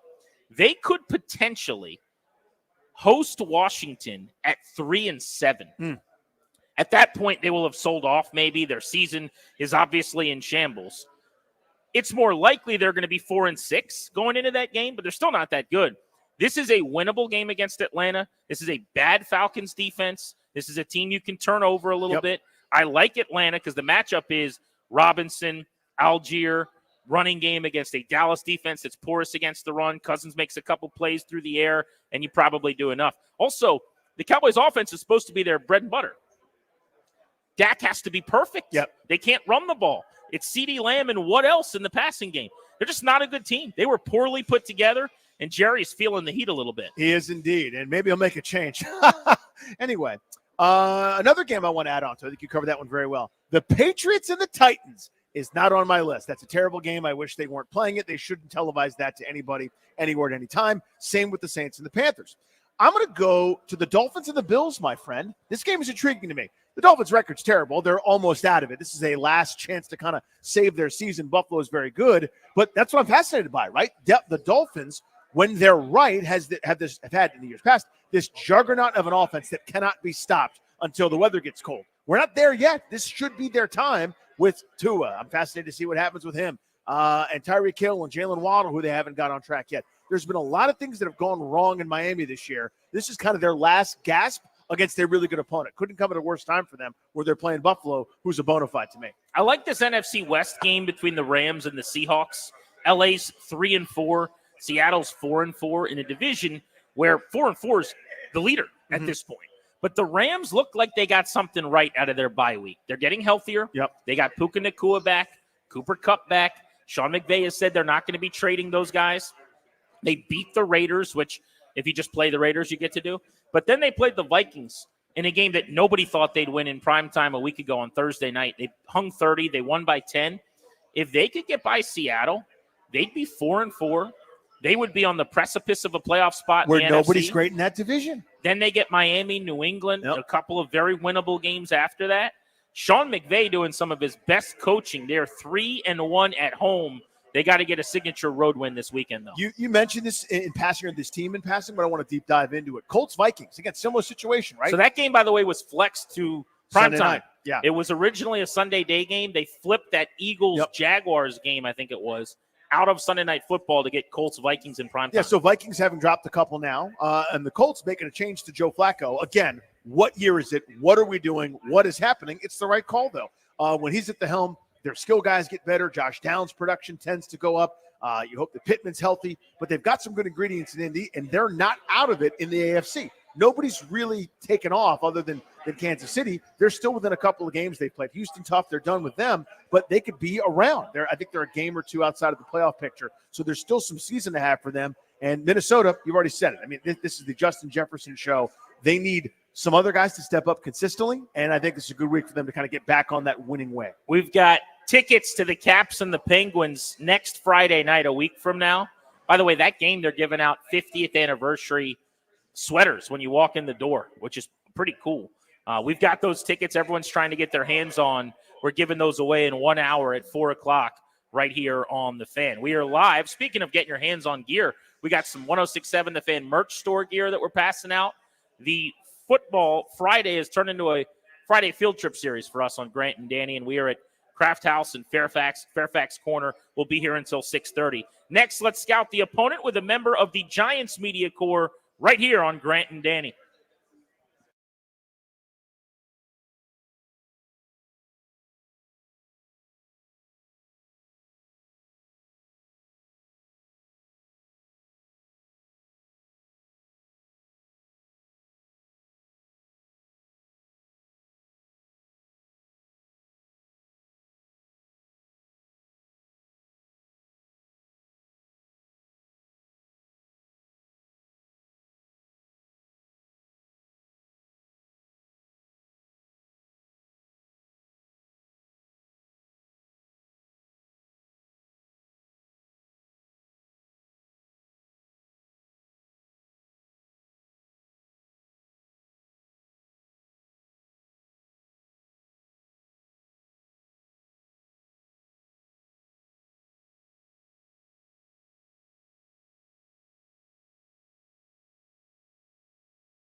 Grant and Danny out and about. Our Friday field trip today. Craft House, Fairfax will be here until 6:30. This place rules. I'll keep that very simple. I see lots of beers. I can't even count how many Daryl Taps there are here. I also see beers in the fridge, and all the foodstuffs are tremendous. There's a pile of nachos on that table that's like bigger and taller than your head. I had a grilled cheese. It's not just a regular grilled cheese. That was a buffalo chicken grilled cheese. So take your regular grilled cheese and get on down the line with that.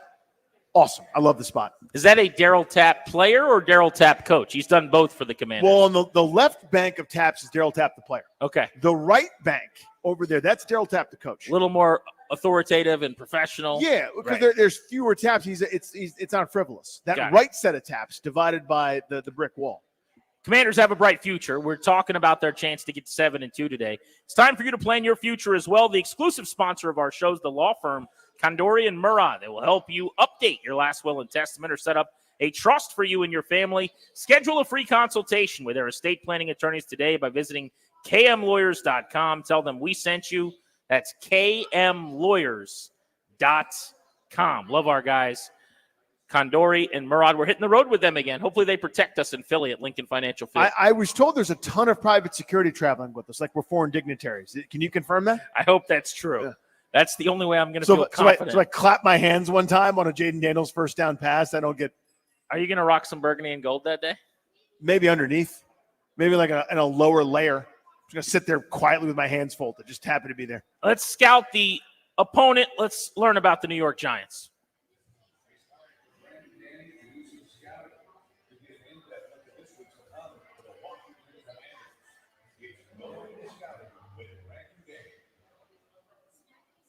Daryl Slater, NJ.com, and the Star Ledger joins us now. Daryl, thank you so much for a couple of moments. So we know the record, 2-6. I mean, what would you tell us about this Giants team? Are they what their record says they are? Yeah, they are. I mean, and they have been just inept offensively and especially inept at home. They have just pretty much not been able to get in the end zone at all at home. They have 1 touchdown in 4 home games. They're 0-4 at home. They obviously are done with Daniel Jones. They wanted Jaden Daniels, but they didn't lose enough at the end of last season. So, as you guys know, of course, Tommy DeVito beating the Commanders, right? So, this team is not in a good place. They played better, especially on offense against Pittsburgh, but didn't do enough to win the game. And they have major issues on their offensive line without Andrew Thomas, and they just have a quarterback who isn't good enough, and that's been where they're at. So they do have some bright spots, certainly Malik Neighbors, but yeah, overall this is a team that's still very much rebuilding. Is there any acknowledgement from Giants fans of what you just talked about? And I don't know how you would do it, I guess, to rub their face in it, but we argued a lot with fans last year as Washington lost their final 8 games. This is what should happen. The higher they pick, the better, regardless of who they take or who they like. Meanwhile, Tommy DeVito was doing the, chicken parm bit, and everyone's hugging each other and clapping like seals as they're winning empty calorie games. Is there an acknowledgement that ruined everything? I mean, I was writing it. I mean, I don't know. I guess some fans got just overly taken by it just because this team hadn't won really much at all. I mean, they are 2-6. This is the 7th time in 8 seasons that the Giants have hit the 8-game mark of a season, essentially the midpoint, with 2 wins or fewer. The 7th time in 8 seasons. So this is a win-starved fan base. They started 2-8 last year. And, of course, the 2-8 came in that they dropped to 2-8 in Tommy DeVito's first start. That was the first game post Daniel Jones ACL. And it sort of looked like, okay, at that point, they were trending toward Jaden Daniels, Caleb Williams, Drake May territory. Then they closed 4-3 after starting 2-8. And I think we wrote it right after that game in Washington, in Landover. This is a game that really hurts their draft position, and it did. I mean, you saw in Hard Knocks, Brian Dable straight up said he wanted to trade up for Jaden Daniels. At that point, it was not going to happen. I mean, the Drake May thing was the only iron in the fire they had, and they wanted him too. And they wanted to be done with Daniel Jones, even though they would have had to keep him this year because of his contract. But, I think any sensible Giants fan should have understood, or should now at least understand, what a potentially franchise crippling for several years thing that was for them to close 4-3, with 3 of those wins coming with Tommy DeVito playing. Because if Jaden Daniels continues to be as good as he looks like right now, I mean, the Giants don't get a quarterback next year who they wind up winning a lot with, then they're going to look back on this and really regret what happened at the end of the 2023 season. Daryl Slater, NJ.com, with the scouting the opponent, talking New York Giants. So my nerves come from, the fact that Washington doesn't play well against the Giants. I know that's, it's been different this year. Everything's different for us. But even still, 4 of the last 5 matchups and even beyond have gone the Giants' way. And this pass rush, 20 sacks between Lawrence, Ojulari, and Burns. Washington's been really lucky in terms of sack fumbles and some of those kinds of turnovers. They're due for one of those games that happens all the time in the NFL, and a great pass rush is maybe what can do it. That's kind of what I'm looking at here, Daryl. Your thoughts? Yeah, absolutely. This is the one team that Daniel Jones does seem to play well against. I mean, now, granted, their offense didn't do a whole lot. The Giants didn't in that first game, but they're 21-18, right? So, but for this Giants team, that's an offensive explosion.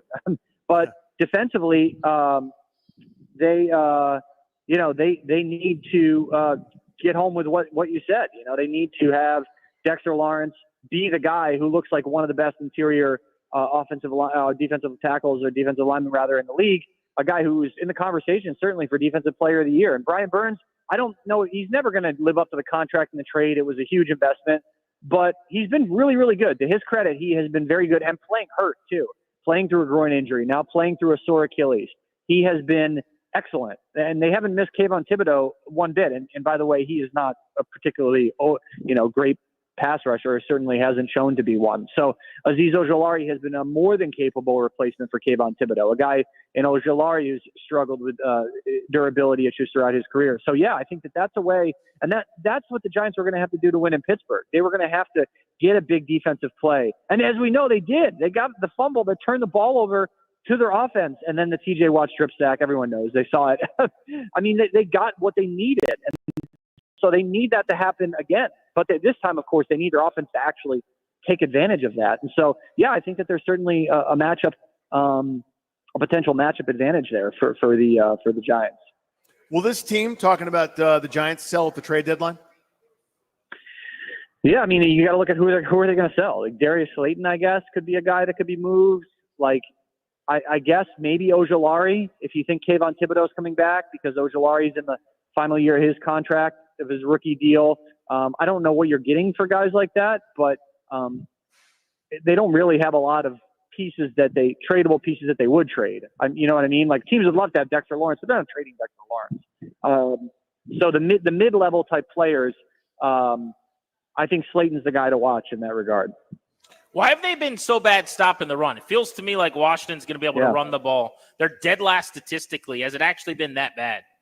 Awful. I mean, you saw Brian Robinson ran right through him at the end of that game in week 2. And it happened with Saquon Barkley, of course. And then it happened with Najee Harris last Monday night in Pittsburgh. I mean, this team has not been able to stop the run to save their lives. And I think part of it comes from they really miss Leonard Williams, the guy they traded away last year. And they did get good draft capital for him, but they really miss him as a run-stopping presence in the middle there. We know Lawrence is a really good player, but yeah, that's been a major issue. They've had big-time problems tackling with their safeties at the second, 2.5, really third level, I guess. Obviously, you don't want a guy to get to that point as a running back, but they've had significant tackling issues, and they don't really have anyone on the interior of that line who's a really good run stopper. They have not been able to capably replace Leonard Williams there. Is Tyrone Tracy going to play? It looks like he will, yeah. He's in the final stage of the concussion protocol, and probably now as we're talking, he is meeting with the independent neurologist, and this is the final checkup for him. He's trending toward. I would be surprised if he was not cleared, honestly.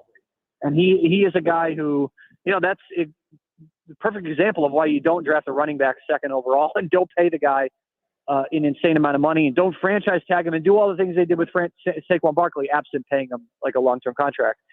But, 5th round running back who has college wide receiver experience, he's a nice little find for them. Not even little. He's been a nice find for them. He was great in Pittsburgh. One of their few bright spots in that game. But yeah, it looks like he will play. Yes. Daryl Slater's with us, NFL reporter and analyst, New Jersey Advanced Media, the Star Ledger. On Grant and Danny, we're scouting the Giants. It does seem like, speaking of Tracy, that their draft was pretty good. Maybe it's too early to celebrate it, but I mean, how much of a help is that going to be for Joe Shane in the grand scheme of things? I know there's some movement toward major wholesale changes with him and Dable. Seems like the early returns on that draft class from this past year are really good. I mean, it's saving them because the first two drafts were pretty bad. I mean, the 7th overall pick in 2022, Evan Neal, a right tackle who can't get on the field, even with all the issues they've had with Andrew Thomas out, right? You'd think they just move Jermaine Illuminor, your right tackle, over to left tackle and start Evan Neal. Nope, they won't even put him on the field. I mean, that was the Thibodeau pick does not look good. Josh Azudu in round 3, another bad offensive lineman in 2022. This draft has really made up for that. I mean, Neighbors looks like a really good player. Tyler Newbin, a safety, in round 2 looks solid. Their slot corner, Drew Phillips, in round 3 looks like a really good player. Tracy in round 5. So they've gotten some production from this draft so far. Yeah, definitely looks like a good one. And this was a draft that Joe Shane could not afford to miss on after, whiffing most notably on Evan Neal and Azudu in that first draft in 2022. You touched on this O-line, Daryl. Give me a state of the union of that group right now. Bad. I mean, well, look, okay, maybe I'm being overly. I'm sorry. They are better as a pass blocking unit. So here's where the numbers get skewed. They were the worst pass blocking offensive line in the league last year. They were a middle of the pack group before Andrew Thomas's injury, and that is a crippling injury. Crippling. They haven't been able to run block great. Now that's changed the last couple of weeks, right? So they've gotten better in that area. The problem is they have no answer for replacing Andrew Thomas. And I know when you lose your left tackle, especially one as good as Andrew Thomas, that's going to be crippling. So what did they do, right? They knew that Josh Azudu could not start at left tackle. They tried it last year. He did not do well. They knew that Evan Neal had issues at right tackle, so they signed Jermaine Illuminor, a guy who can play left tackle. Andrew Thomas gets hurt this year. What do? They put Azudu out there, and he's bad. On Monday night, they played Chris Hubbard, and he played one of the worst games you'll ever see. He allowed 12 pressures. I think his PFF grade was like 9 for pass blocking. And they're going to start him again this week. He's their left tackle this week because they don't trust Azudu. So they have and their interior line is not great pass blocking wise. There's all 3 of those guys, John Runyon, John Michael Schmitz, Greg Van Roten, solid enough players, but not good pass blockers. So Illuminor had been really good pass blocking. You can't kill him, I don't think, for the TJ Watt thing because Daniel Jones was supposed to move a blocker, a tight end over there to block, and he didn't. That was on Daniel Jones, talking about the strip stack. And so, yeah, I mean, they have shown some progress at pass blocking, but when you see a game like what they had from Hubbard on Monday, that really skews it.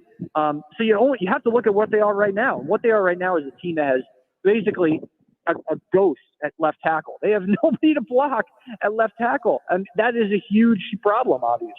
Yeah, that's a disaster. And it's not like the Commanders' edge pressure is a strength, but they've certainly been able to generate scheming up a whole lot of pressures with Frankie Louvu and some of the guys they bring downhill. So that seems opportunistic and pretty ideal for them. I mean, what's your prediction on the game, first of all? And if the Giants did somehow knock off Washington, how would they have done it? Well, I think they need a defensive or special teams score or an advantageous play, in terms of putting their offense in position to have a really, really short field to just tap the putt in for a touchdown. And geez, I mean, I don't know how much better of a position they got to put them in, but like maybe inside the 10, can they score a touchdown inside the 10 if they get the ball there? I do think, Jaden Daniels is a guy who has clearly grown up before everyone's eyes here exponentially week over week. He's a much better player even than he was in week 2 already, it seems like, just watching him from afar. And so I think this Washington offense will be more productive. Can they stop Brian Robinson? I mean, like that's a big thing too, right? So I think the Giants will not score a ton of points. They're going to have to muck it up and win ugly, like they were going to have to do in Pittsburgh. And so if the Giants win this game, it'll be with, I would say, 21 or fewer points. So if they can win this game 21-20 or something like that, that's really their best shot. I think this Giant team is probably capping out at 24 points with the way their offense is playing. Now, are they going to hold Jaden Daniels and company to under 24? I don't think so. I think the Giants will probably lose this game, by a touchdown or so, 31-24, 30-24, something like that. At best, in terms of their offense, right? I think that's the best you can expect. If they win this game, then it will be, I think an outstanding performance by their defense against a kid who is clearly one of the future stars in the NFL. And then I think you got to remember, too, for all the great things he's done, still a young quarterback. And so we see, every time there's a great rookie quarterback like this, they can be prone to a hiccup here or there, and that's fine. That's understandable. You get that. But the thing that Washington's done, obviously, is they've bought themselves so much wiggle room here. And that's what the Giants did in Dable's first year. They started 6-1, then they started 7-2. And since 7-2 in 2022, Brian Dable is 10-21-1 in the regular season when playing his starters. That doesn't count Week 18 that first year because they breasted everybody. So, yeah, that gives you a lot of wiggle room for what you can do. The Giants wanted to make the playoffs 9-7-1. So anyway, that's what that's sort of how I think the recipe goes. If the Giants are going to win this game, I don't think they will. I wouldn't be surprised if they do, but I don't think they will. Daryl, you touched on this, and I'll let you out on this.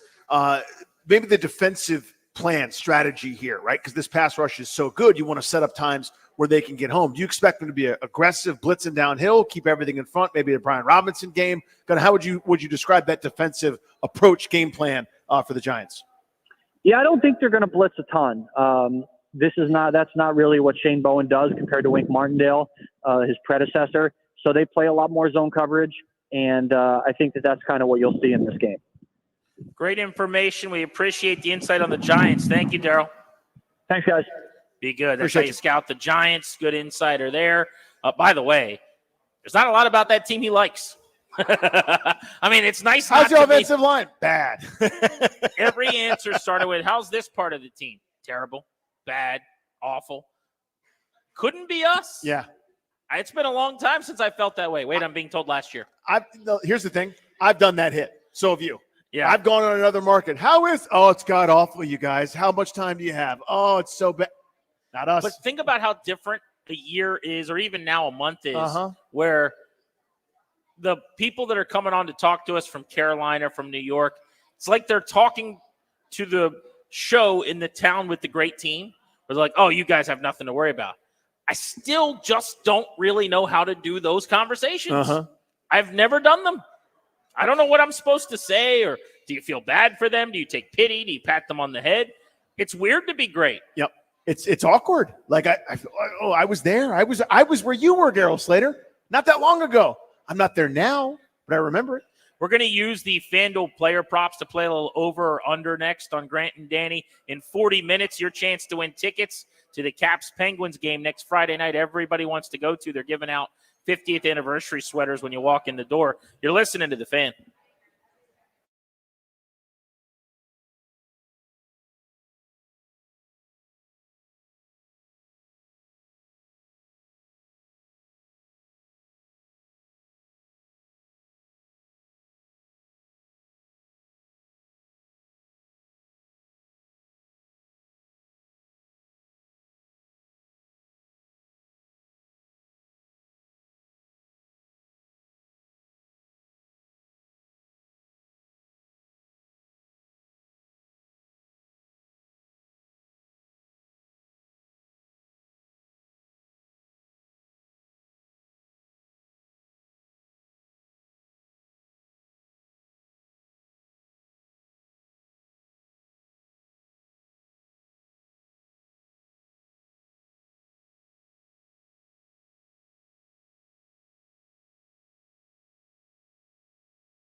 Coming up at 5 o'clock today, we will dive into a headline from every single NFL game. But we've been chewing on this Washington matchup with the Giants, a chance to be 7-2 for the first time since 1996. So play along with me here for a second.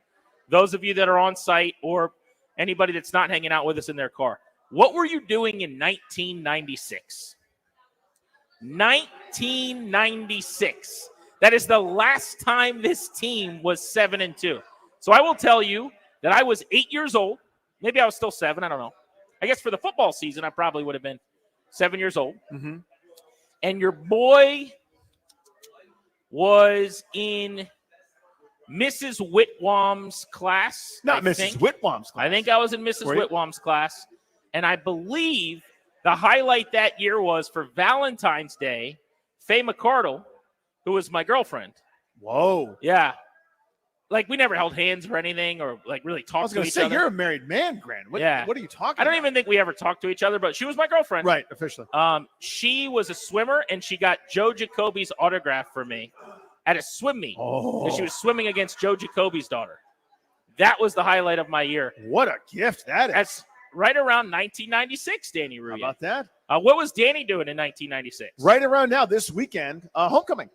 Homecoming. Yep. Took this is a girl that I knew. Okay. Who I was friends with. Again, I'm a married man, so I this is not anything. Are we other not than getting that. a name, or are we getting a name? I could do a first name. Okay. Jennifer. Jennifer. Not a made up girl from camp. She Okay. was very real. People have met her. So many people. How many people? Many people. Okay. So many people. There were times where we would hang out and it was just us. Other times there was other people there, but yeah, I mean, we were friends, and we went to homecoming. That was this weekend. It was a big weekend. It was a lot of fun. I tried to get into homecoming with my letter jacket on, which was tough. That was tough. They were like, "You can't do that." And I was like, "Come on." It's been a long time, man. Just a casual 28 years. And I think what's so amazing about that is I'm not belittling the 7-2 accomplishment. Because to be clear, it's a big deal. It shouldn't be that hard. Mm-hmm. Everybody's been 7-2 once. You just kind of accidentally do it.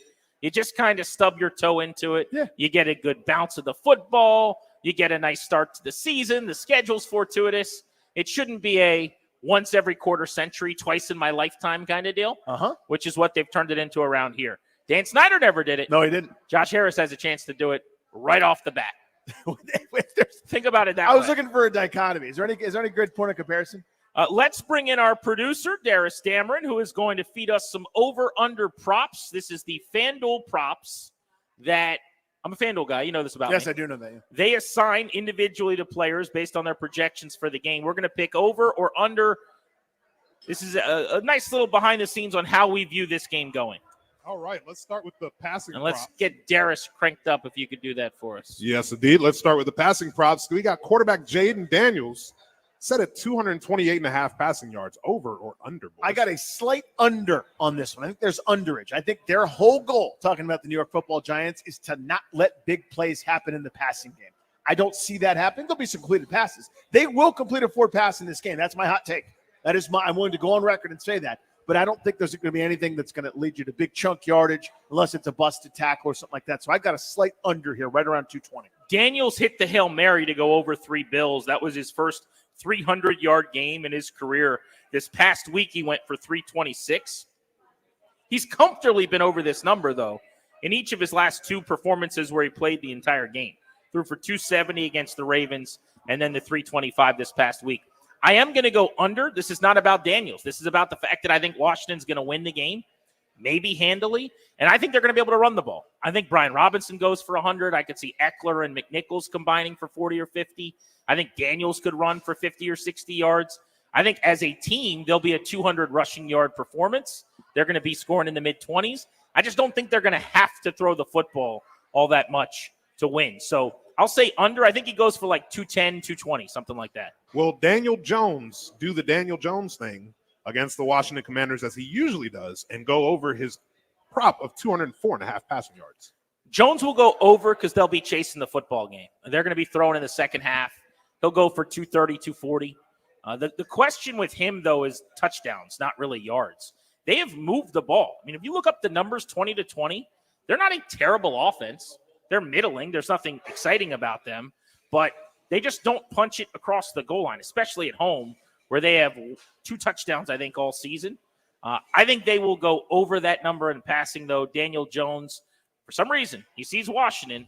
His eyes light up a little bit. Those eyes that are kind of beady and locked in. A little bit beady, yeah. 178 and 2 scores on just 26 attempts last game. I think it's over 30 attempts this time around. He goes over.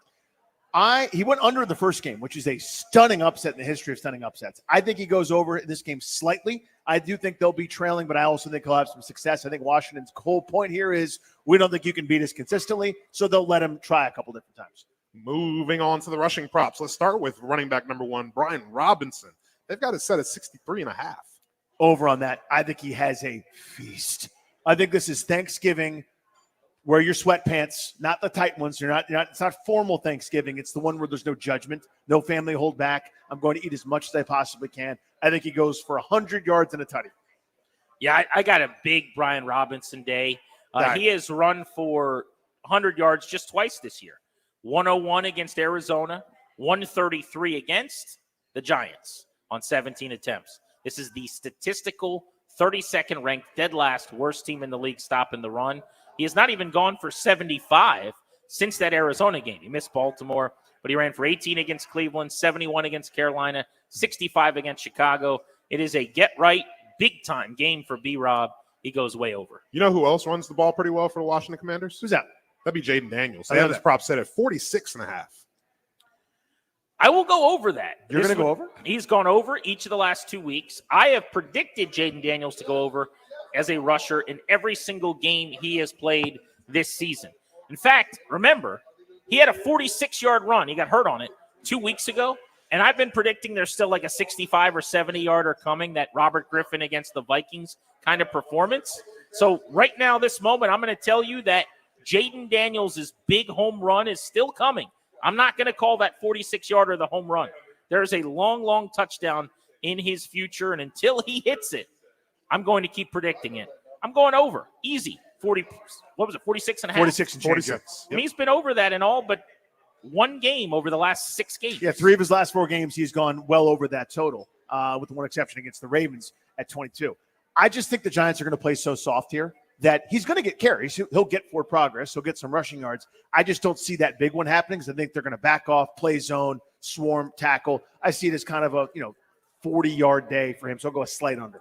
The quarterback for the New York Giants is pretty mobile, too. They have his rushing prop set at 25.5 for Daniel Jones. Over on this one, I think you saw it last week with Caleb Williams, escape and contain, escaping some of those tackles, and he was a factor running the football. That was their best offense for much of that first half when they didn't have much. But I do think with this bad offensive line, Jones will get out of there a couple of times, get you a double-digit run, a couple back-breaking third downs here and there. I think that's how they'll stay in the football game. If they do, it'll be some of those scrambles. I think he goes over that total. I don't really know why this is. My hypothesis would be that they've really majored in the short passing game, but he's stopped running the last 2 weeks. He has a combined 21 yards. He had 3 carries for 1 yard, which is kind of like the, you're getting sacked rushing attempts for, immobile quarterbacks numbers last week. It's the second time in about a month he's had a game like that. I'm going to say he goes over because they don't have a left tackle. We just scouted the Giants. Their offensive line's in shambles. Washington's going to get pass rush. He'll be running for his life. But I'm not confident in it. He's post-ACL. He does not run as much. I mean, he has really tabled the rushing.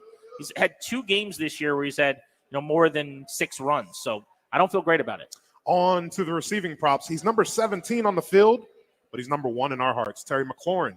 61.5 receiving yards. Over. Been hammering Terry overs throughout the season. I will continue to.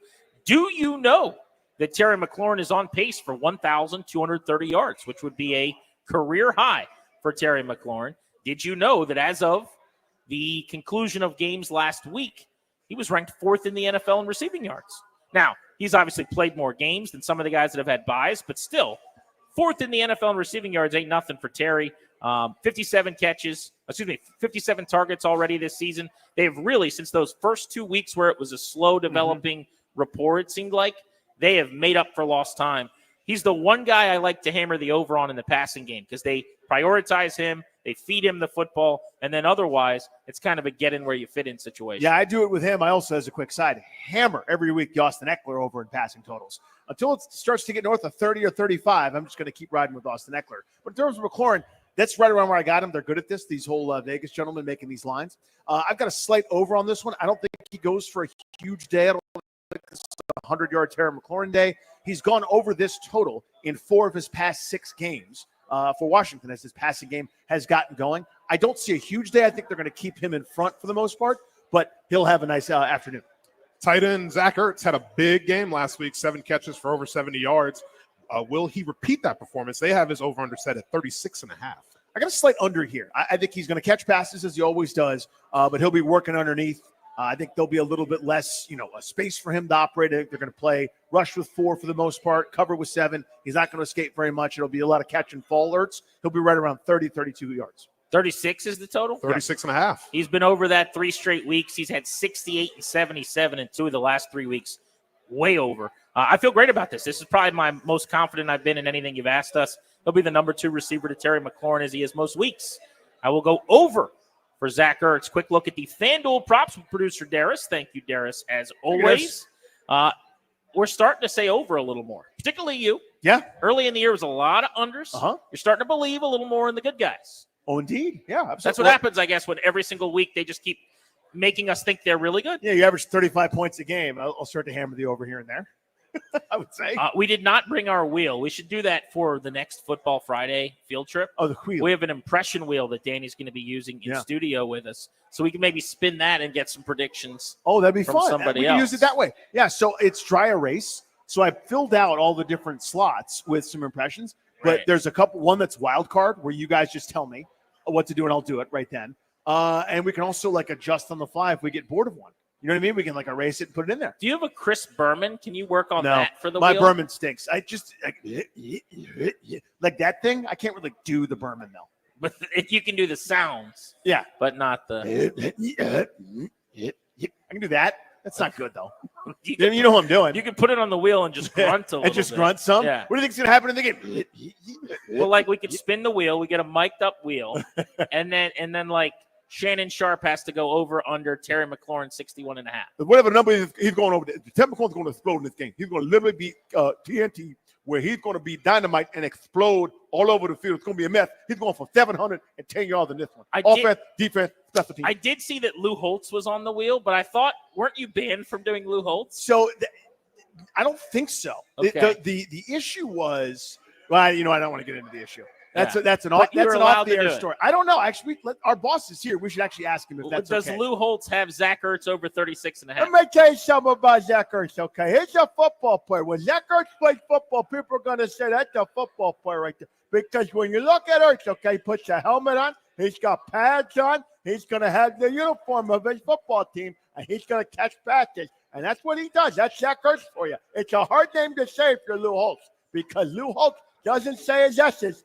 all that great. And so Ertz is a Z sound, but it's an S on the end. It's hard to say it. But Ertz goes over this, but he's a football player.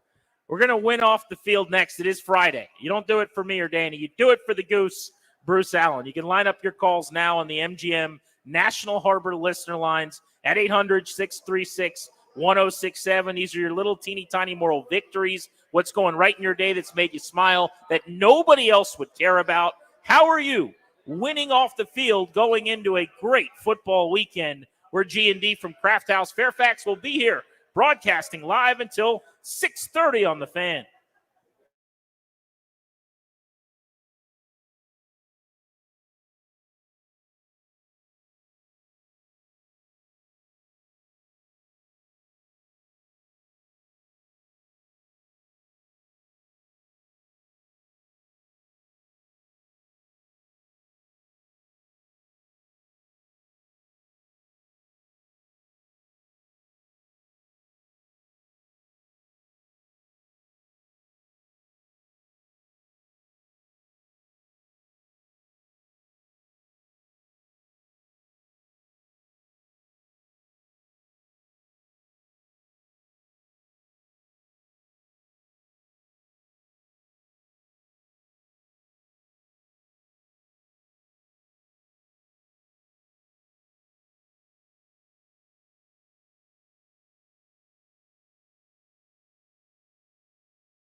G&D on a football Friday. Our field trip series continuing. Craft House, Fairfax. We are in the Fairfax Corner area on Palace Way. We'll be here until 6:30, so come on out, hang with us, enjoy yourself some lunch. I guess now it's early dinner. It can be whatever you want it to be. I think that's the point. beauty of it, right? It's like, this is my lunch. Okay, this is my dinner. All right. I'm judging working you. right now. I have if you have a laptop on the table, that just means you're at work. I think that's the line of delineation. Science. Yeah, that's scientific. I buy that. Like your boss walks in and goes, "What are you doing here?" We're currently working. He's There's a got laptop. it, right? Yeah, there's a laptop. He's like, what do you think, boss? Or this is my office. Excuse me. It's very important business thing. As long as you touch a button on the keyboard every 5 or so minutes, I think they think that you're still hard at work. Isn't that how it works? I think that's scientific, right? That's one of those things that actually totally works, you know? It's time to figure out how people are winning off the field on this Friday. These are little teeny tiny moral victories that make you feel good. Something that nobody else would care about. Danny, give us an example. No school today for the kids. No school Monday, no school Tuesday. That's not the win.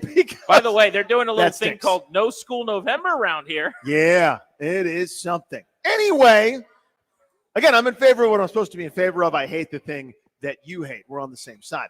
The only thing is the kids are at home. What do we do? What do we do? What do we do? Et cetera, et cetera. Another hero steps forward. This was a couple weeks ago when, again, there was also no school, which is no fun. Anyway, one of the no school days, when all the grown-ups had to work, one parent had a child with a birthday. They initially scheduled it on a Saturday, but they moved it to a Monday without school and said, we'll take your kids. They took these little 6 and 7-year-olds to laser tag in a limo and did this whole big production. It was awesome.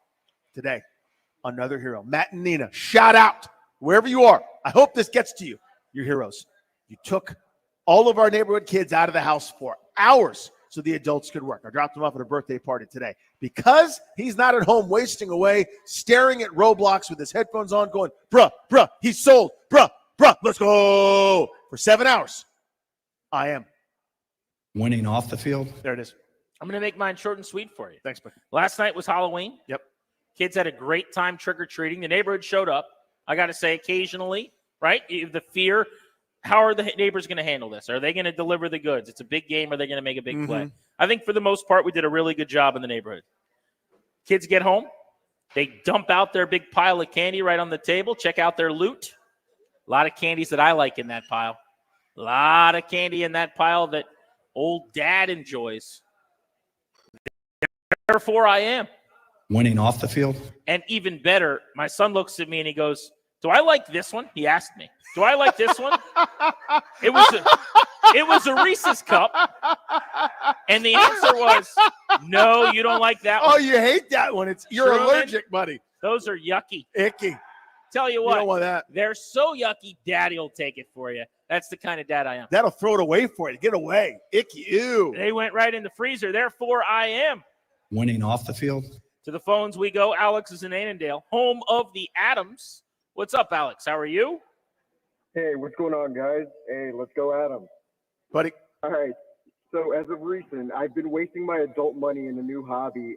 Been trying to collect Jaden Daniel rookie cards in the wild. So I've been going around Target, Walmart, trying to find football cards and been striking out recently. My fiance has no problem with it. You know, she's been going to Target, Walmart. You know, she's been doing her thing. But I've been finding out that Costco actually carries football cards as well. So I told myself I'm gonna get off work early today. I'm gonna dedicate myself, go to different Costco's, and I'm gonna try to find myself one of these nice little trading card packs and just, you know, open some cards and try to find myself a Jaden Daniels card. Well, I go and I open up my membership and I say I'm gonna go to different Costco's and open up. Very first Costco I go, I find my pack and I check out and save myself a trip to 10 different Costco's. So I am Winning off the field. Attaboy. There you go. That's how the game is played. So you do it. Luke is in D.C. on Grant and Danny. Luke. What's up, boys? Hey, buddy. Grant, this one's right up your alley. So last weekend, I had a poker game, bought a bunch of snacks. I forgot to bring in the chocolate chip cookies. I brought in everything else, but I forgot about it. And then today, I was getting in the car to go home, and I had to move some stuff around. Realized I had some brown butter chocolate chip cookies in the back. Oh, no. And immediately shoved two into my face. Therefore, I am Winning off the Can field. I ask, were they in a Tupperware case, like just sitting in the car for a few days the whole time? How were they kept? Yeah, they were in a bag behind my seat, and in the plastic container from Whole Foods. Whole Foods brown butter chocolate chip cookie. Just a gift from the heavens. That's what we're looking for. That's pretty great. God shined down on him today. That bonus chocolate chip cookie, not just a car cookie that's left out with all the elements. And your wife doesn't even have to let you eat them. You know, there's no questioning. Unless she's listening, she's not going to find out. I mean, here's the veteran move. Don't throw any of the evidence in the trash can at your house. Use one of the neighbor's trash cans? Use one of the neighbor's trash cans. Either a neighbor's trash can or a trash can at a public location nearby. Was it your guy Hans that used to invade his trash can? Oh, yeah. With your rappers? Hans knew. Hans gave me permission. Yeah. I was like, Hans, if I stop by McDonald's and my wife finds out, it's going to be bad. He's like, I got you, bro. No worries. He puts the trash can out the same day as I do. Use the facility, pal. Right over here. Love it. And I would give Hans the same treatment. Of course, the same courtesy. If Hans needs to go get a chicken sandwich at Chick-fil-A and doesn't want to hear the what for about it, Hans can use my trash can. Well, but then what if – now, here's the thing. If your wife were to find that, she would not believe if you were like, that's not mine. She would never believe that you're like, it's totally Hans's. And then now Hans is in trouble because she's going to share it with Hans's wife. I guess I never considered that. Yeah. It's a good thing Hans was very skinny. Right. Very, very skinny. He's in shape. John's in Germantown. What's up, John? How are you? Hey, guys. I can't believe I have to follow Bad Cookie Face Guy, but we're going to go for it. You'll be fine. You'll be all right. Believe in yourself. Thank you. Thank you. I appreciate that, Danny, because you're my guy, because I know you got a file on this. I'm not sure about Grant, but we got Carol and football on Sunday, but we got to get there. Enter The Diplomat Season 2 on Netflix. Everybody died in a car bomb at the end of Season 1, but they can't have died because there's a Season 2. So we got 6 episodes. Winning off the field. There you got it. Now, a little bit of a spoiler alert's needed there, I'm going to say.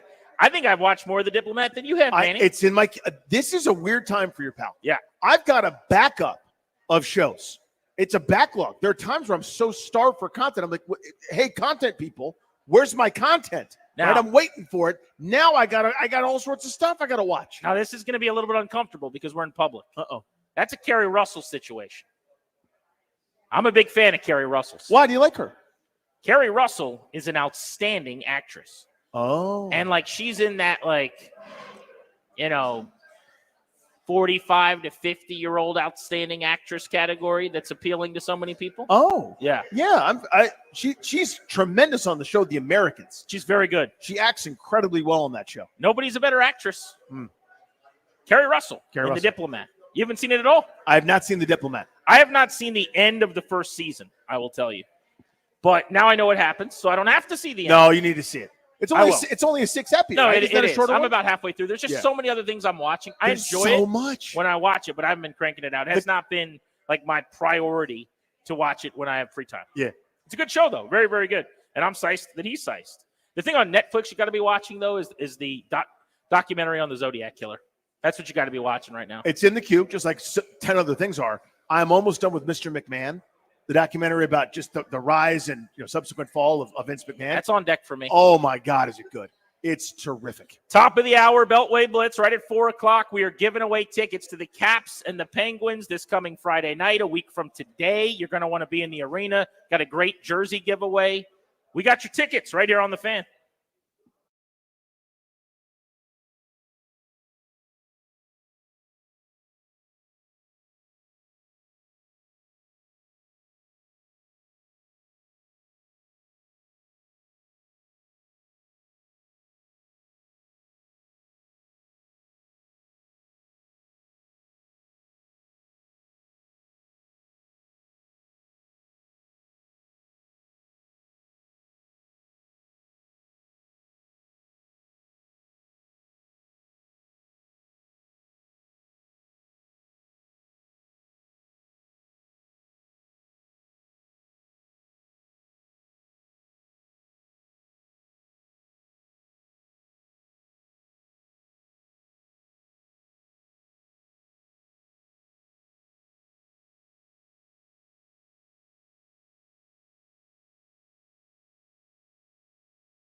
Caller number 10 at 800-636-1067. Call in right now.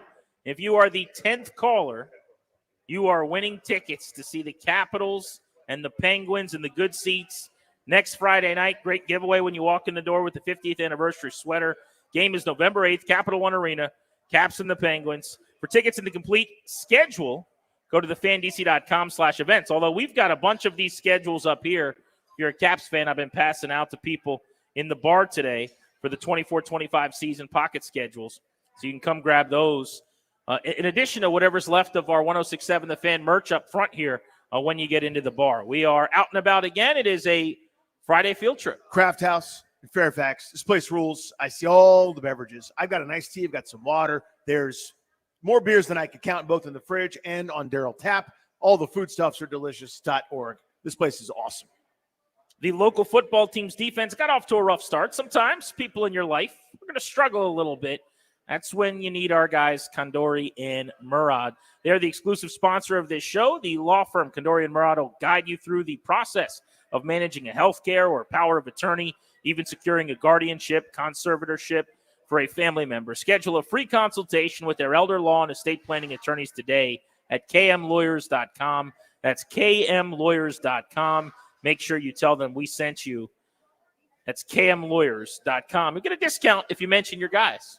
In fact, part of the crew from Kandori and Murad came out for our event today, so we appreciate them supporting us as always. Always love it, man. Those guys are really, really, really, A, they're great dudes, but B, they're also awesome at what they do. They make a tough thing easy.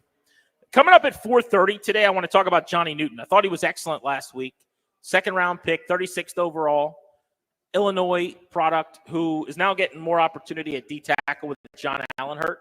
Had 7 pressures last week, penetrated and really did a nice job one-on-one winning with strength and power and speed. He looks like he can play. Last week was his week. Who's going to be the guy that breaks out this coming Sunday? We'll talk about that coming up in a little under a half hour. But it is time for our Beltway Blitz. We'll cover the NFL and the Wizards on deck and in the hole. Let's start with the Commanders. And our buddy Earl Forsey is keeping us up to date every half hour on the Fan. Earl, any nerves about the matchup with the Giants? Anything worry you about the 2-6 G-men as they match up with Washington? Not at all. No, not at all. I know everyone is panicking because, this is the kind of game that's a trap game. No, this team is different, Grant. I've talked about it a bunch with you guys throughout these, these 8 weeks now in the season. They're beating the teams they should beat, and many times they're beating them badly. They're pulling out games like we saw last week, the play to win in Cincinnati. The miracle finish in Maryland last week, the Rays Hail Mary, and I wish more people would pick up on that. That was my idea. NFL Network, by the way, did use that once. But this is different. This whole thing is different. I don't know if you heard Jim Nantz, who called the game with Romo, obviously, this weekend. He was on with the Junkies this week. And this is a segment I'm going to do about, obviously, Jaden Daniels. And it's not just him. You mentioned Johnny Newton. The top 6 rookies, all contributors and main contributors, starters, basically, on this team. That's different from the last 4 years, 3 decades. So it's not just him. It's coaching. It's everything. Nantz was asked, and this is a topic, and I know Logan Paulson, he was on the station too. He's not ready to make that jump yet, declaring Jaden Daniels, he is the guy. He wants to see more, and I understand that.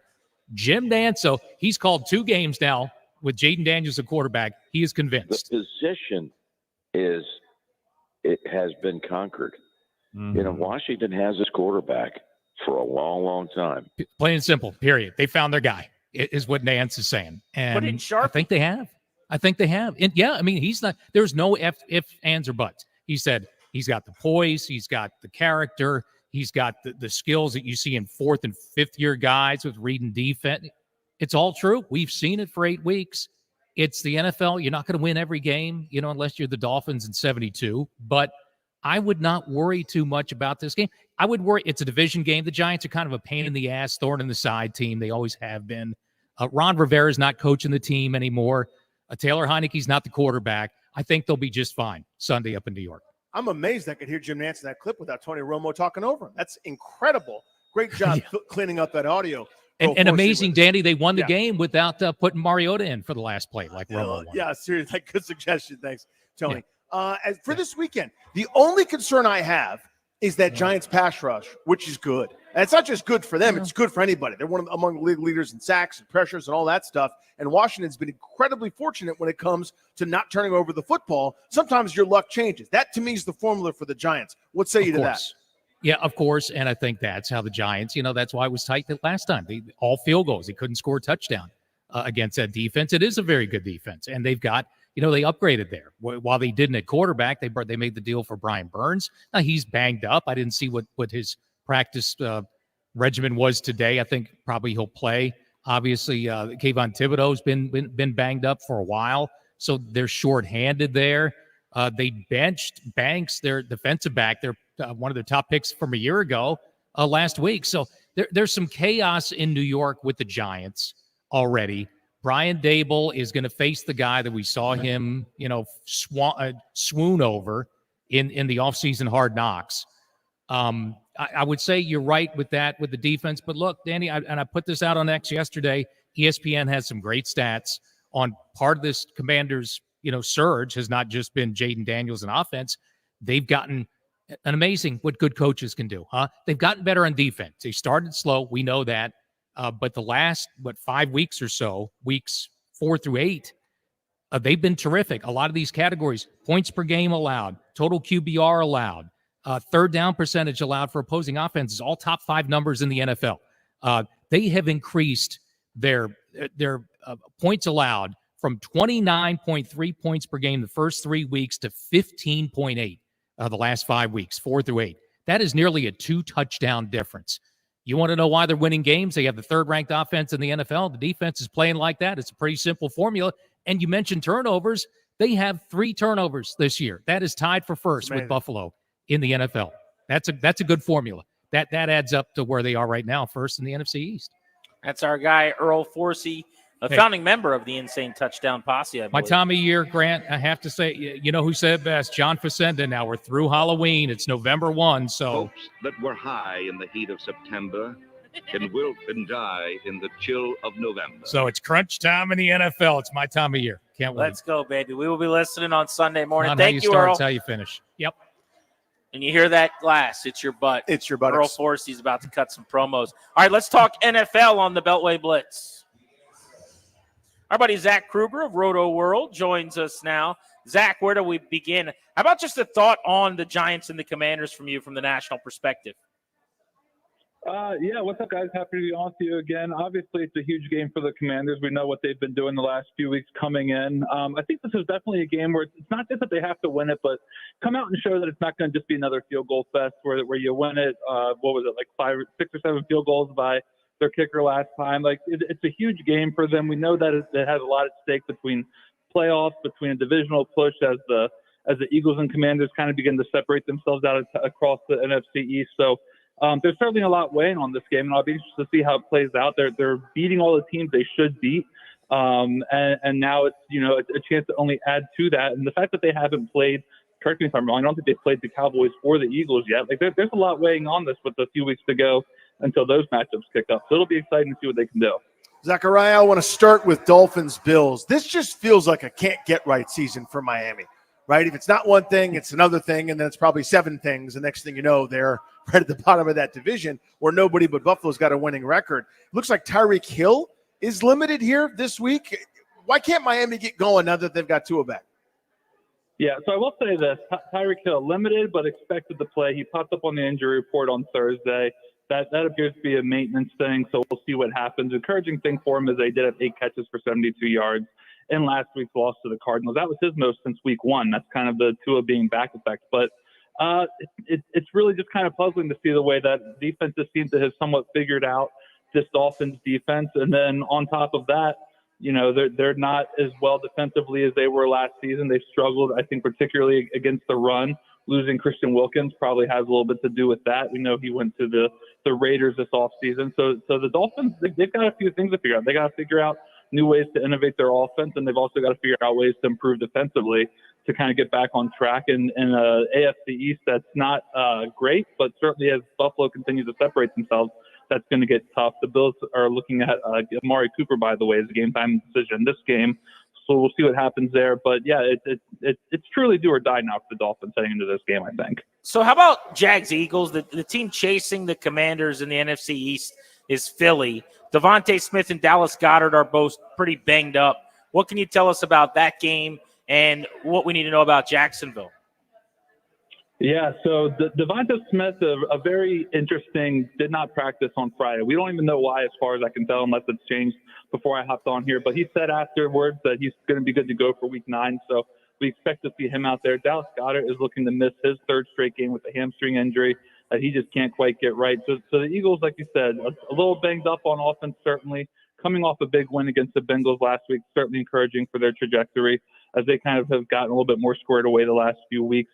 The Jaguars are you want to talk about a team that's hurting? It's the Jaguars. Gabe Davis, shoulder, he's a game-time decision. Brian Thomas Jr., a chest injury, considered a game-time decision, but early reports in this week said he could miss as much as 4 to 6 weeks. That seems to be corrected. He's been limited in 2 practices. I think Brian Thomas Jr. will play, but we'll see how things go come Sunday. And then Travis Etienne has missed the last few games with a hamstring injury. He's another game-time decision, obviously a key part of their offense, averaging just over 13 opportunities per game when he's healthy. If he can't go, it'll be Tank Bigsby, but if he does go, then Tank Bigsby is going to be kind of relegated to his backup role where he was seeing just over 4 opportunities per game in those games with Etienne. So 2 teams that are really banged up. The Eagles obviously still have a lot to play for. Jaguars kind of, looking to save what little bit of a season they may have left. My theory on the NFC West is someone actually has to win it. This is a pretty big game, believe it or not. Rams, Seahawks. What do you know? I know Puka Nacua is once again on the injury report. He injured his knee yesterday in practice. Head coach Sean McVay did say that there's no structural damage to the knee, but Nacua is questionable after coming off a 7-catch, 106-yard performance in his return. If he doesn't go, we're probably looking at rookie Jordan Whittington, seeing a little bit more play behind Cooper Kupp in that game. And then DK Metcalf. Earlier today, it was announced that his situation for Week 9 was cloudy. It was recently announced that Mike McDonald said he will be out for Week 9. So that's another week that the Seahawks are going to be without DK Metcalf. Obviously, we saw that often struggle against the Bills. Turns out that when you're missing your hyper-athletic, 6'3" wide receiver who can jump and higher than everyone and run past everybody, can make a passing offense struggle. So we'll see what the Seahawks can do there. But I agree with you, Danny. Someone's got to win this division, and who it's going to be is really coming into question as everything kind of looks league average at best right now. Zach, thank you, buddy. We appreciate you. Have a good one, guys. Take care. You got it. Let's keep the blitz moving to the hardwood. That's right. The Wizards getting a little shine after consecutive wins over the Hawks, and because this weekend's a pretty big deal. Mexico City is where they are headed to take on the Miami Heat now. We will talk about the Wizards with a gentleman that covers them from Monumental Sports. Bijan Todd is with us. Bijan, how about 2 straight wins over Atlanta? I don't know what that says about the Hawks, but I feel good about that. Yeah, man, it's a good time to be a DC sports fan. I think it says that the Wizards are growing into themselves a little bit with their rookie class, and things are looking up. Hopefully they get a win in Mexico City tomorrow as well.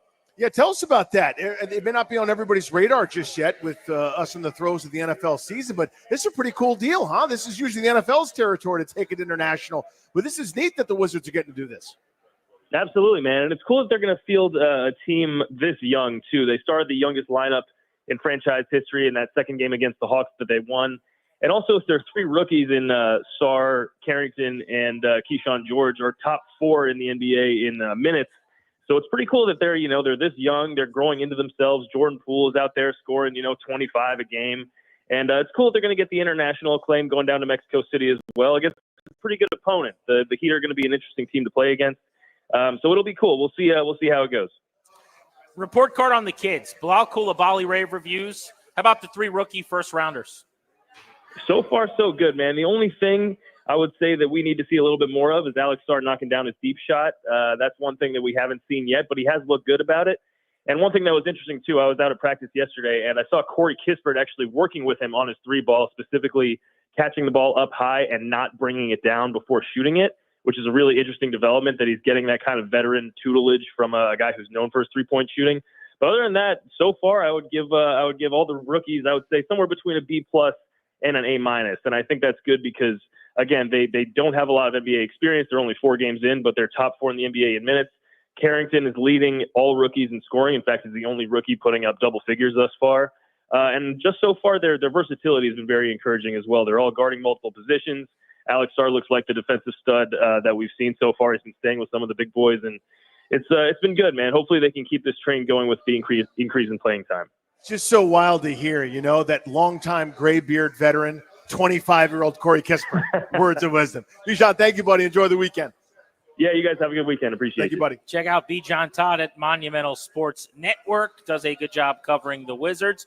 Things are indeed looking up, as he said in DC Sports. They pull up the rear, and yet they're even worth watching right now. Entertaining because they've made the youth movement. They've got the 3 first-round picks and the second-year developing star in Bilal Coulibaly. G&D with you on the Fan. That there was your Beltway Blitz. Next, last week, Johnny Newton broke out. Who is going to be the commander that steps up and has their best game of the season this week in the Meadowlands? We'll get into that on the Fan. We are live, out and about, Fairfax Corner. Craft House Fairfax today will be here until 6:30 on Grant and Danny.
Welcome back, Grant and Danny on the Fan. It's a Friday field trip.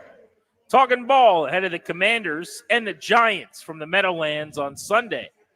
We're at Craft House Fairfax Corner. We are getting to the point of the day where you're getting off work. You want to sit on 66 or you want to sit in here with wings and beer and your pals? Outdoor deck. Oh, it's not even a deck. What is that, patio? Yeah, the patio is gorgeous. Deck is wrong. Deck's like an elevated thing with like the chair legs underneath it, kind of. That's wrong. It's a patio. It's a huge, beautiful space, man. I love it here. Perfect weather, really good food. We're excited about it. So my buddy Matt came out, and I guess he heard yesterday when I was talking about there was a person in my neighborhood that for Halloween would put candy corn in a little baggie and give it to us. Yep. And I thought that was the worst nubby Halloween bit that you could probably do ever. So he brought one candy corn in a little Ziploc bag for me and handed it to me. But he handed it to me in like the front of the restaurant. Everyone's looking. And like someone came up and was like, is that a piece of candy corn? It's just a Ziploc bag with one individual. Because far away, it's like, is that like your kid's tooth? Like what's in there? Well, or just like some type of edible or something. I believe it's just a normal piece of candy corn. Yeah, I paid $20 for that one. But I'm not going to take it on a flight just in case. Right. I'll make sure I eat this at my house when like I'm not in charge of the kids. You don't have to drive when I've got a few hours. But That's I believe, hilarious. just so everyone here at Fairfax's Craft House knows, that this is just one piece of candy corn, actual real candy corn. A single candy corn. Individually wrapped. So nobody needs to be worried about that. Very good bet. Johnny Newton. Johnny. 7 pressures this past week. I don't think we talked enough about him. That would have been the story if Washington would have won without the Hail Mary, or maybe even honestly if they would have lost and we would have gone through the game, talked about all the things they did badly, and then gotten to where were the signs of encouragement. Newton would have been the lead. And because of the Hail Mary and the heroics and the fact that it was the craziest finish ever that dominated the headlines, it just kind of went without really much fanfare. He would have had a second sack if Caleb Williams didn't get rid of the football with his knee about a centimeter away from the turf. That's right. He was awesome in that game. He was really, really good, really impactful. And to me, there's two schools of thought, right? There's the kind of over the last couple of decades, the way defenses go is there's that Greg Williams school that I always subscribe to where you don't need a ton of talent. You see people to play the defense, be super assignment sound, and you can be pretty decent. I've seen it happen, right? Then there's the every so often you get a disruptor, and you might lose on a given down, right? He might go up too far upfield and over pursue or over commit, and then they run that trap play or something to the counter that's right back to the hole that you just vacated. Maybe not be his assignment sound down in and down out, but you trade that for that explosive. You trade that for the negative. You trade that for the potential reward of him guessing right Tecmo Bowl style and totally blowing up a play. I don't know exactly what, play in, play out his assignments are, but I feel like that guy can be disruptive. And you've seen it a little bit. You've got a little bit of a taste. I think there's more coming. I do too. I think he's just scratching the surface. I mean, he has played a bunch. If you just look at the snap counts, he gets on the field, but he has not gotten a chance to let his hair down and really just make it his own. Like, hey, I'm going to set you up on this drive because next drive I'm also on the field and I'm going to be the guy at the position for the entire day. I don't think there's a drop-off from the way he played this past week to the best version, honestly, of like Daron Payne or John Allen. Now, I don't know if he's capable of giving you that every single week. Like, that might be his ceiling. I don't think it is because he's literally just getting started. And you know how much of a fan I was of his coming out when you watch him. There were 2 guys after the Commanders added them that I fell in love with the first time I watched them. Because my routine was after they drafted or signed a guy, I would go back and just watch everything I could. And the 2 guys, Frankie Louvu, who I raved about, and then Newton was the other guy where you go, I didn't want him to draft a D tackle. I didn't even really like the pick that much. Oh, my God, watching this guy is a blast. Yeah, hard not to fall in love. This is awesome. And so I'm very hopeful. I have very, very high hopes for, what he could become. But I guess my point is, if he plays like that, he's not worse than John Allen or Daron Payne. That's the kind of game he played this past week. The question now is going to be consistency. That's it. But he hit the quarterback 4 times. You know how many times this year Daron Payne has hit the quarterback? Three Not many. times. Yeah, I was going to say not that many. 3 times all year. Last week, Johnny Payne, I'm sure. That guy would be great. by the Johnny way. Newton hit the quarterback 4 times. More quarterback hits of Caleb Williams in his basically breakout first time you get to do your thing performance than Payne has had all year. I'm not saying he's better. I'm not saying Daron Payne has played badly. I'm just giving you a couple of numbers. That's all. Who would be a better player, Daron Newton or Johnny Payne? Daron Newton or Johnny Payne? Johnny Payne kind of sounds cool. Doesn't Johnny Payne sound like a badass? Daron's a great name, but like Johnny has had a very hard life. Johnny Payne has had a very rough life. Yeah, that guy's a badass. That guy has 17 sacks already. No, it's a good point. And so my answer to this question actually is Daron Payne. We haven't seen that Daron Payne game yet, right? Remember, I always point to it from last year. There was a Daron Payne series against the Denver Broncos. Daron Payne on first down, Daron Payne on second down, Daron Payne on third down, punt. 10 guys could have just sat there crisscross applesauce because Daron Payne had it. You haven't seen that yet. And I don't know that you're ever going to get the down out dominance of his contract year because we got a large enough sample that says that's more of an outlier. I thought it was a breakout. I was wrong. But still, he's very capable. And what better week than against this makeshift offensive line that's struggling? We asked Darryl Slater, who covers the New York Giants. I said, how's this offensive line? Give me a State of the Union right now. And he said, and I quote, bad.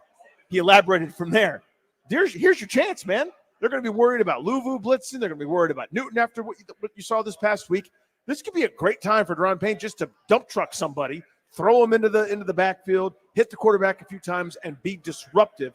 Maybe you're not doing it week in and week out, but what a week to do it, man. Get your numbers. Yeah, they've had 2 interior linemen on the injury report throughout the week as well. Both, I think, will play, but they both have been missing time at practice for what it's worth. Because of Newton's breakout last week, I wanted to use that as a launching pad to a conversation on whose turn it will be this week. That's what happens with the really good teams. Yep. Now, that's what happens in the winning legitimate organizations. Everybody takes a turn. We've seen it when the Nats went and won their World Series. We've seen it with the Capitals, not only in their cup run, but all the years where they've been ultra competitive. So the question I want to pose on the MGM National Harbor listener lines, and we can open up the phones at 800-636-1067 on this now. That's 800-636-1067. If last week was Johnny Newton's week to announce his presence, so to speak, it doesn't have to be a young guy having a career day, but just someone who elevates their game, someone who has their best game of the season. Who this week is going to have their big game? So I picked Daron Payne. You've heard from me here on this one. I just think he's due for it. And, I don't think I'm getting the guy that set career highs a handful of years ago in a contract year. All right. I was wrong about that. I predicted this was the next step. This was a breakout. I saw pass rushing moves that I hadn't seen. I thought it was a product of growth. He's kind of settled back into being the nice, solid, good player that he's always been. Nothing wrong with Daron Payne. But here's a chance where you should have a feeding frenzy game. There is no You better felt a little opportunity. bad about what I said, didn't you? Is that a little bit of it? What do you mean? Well, just me calling out that Newton had more quarterback hits in one game than he's had all year. Is that a little bit of this? Not even at all. I'm going, you'll never have a better chance than this. You know what I mean? Like, you all know it. Everybody played sports. You know when you're going up against the weak pitcher and you're 0 for your last 10, well, thank God here's a dude that's throwing a flat 75 with no curveball. Like now's my chance to get right. This is your chance. This is a bad offense, a bad offensive line, and you can go nuts in this kind of game. You can have a Brian Arakpo type season where he had a bunch of sacks against the Raiders, none against the Cowboys, Eagles, or Giants, and we still think of it as a decent year. Here's your chance. Here's your Raiders game, Brian Arakpo style. I'm between two minds here. Help me out. Go. I want to go with one of the tailbacks. Brian Robinson, who has had big games this season, which is why I hesitate a little bit. And Austin Eckler, who I don't think has really had his big statistical game. His best game was that Cincy half, and then he got the concussion and got knocked out of the game. But if you remember, he had a 20-plus yard touchdown. I think they threw him 2 passes on the first 3 plays. Mm-hmm. He got the first 2 first downs of the game. So his rushing totals this season, he just had his second-best game with 52 yards. 30 of that was on a run right before the half. Yep. I think he had another 30-yard run against Cleveland, and that gave him 67. But he's mostly been around 30 to 40 yards because he gets like 6-7 carries. I could see this being a 10 for 65 day for Austin Eckler with a rushing touchdown, and he finally gets his moment in the sun. But I think I'm just going to stick with B-Rob.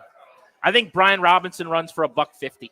I think it's that kind of game. Say that number one more time. I think it goes for 145, 150.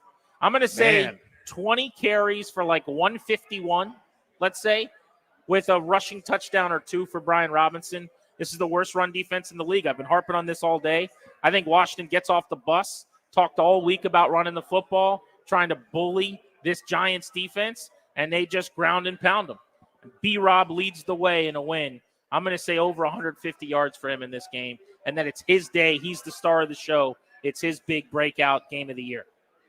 I could see it. I mean, Eckler was one of my nominees on offense that I was thinking about. He's had that 97 total yard game against Cleveland, just on a handful of touches. I mean, his per touch, he's been incredibly effective, obviously, over the course of this year, but there hasn't been the volume to allow one of those, like you're talking about, 150 total yards from scrimmage or whatever. So the opportunity is going to be there, I think, today. Or not today, Sunday, rather. I think they're going to run the ball really, really, really, really well. And that means everyone's going to get a chance. If I had to guess, you spell Robinson, or you catch him off guard. Maybe what looks like a passing down, you spread him out, Eckler from the shotgun or something like that. But he's been really effective, and anytime he's touched it, he's been really good. And I think this is a great chance. Let's hit the phones. 800-636-1067. I want to hear from you guys. Last week, Johnny Newton had his game of the year. Who's going to have their goatee this weekend? Let's go to Brian in Greenbelt on the Fan. How are you, Brian? Thanks for the ring. Hey, fellas, how's it going? Good, buddy. I am looking for Santana, the rookie tight end. That's it, yeah. He caught both of his targets and a touchdown against Chicago. Against Carolina, but nothing last week. Hoping he just kind of blows up all of a sudden in an easy win, hopefully. But also I just wanted to tag on a quick one. Johnny Newton. How about? I don't watch this. I have a daughter that used to watch it, but Jimmy Neutron. How about Johnny Neutron, baby? That sounds good to me. Johnny Newton Neutron. That is the father of children. Neutron, Johnny Neutron. I like that better. Let's make him a cartoon character, and let's put him on thermoses and lunch boxes and make him a hero. I like it. Put Johnny Neutron was a boy genius, I believe. If I've got my Johnny Neutron saved the day. For more, let's go to Landover, Maryland. Thank you, buddy. Sinnott's a good answer, actually. Yeah. Because someone texted me this week. They go, is Ben Sinnott? I guess they have him in Dynasty or something. Everything is through the lens of fantasy now. But it's a buddy of mine, national football guy. And he's like, is Ben Sinnott just not good? What's going on? And I was like, no. I was like, Ben Sinnott's legit. Go back and watch him in the preseason. He is a really bowling ball of knives. You can't tackle him. They just haven't thrown him the ball. And he's like, well, why? I said, they have the best offense in the league. They don't need to throw him the ball. Ertz is their tight end that gets the ball. They got a bunch of receivers they use. They throw the ball to backs. If Ertz gets hurt, I think Sinnott goes 5 for 50 in that first game, or 4 for 60 and catches a 28-yard, catch and run or whatever. He's shown he can do that. He's had 2 balls thrown to him all season. 2. They were both in the Carolina game. I think both for Mariota, actually, interestingly enough. And he caught both of them. One was a touchdown. It's just that he's not being asked to do anything. So I keep beating this drum on him. I think it's coming. I think this is the second half of the season. He grows into the position. But I only Ertz see wears that down. if Ertz is not involved. Yeah, I just want because they don't seem to really run a lot of that. You're right. 12 stuff, or they run a lot of actually 2 and 3 tight ends, but they don't seem to ever be throwing the ball to both. Out of that look, yeah. And my assertion, or my theory has been that Ertz will wear down or Ertz will get injured because he's older, and this is what he's done over the last couple of seasons. But we keep going, and Ertz just had his best game. You know what I mean? So, my prediction is looking less and less likely. Now, again, so much can happen in a football season, but my thought always was he'll come on strong in the second half of the year, and now we're about the second half of the year, and the target share hasn't been there, to your point. Grant and Danny on the Fan. You can call us at 800-636-1067 on the MGM National Harbor listener lines. That's 800-636-1067 if you want to hop in. The question for you right now, who's the guy that's going to pull a Johnny Newton this week and have their best game of the season? We'll get to your thoughts in a moment. We're at Fairfax Circle. This is a Fairfax Corner, I should say. Fairfax Corner, yeah. This is a fun little vibe we got going today for our Friday field trip. Got a lot of people coming out, getting ready for Commanders-Giants on Sunday, and the confidence continues to grow in this football team. We'll be here until 6:30. Come say hello.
My apologies for my tardiness. I was checking out the fried pickles. You're mingling with the people. There are fried pickles out there, and I was just looking at them. They're the thickest fried pickles I've ever seen.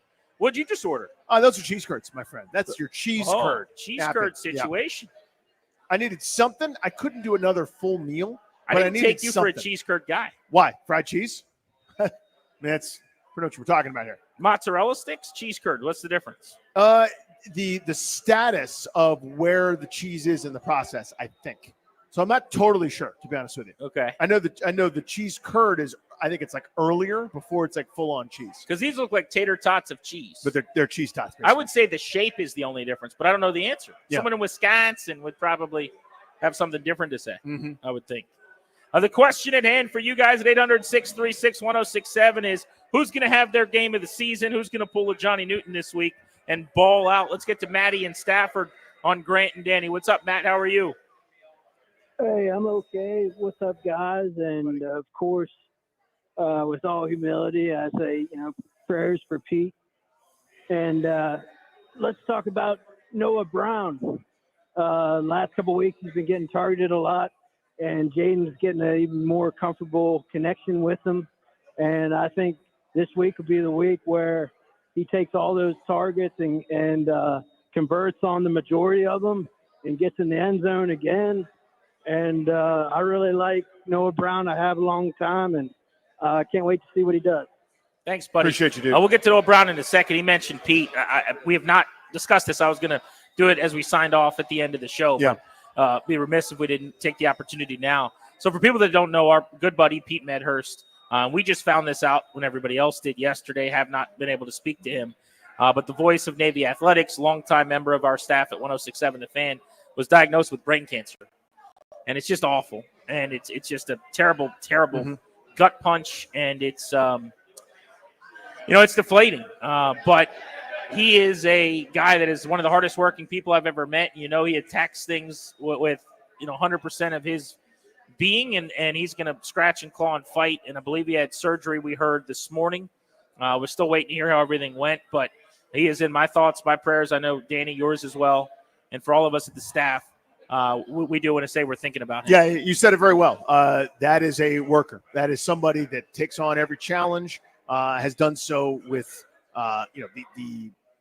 just the energy of 1,000 people. I've never met someone that works harder or is more dedicated to their craft and just doing a good job in whatever it is. As a dad, as a broadcaster, and everything else, he's taught me a ton. And thinking about it, man, he's tough as nails. So wishing him and his family the best. So this was an update from Pete's wife, Brenda, today saying thanks to everyone for continued thoughts and prayers. It's much appreciated. She said Pete was in recovery after his operation. She said they were able to remove the largest part of the brain tumor. Should be able to see him in about 2 hours. That was as of 2:30. So hopefully around now he's getting to see his wife. But she thanked everybody for their thoughts and prayers. That was through Charlie Slow's social media account. But we are thinking about him 100% and praying for Pete. So make sure you're all doing the same as you put your head on your pillow tonight. There's no good transition, which is frankly why I didn't want to bring it up in the middle of a segment today and wanted to do it at the end of the show. Yeah. But, on to more trivial and matters that are much more insignificant to me than how he does. Back to Noah Brown, Danny, wide receiver with the Commanders as a possible breakout candidate this weekend. The matchup with the Giants is one that, last time in week 2, he was just still getting into the fold. It was the second half got Jaden Daniels going, and it was Noah Brown who actually elevated the offense with those inbreakers, those daggers, and the had one big third down catch, as I recall, in that game. At the end of the game, to put the game on ice. Yeah, that's that one. Yeah, good pull there. This is a passing offense that's very interesting to me in a number of ways. Terry McLaurin's going to get his looks, get his targets, and rightfully so. It's been a different second guy, so to speak, that's kind of had his moment or had his game. There was a Zacchaeus game. I would suppose last week is the Ertz game. Noah Brown has had certainly some nice moments at key times. There's been a couple huge throws and catches and runs to Luke McCaffrey. Austin Eckler has been featured there. So it's almost like you never know where that second set of targets is going to end up going to.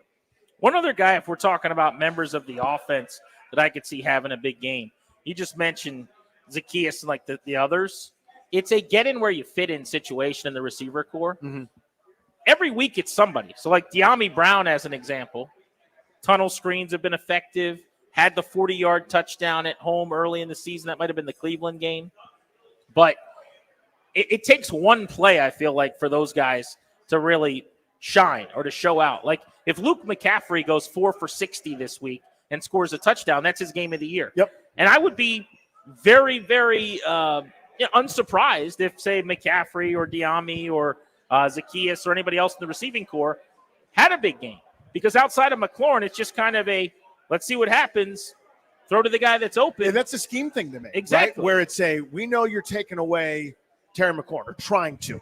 So what are we going to do to counter that? How are we going to do so? What are we going to do to scheme somebody open? And those, that De'Ami Brown touchdown, I know that when you're talking about, that's a Jaden Daniels went to the sideline and said something and they called it. But to me, that's we found the flaw in your design, defense. Watch this. So that's why, as I say, everybody's had a different one. It's hard to predict who it's going to be.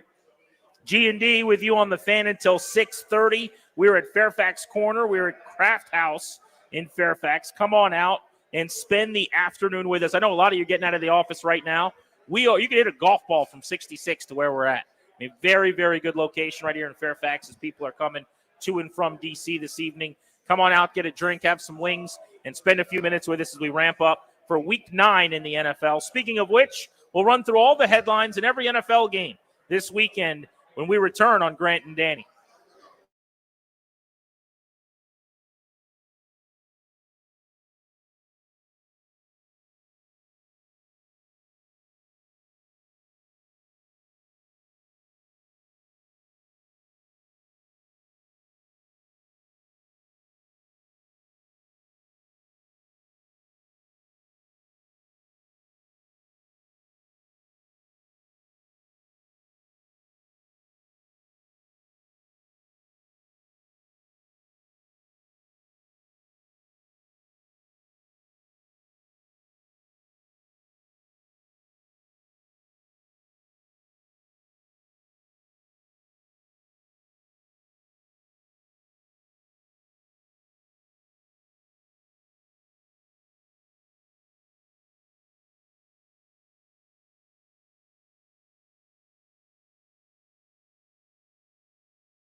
Big thanks to our crew back in our Half Street studios today. Vic and Toby keeping things going smoothly in D.C. while we're out and about having fun with our feet up in Fairfax. The football team in town is outstanding. They've got a bright future. It's time for you to think about yours. Our exclusive sponsor will help you do that. The law firm Condori and Murrock. They will get you squared away with a last will and testament, set up a trust for you and your family. Schedule a free consultation with their estate planning attorneys today, kmlawyers.com. Mention us, get a discount, kmlawyers.com. It's not a fun thing, but it's one of those things. If you start getting married, having kids, you just got to do the grown-up stuff. Well, I haven't gone through it on both ends of that, to your point, right? Both with adults, my parents and grandparents and all these sorts of things, and all the legal wranglings and problems, even when you think everything is written down just fine. This is something you absolutely have to do. I learned that lesson, again, through folks that came before me, parents, grandparents. You got to do it, and these guys make it easy. 5:30 today. I want to discuss whether or not this game is going to be a referendum. I think you and I agree on this, but I want to take the temperature of the audience with you. Aren't we past the point where if Washington has a letdown spot against the Giants or loses a football game where we say, well, maybe they aren't as good as we think? Isn't that just a good team that gets upset, a la the Ravens with the Browns last week, or one of these good teams that loses to bad teams occasionally in this league? We will talk about that coming up at 5:30. But let's go through all of the games on the slate for this weekend, give you some of the key storylines around the NFL as we get ready for Week 9 football. And we will begin with the Atlanta Falcons and the Dallas Cowboys. Dallas, in a lot of ways, Danny, is playing for the rest of its season already. They're in a bad spot record-wise. Dallas is in trouble. Atlanta's in a really, really good spot in that division. If they win, they're the front runners. They're going to be probably minus 240, 300 favorites to win the South going into next week. They could distance themselves a little bit. Yeah, there's a few of these games this week. Like, what kind of season are we going to have? That's what happens when you kind of get to the midpoint and teams start to separate or go the opposite way, whatever's the opposite of separate is. And for Dallas, they're trying to salvage it. The Wolves are at the door. Everything's swirling. It's not very good down there. The vibes aren't great. Everyone's pissed off after 3 straight 12-win seasons. Doesn't look like it's happening this year. Atlanta, on the other hand, as you said, they're good, but they're not great, right? They're atop that division at this point at 5-3, but they're certainly a flawed group. But all of a sudden, you could look up and they're 6-3. That feels a lot different to me. It's more legitimate. I don't think Dallas is good. I'm also not sure they're as bad as they've been playing, though. So I'll be fascinated to see what happens with them and the Atlanta Falcons this weekend. Going through all the games on your Sunday slate, let's go to 5-3 Denver, 5-3 Baltimore. I love this game. This is Broncos-Ravens. Ravens normally get up for games against really good teams in the conference. Denver all of a sudden is frisky. That's exactly what they are. The Broncos look like a playoff team. Bo Nix just won Rookie of the Month, took out Jaden Daniels for Rookie of the Month with 9 touchdowns over his last 4 games. You could split his season in half between when he stunk up the joint, when he's been very, very good. Meanwhile, Baltimore with bad losses to Vegas, bad loss to Cleveland we mentioned. They should probably be 7-1 right now. 9.5-point favorites. It kind of tells you that not really sure Vegas is buying this Denver renaissance. I kind of like Denver in points in that game. It's not crazy to me on a couple of fronts. One, because Denver's playing decently well, kind of to your point. They've beaten some bad teams, but, basically a lot of folks are saying, yeah, who cares, right? That's adorable. You're winning 5 of 6 out of kind of the worst this league has to offer. Baltimore's already had their, what are you doing, a couple different times over, losses here. They can't really afford that many more in a crowded AFC. They've beaten some good teams. We've seen them at their best, and that's really, really tough. But man, oh man, those couple head-scratching losses, I expect them to beat Denver. Dolphins, Bills, and Buffalo. The Bills are 6-2. They look like they are going to run away with the AFC East. If the Jets had lost last night, the division would all but be over already. But they're still heavy front runners. Josh Allen's playing like an MVP. He's got 1 interception all season with 12 touchdowns. Meanwhile, the Dolphins look like they are in for what is a massive step backwards this year. They do have Tua back. It just hadn't made a big difference. He had a couple of games early in the year, and then the game he just played this weekend after coming back, where he isn't playing at his normal level. It seems like something's been solved about this Mike McDaniel offense. Their season high in points was last week at 27. I'm not talking about Washington. This is the Miami Dolphins, for God's sake. And they still lost that game. And they lost it. Absolutely. 100% right. There's something broken this year. I don't know what it is. If I was, down there and studying it day in and day out, I'd be able to tell you better. But just watch them. When the offense doesn't look like it's moving the ball the same way, they've still got those same incredibly fast pieces. They're still doing the cheat motion in space. The only thing I can think of is maybe somebody figured something out, and they seem to be easier to defend than they've ever been. Drake May remains in concussion protocol, but he is participating in workouts at this point.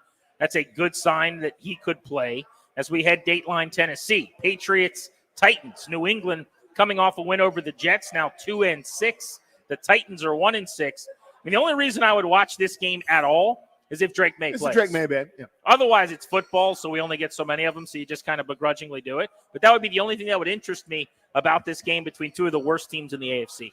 That is the picture right there. New England still stinks, even though they beat the Jets this past week. We all saw it. We all know what happened. But Tennessee is just broken at this stage. I think the sell-off rather, is on its way. Tennessee 3.5-point favorites at home in this one. I don't understand that line. I don't know if that reflects Drake May playing or not. I don't know. I don't know that anybody scores 3.5 points in this game. I'm being slightly facetious. Both are gross. I think I saw Tajay Spears, decent weapon, and Tennessee's not going to play. I don't know who they have, if anybody. That's how are you a 1-6 team and a 3.5-point home favorite? You're playing a 2-6 team that should probably be 0-8. Maybe should they be? I mean, they had a great game against the Bengals. I don't know. New England to me is a better football team. That line stinks, so I'll stay away, I guess. How about this? This is a fun game. Let's get into the 4:00 hour now on Sunday. Bears Cardinals in Arizona. Chicago just lost on a Hail Mary, or they'd be 5-2. Mm-hmm. Arizona's 4-4, tied for the lead in the NFC West. Both of these teams think they can make the playoffs. Chicago probably will. If I'm Matt Eberflus, head coach of the Bears, I got to win this game. If I lose to Arizona 4-4 on the road, and I've dropped back-to-back games now in Washington on a Hail Mary and to the Cardinals, who could have been under 500 with a loss, I'm now worried a little bit about my gig. This is shades of like 2000 Washington when they were still right around 500 and they fired Norv Turner at 7-6 with 3 to go. He is holding them back. There's no doubt in my mind, having just watched them up close and personal. If I'm Matt Eberflus, I'm not a very good coach. But in addition to that, I'm looking at Arizona, and they're 4-4 in a division that's not very good. So you got a chance to kind of keep pace here, or sort of set the pace, if you will, in an NFC West that's really down. You don't apologize for the division being down. You take advantage of it. And they got a chance to do that against a Chicago team that's good but not great. They're beatable, as Washington just illustrated. So, with a quarterback running around, making some plays, you have Harrison, you have McBride, you've got James Conner to kind of ground and pound a little bit. If you keep this, a little bit of a muck fest, you got a chance to win that one, I think. Jaguars, Eagles in Philly. Jacksonville is 2-6. Head coach Doug Peterson goes back to Philly, where he was the head coach when he won a Super Bowl, taking on a 5-2 Eagles team. Now, I've been saying for much of the year that I wasn't sold on Philly. They may have just gotten through the rough part of their season, though, and lucked their way into a 5-2 record, and maybe it won't matter down the road how good they are, because things are lightening up for them some. Yep. They got a chance. They really should be 6-2. If they win and Washington doesn't take care of its business against the Giants, the Commanders will be looking up at a team in the NFC East for the first time since week 2. Yeah, I am sold on Philly, and part of that is past track record. They got through all the turmoil, all the injuries of the early season. I think now they're in that soft underbelly of the schedule. They've won their combined previous 2 games 65-20. They have outscored people. They are now starting to hit the ground running, and Jacksonville stinks. I expect them to roll in this game. Jalen Hurts is playing way better. Yeah. 28 and 37 points, as you mentioned, the last 2 weeks. Best game of the weekend on paper. It's not that close. 425 kick at Lambeau Field. What an environment it'll be. Not yet freezing cold, beautiful Green Bay day. Lions, Packers, NFC North top spot on the line. Detroit is 6-1. They are not only the best team in the conference, but Jared Goff has played his way with limited turnovers into MVP consideration. I have a hard time with that because last week he threw for like 9 yards and they scored 50 points. That tells me he's got a lot around him on all phases, all sides of the ball. But Green Bay, 6-2. Jordan Love is expected to play. That is the national TV game on Fox. That's Kevin Burkhardt, Tom Brady on the call from Lambeau. So Jordan Love's been banged up all week. Left last week's game with a groin situation. And I saw, by the way, footage of him limited at practice yesterday. Freezing rain in Green Bay during the week of practice. And, of course, they're outside. They don't do the dome. They do the Green Bay bit where we're Green Baying, frozen tundra, Lambeau Field, going on. As well they should, by the way. Yeah, it's supposed to be decent enough this weekend, I think. looking at the weather. But this is a big one for both teams. I mean, Detroit has been unbelievable on offense over the last, I'd say, month plus. They've been good throughout the season, but this past month, it's been a gong show. It's like, which trick play am I going to try today to put us up 30, said Johnson, Ben. They have been really, really good. Defensively, they're not anywhere near good enough, I think, to overcome a bad offensive game just because they miss Aiden Hutchinson so bad. But Green Bay's this under-the-radar, complete football team. They found a way to get by in a couple of games when Jordan Love was injured. Left this past week against Jacksonville, sort of escaped there with a win. But Green Bay's better than people think, and Detroit is really, really good. This is the game of the weekend. Really, really good game in the NFC West between a Rams team that's better than its record, 3-4, but back-to-back wins, including a primetime 10-point dominant victory in a lot of ways over the Minnesota Vikings. They play in Seattle against the Seahawks. Seattle's just a much better team at home. They're 4-4 on the year. If they can win, they'd be the first team to 5 victories in the NFC West, and they'd be in a really good situation, I'd say, going forward to try to make the postseason. I'm all eyes on the Rams right now. Matt Stafford's healthy. They've got their receivers, Nakua and Kupp, back. Sean McVay has figured some things out on that defense. Aaron Donald retired. They drafted Brandon Fisk out of Florida State. They drafted Jared Verse, who's his running mate at defensive end, who might be the best young defensive lineman now in the league already as a rookie. I'm kind of getting in on the Rams. I would buy in on them as a playoff contender, and you could probably get them at really good value right now at a sports book. And so remember, they started off last year pretty terribly, ripped off a whole bunch straight, and were a playoff team. You get some injuries, you're dealing with it. Now, Puka Nakua's on the injury report, heard it this week, not last weekend, this week. So he's on the injury report. I think he's going to play, but I haven't seen any kind of confirmation to that end. But you're 100% right. They get those guys back, and it's weird. You get 2 really good receivers back, and your offense is better. There's a correlation there, if I can only figure out what it is exactly. But, again, they're in it because no one in that division has done anything positive at this point. It's a bunch of 4-4 teams, and the Rams are 3-4. That is a huge matchup that I didn't know was coming as of a couple weeks ago. Let's take a look at the game that was flexed into Sunday Night Football, the Colts and the Vikings. This was supposed to have been a 1 o'clock regional telecast out of Minnesota. Instead, you're going to get Tirico and Collinsworth on Sunday Night Football. The 4-4 Colts are benching Anthony Richardson, both because he struggled, but also because, I think, he pulled himself out of the game being tired and then admitted it publicly.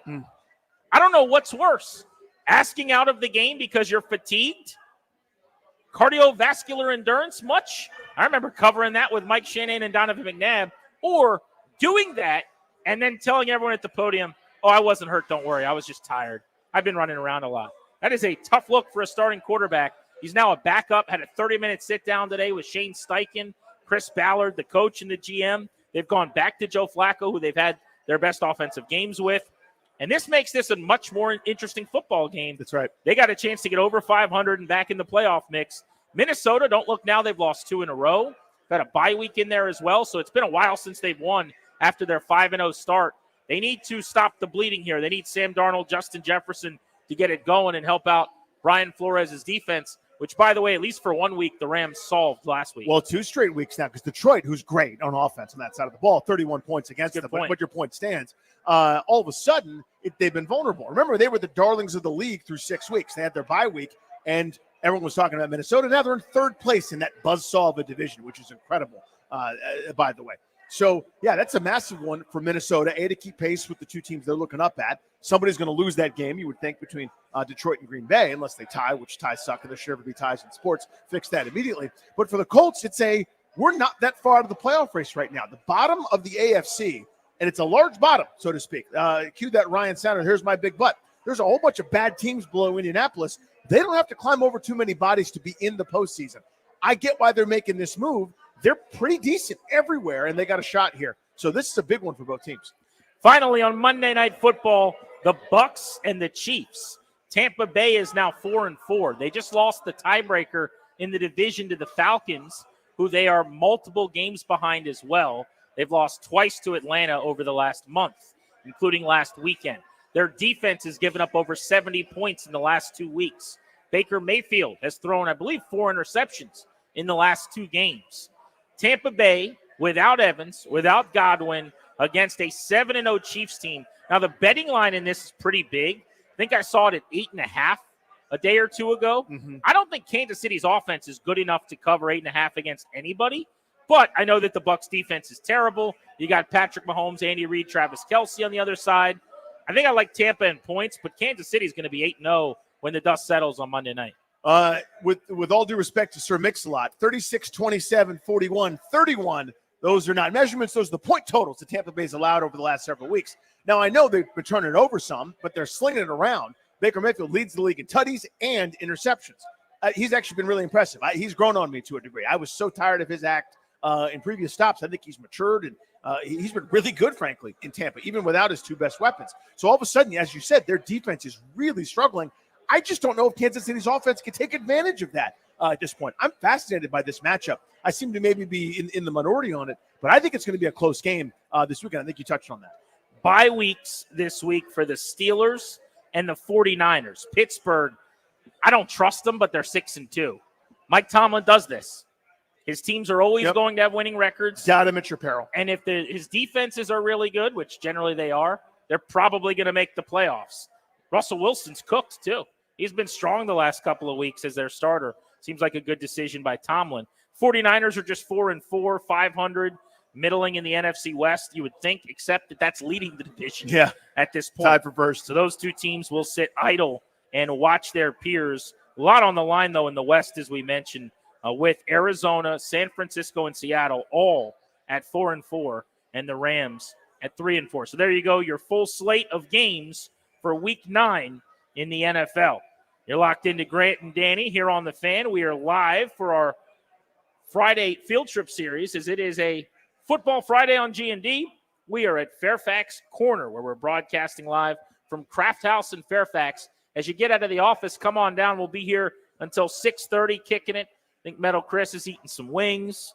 Darius, Danny, and myself have been enjoying some food and beverages all day. Those wings are impressive. It's like, I mean, I know they're chicken wings. They look like pterodactyl wings. They're the wings with the huge tails. It Yeah. comes as one piece where you've got the giant drum with the wing, with like that. What do you call that thing? Like the part you hold. I don't even know. But you know when you see it, right? They're enormous. It's like a 3-piece wing. It's like the chicken, the wing that you eat, and then the part that you hold that you don't eat. Yeah, the whole deal. It's like a bone and the ribeye. handle of the wing. Yeah, it's a bone and ribeye except with a chicken wing. The We food need is to get delicious. some. I'm going to eat one of Metal Chris's. I just want to make sure they're okay for you. That's what I want. It's a quality control issue. I'm with you. I get it. He's important to the program. We need to make sure nothing happens to him. Right. That's all I'm saying. The royal tester. You got to do that.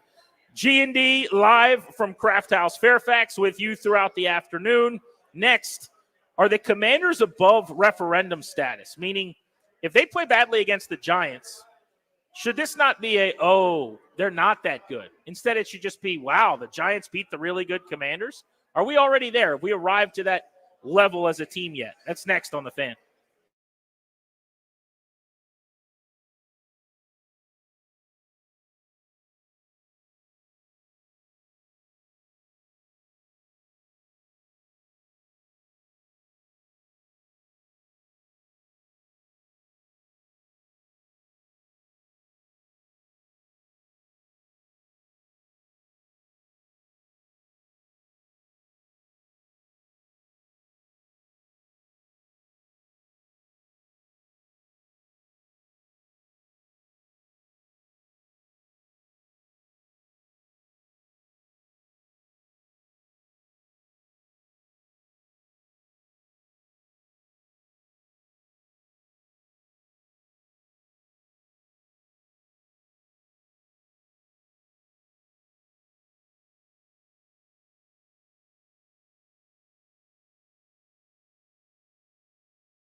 With Danny, I'm Grant. This is The Fan. Remember, on Monday at 5 o'clock, after every single Commanders game, former Washington head coach Jay Gruden joins the show. Get a detailed breakdown from him after he studies the film on everything Washington did or didn't do. And on Tuesdays at that same 5 o'clock time, our guy Austin Eckler calls in for a nice breakdown. You can always be part of that interview if you want. We do listener and fan questions every week with Austin Eckler, presented by IT Cadre. So make sure you lock in on those things early in the week after Commanders game.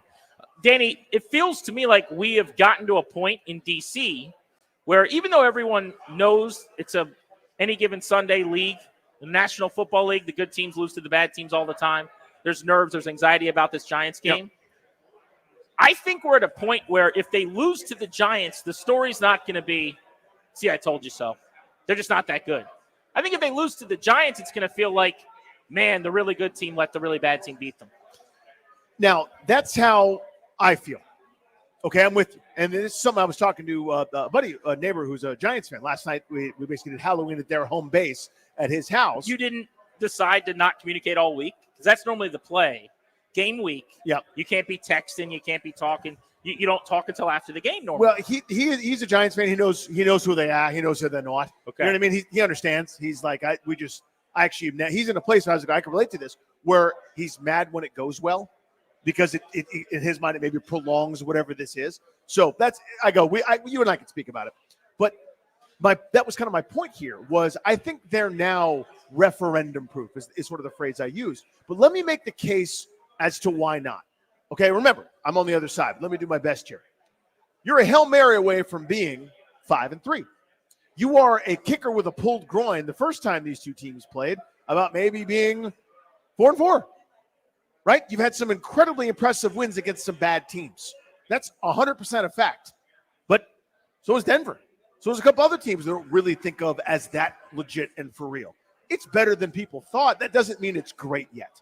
And if you lose to the Giants, that's sort of a reminder that you're not as good as maybe you thought you were. You're susceptible to a team that is rotten and has all the stuff swirling around it and is really, really bad. Again, you've beaten a couple teams that are crippled coming in here with everything going wrong in Carolina and Cleveland.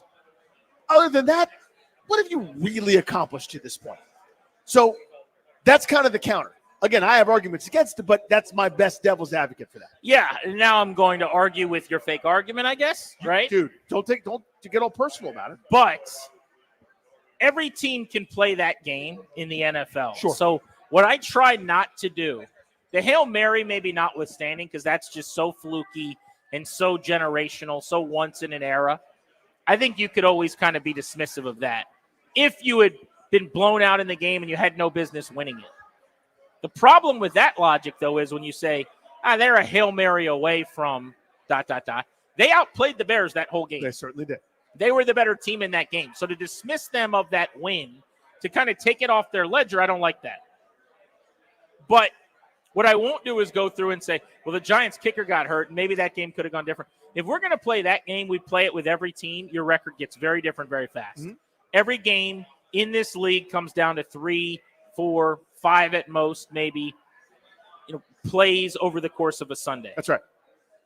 I do think they are above referendum. And my argument is, number one, they have an elite offense. Does their offense eventually regress? Probably. If they continued at this pace, it'd be one of the 10 or so best offenses of the last 30-plus years.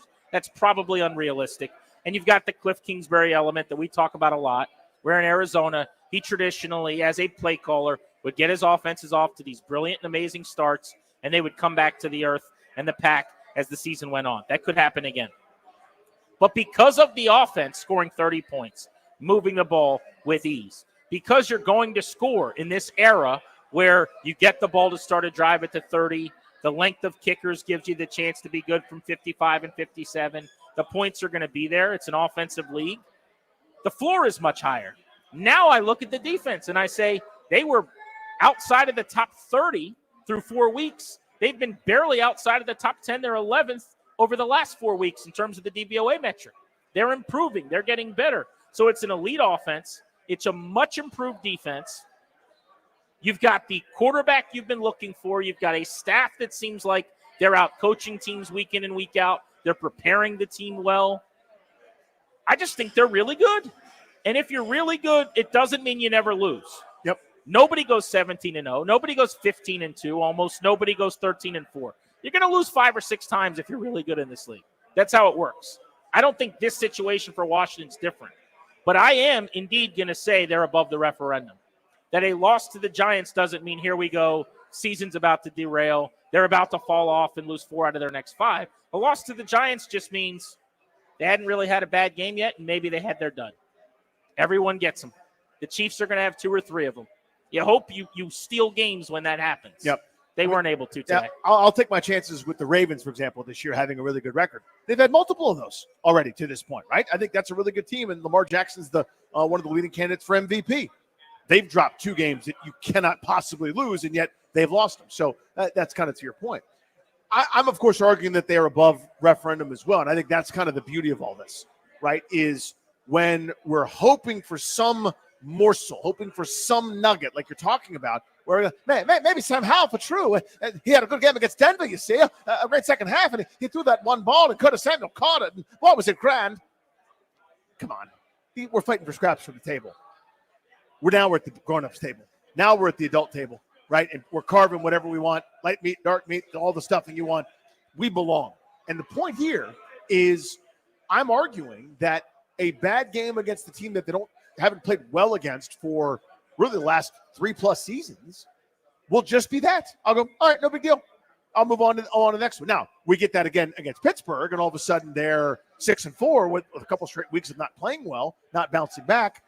And then I'll look at the Chicago game maybe a bit differently. I'll go, okay, well, wait a minute. Maybe something's up. Maybe that figuring out that we've talked about potentially happening to Kingsbury's offense or otherwise is maybe going on. So natural regression is happening. Maybe they're not quite as good. I need a much bigger sample before I change my view of them. And usually that's in the other direction, right, where they play well for a little bit. And I need a lot more before I start believing in this group. Now it's the other way around. I need a lot more before I start knocking them down some pass. I agree with that. But so let's speak to the person driving around that's going, man, you guys are overreacting to 8 games. That's too small a sample for them. Which to me, I go, that's half of a season, by the way. It's not nothing. But to that person that says they're not above the referendum, what would you have to do, I wonder? And maybe that's a question you can answer for us on the MGM National Harbor listener lines, 800-636-1067. If, in fact, they have not done enough for you to feel like they're above the referendum at this point, what would need to be done for you to get there? So let's say they beat the Giants and they're 7-2. Then they beat the Steelers and they're 8-2. Now are they above referendum? Because now they lose to the Eagles. You go, see, I told you they're not that good. Or can they just do nothing to prove themselves because they're Washington, because they're the old Redskins, the old football team, the Commanders. And so it doesn't matter if they're 8-3. If they lose to the Cowboys, that's the real them. And all of a sudden we get to the end of the season and they're 11-6. And those 6 games are really what they are, and the 11 are the flukes. You know what I'm saying? I know exactly what you're saying. Okay, so when do they get to be something else? The comp I'll give you is when I was growing up, super competitive, 3 siblings. I would do whatever I had to do to beat them at things. To this day, I'm now a father with children. We'll go home at Christmas time, holidays, we'll all get together, and we'll be playing some board game or some game with the family. And my sister, inevitably, 100% of the time, every single time we do anything, my mom's passing out whatever we're playing. Grant, don't cheat. Grant, don't do, because when I was 11, I would do whatever I had to do to win or whatever. And she's like, as if at 36, I'm the same thing. Like in her mind, I'll always be the 11-year-old doing the thing. I've always said that.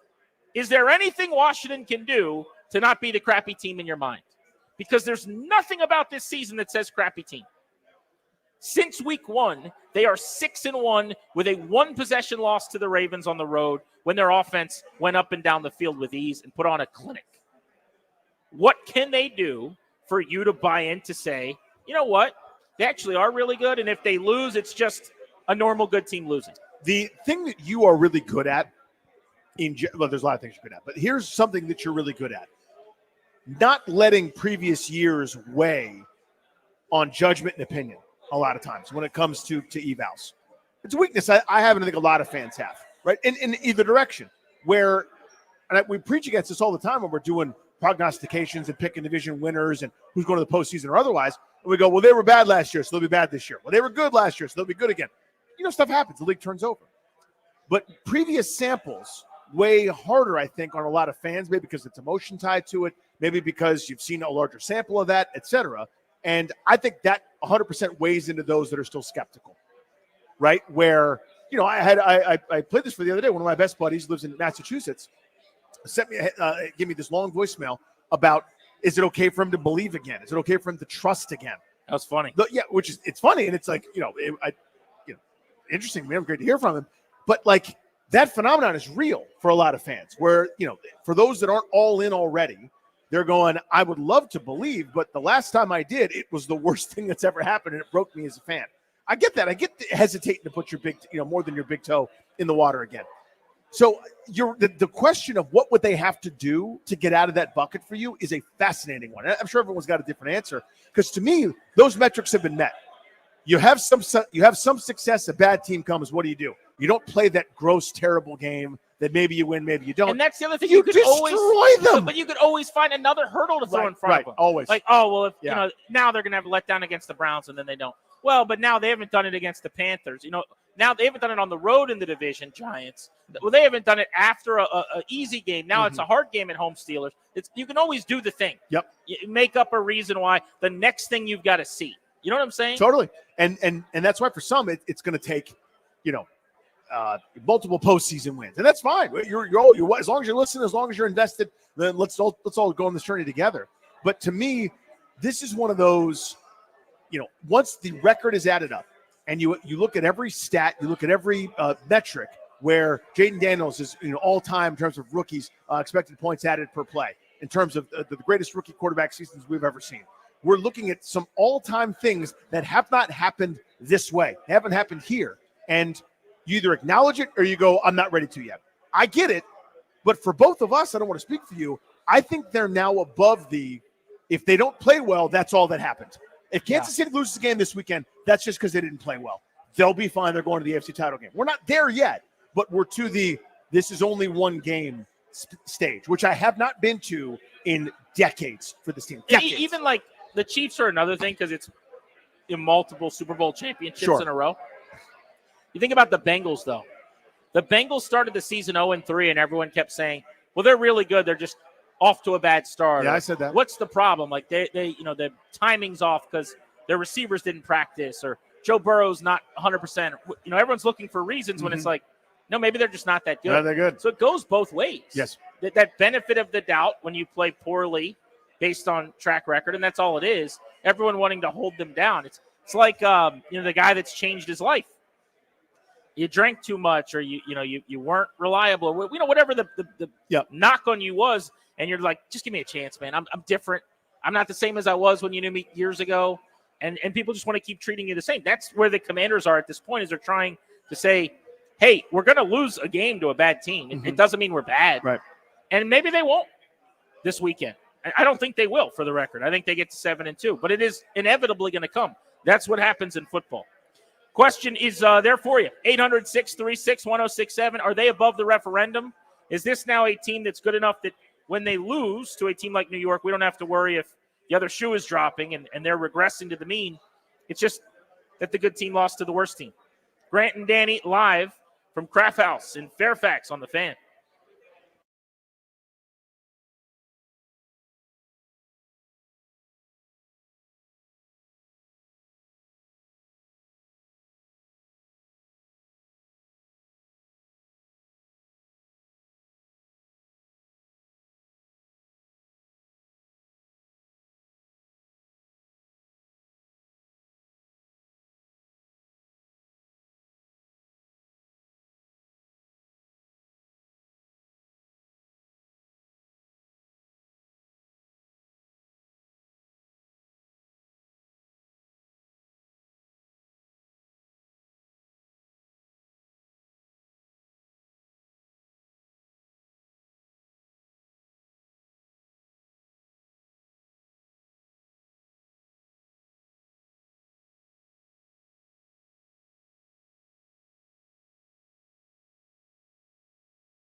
Grant and Danny on the Fan, taking you up to 6:30.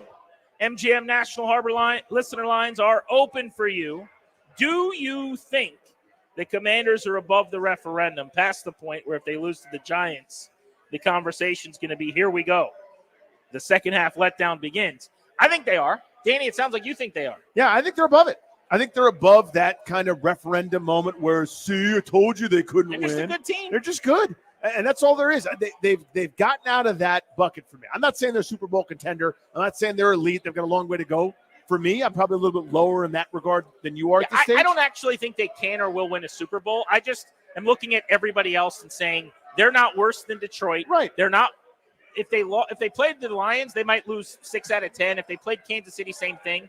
But they can play with anybody. They can compete with anybody. And if that's the case, they're a legitimate threat to anything we're talking about. I need a large sample in the other direction to undo what they've done. And I don't want it. I'm not rooting for it, by the way. But they would need to play poorly multiple times over the next month plus for me to go, you know what? Maybe they weren't as good as I thought. I'm not there. I was just talking to a listener who's out here at Craft House Fairfax who said he was driving home. Yep. He's on 66. Yep. He heard us saying we were here. Yep. He was at the exit. And he said, I'm just going to go see the guys. I'll just go there. That's the point. Why sit in traffic if you don't have to? Don't sit in traffic. Don't sit in traffic. Friendship, fellowship, camaraderie, merriment, football banter. Yep. That's the good stuff. Traffic, the bad stuff. Just a couple of fellows talking about sport here with a couple hundred of our closest pals. Craft House in Fairfax on G&D. Let's go to Jack in Springfield on Grant and Danny. Wants to hop in. How are you, Jack? I know what you are, Grant, and I know what you're not. And you're not a matchmaker. You're not a matchmaker. All right. Look, I got to say, Danny, I got that trademark, so you owe me a little money, okay? I saw you used it earlier. I did. You didn't give me credit. In the future, Jack from Springfield, give me credit. But here's my point. 46 cents headed your way, buddy. Your Venmo. Hey, you know what? Cut it in half. The times are tough right now in the kingdom. So here's what I'm thinking. Right now the Redskins are doing amazing, outstanding. And as a matter of fact, I got to tell you this. I follow the games and I watch them because I want my Patriots to lose every game so we get a bunch of draft picks to let someone move up. But they're doing outstanding. Right now, most of the Redskins fans, the diehards, are thinking, when is the bad shoe going to drop? It's like battered spouse syndrome. You know what I'm saying? I don't mean to be bad, off on that, but you're just waiting for I don't think it's going to drop. I think you guys are going to go all the way, maybe get upended at the end, but you're going to smoke the Giants. The only thing I'm worried about with the Giants with y'all is because they got a good pass rush, is making JD, he's going to want to scramble and not get hurt. I hope he doesn't. I don't want that to happen, but I think if he can stay out of harm's way on that, then he's going to be golden, and you guys probably will beat them by 14 or 17 points because they suck. Thank you, buddy. They suck. By the way, I got a die hard and a harm's way. Yeah. That's what we're looking for is I don't want to be in harm's way. He's like, what's that movie there with Bruce Willis at Nakatomi Plaza? You know what I'm talking about? He's dying dying hard. That's the one. Harm's way? That was perfect, Jack. Jack, he knows what he's doing. He's my guy. I love Jack. I think he turns it up a little bit for me. Of course he does. Like in a normal, he's just in the bank. Like he would go. Is he going to say the alarm's going off? I don't think he is. No. But if you're there. Yes. Then it's the alarm. He's like, oh, God, the alarm. Let's go to Jeremiah in Fairfax on Grant and Danny. What's up, Jeremiah? How are y'all doing? Thanks for having me on. That last call was great. He's the kind of guy who puts his khakis in his khakis. But in terms of where I feel the Commanders are if they lose to the Giants, I do feel there's still a bit of room for a referendum. I don't think it's, oh, my gosh, the season's over, they're going to collapse second half. But I do think it would be maybe time for a discussion of maybe they're not a top 5 team because this is only the second divisional game. They barely won the first one. It's against the weakest team in the division. I don't know. And to answer the second part of this question real quick, what would they need to do for me to feel their referendum proof? come out 2-2 or better against the Eagles and the Cowboys combined. But they just need to show better in the division. Thanks for taking my call. Thank you. Yeah, buddy. 2-2 in those 4 games is a bare minimum to me. Like, to me, that should be a necessity for legitimacy and feeling okay about them. I think to be happy, I need 3-1. 2-2 would even be, I don't want to say disappointing. I would accept it, but that is the floor. Anything beyond that, ultra disappointing. But I kind of like the idea there. I don't completely subscribe to it, but I like what he's saying. If they lose to the Giants, I'm not going to be suggesting in his mind, well, they're not good. But maybe we can hit the brakes a little bit on Super Bowl contender, going to make noise in the playoffs. Nobody wants to see them in January because at least now you know they have the club in the bag that they can play badly. Since week 1, they have not played a bad football game. Mm-hmm. We're talking today after 7 consecutive weeks of this team essentially playing good football. So we kind of forget what it looks like when they play badly. It hasn't happened. That's right. Yeah, I like that point, though, where we're all going, okay, in everyone's power rankings, they belong 4th, 5th, or how much closer they to Detroit, et cetera. You drop this one, you go, okay, we can settle down with that. They're still way better than we thought. They're still made a ton of progress. It's all still good, but it may not just be, oh, my God, it's perfect, everything's great. Let's go to Chris, who's in Hyattsville on Grant and Danny. What's up, Chris? How are you? What's up, guys? Hey, dude. I'm good. Hey, really quick, I just wanted to say my thoughts are definitely with Pete. I don't want to make this a sad call, but he and I come from the same spot on this big blue marble. I think we've crossed a lot of similar paths in our lives, and I'm really pulling. Yeah, he's as good a guy as you'll find, and we'll pass along and get an update when we have it. But for those of you that don't know that are listening, our buddy Pete Medhurst, who works at the station, has been diagnosed with brain cancer at operation today. So we're pulling for him, praying for him, and he should be in your thoughts. As far as look, I'm as big a Redskins / Commanders fan as there ever was, right? But I am also objective.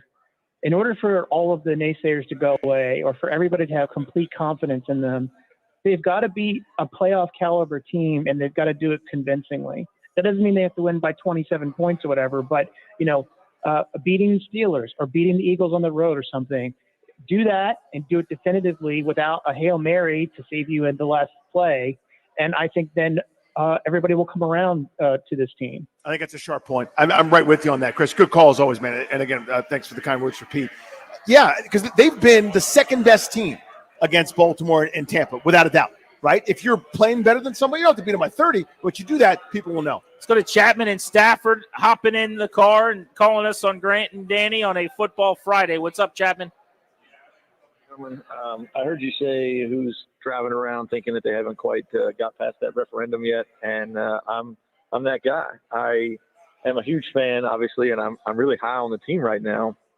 But I kind of agree with the guy who called in a minute or was just on the last one there that said, "Hey, I need them to get a definitive win against a good team." Win meaning what? Because they blew out the Cardinals, they blew out the Browns, they blew out the Panthers. Against like a good team. You're talking about a high quality opponent. All garbage teams, right? Gotcha. But yeah, I don't need them to beat them by 20 points or anything. But we're up by 2 touchdowns at the end of the game against a good team, and we're not really sitting there going, "Oh, what's going to happen? What's going to happen?" Like we've been doing for the last 30 years. Whenever we're up against a good team, and I think to get past that referendum, what I say we're at the end of the season, right? We're at the end of the season. We're 10-7. We lost to some good teams. We're 11-6, 12-5. And then you say, hey, look, we got some good wins in there. This is a different team. Appreciate the call, buddy. That's what I'm looking for. I think it makes sense. Thank you for the call. Yeah, I think if they could, I think the Bears are pretty good, but it took a Hail Mary. If they could get a really good win against Pittsburgh or Philly, I think that's going to swing the pendulum for a lot of people. We're going to give our final predictions before we get out of here. We're taking you up to 6:30. We'll also do what's the conversation going to be if they win versus if they lose next on Grant and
Grant and Danny stretch run on a Friday. We are with you until 6:30 at Fairfax Corners.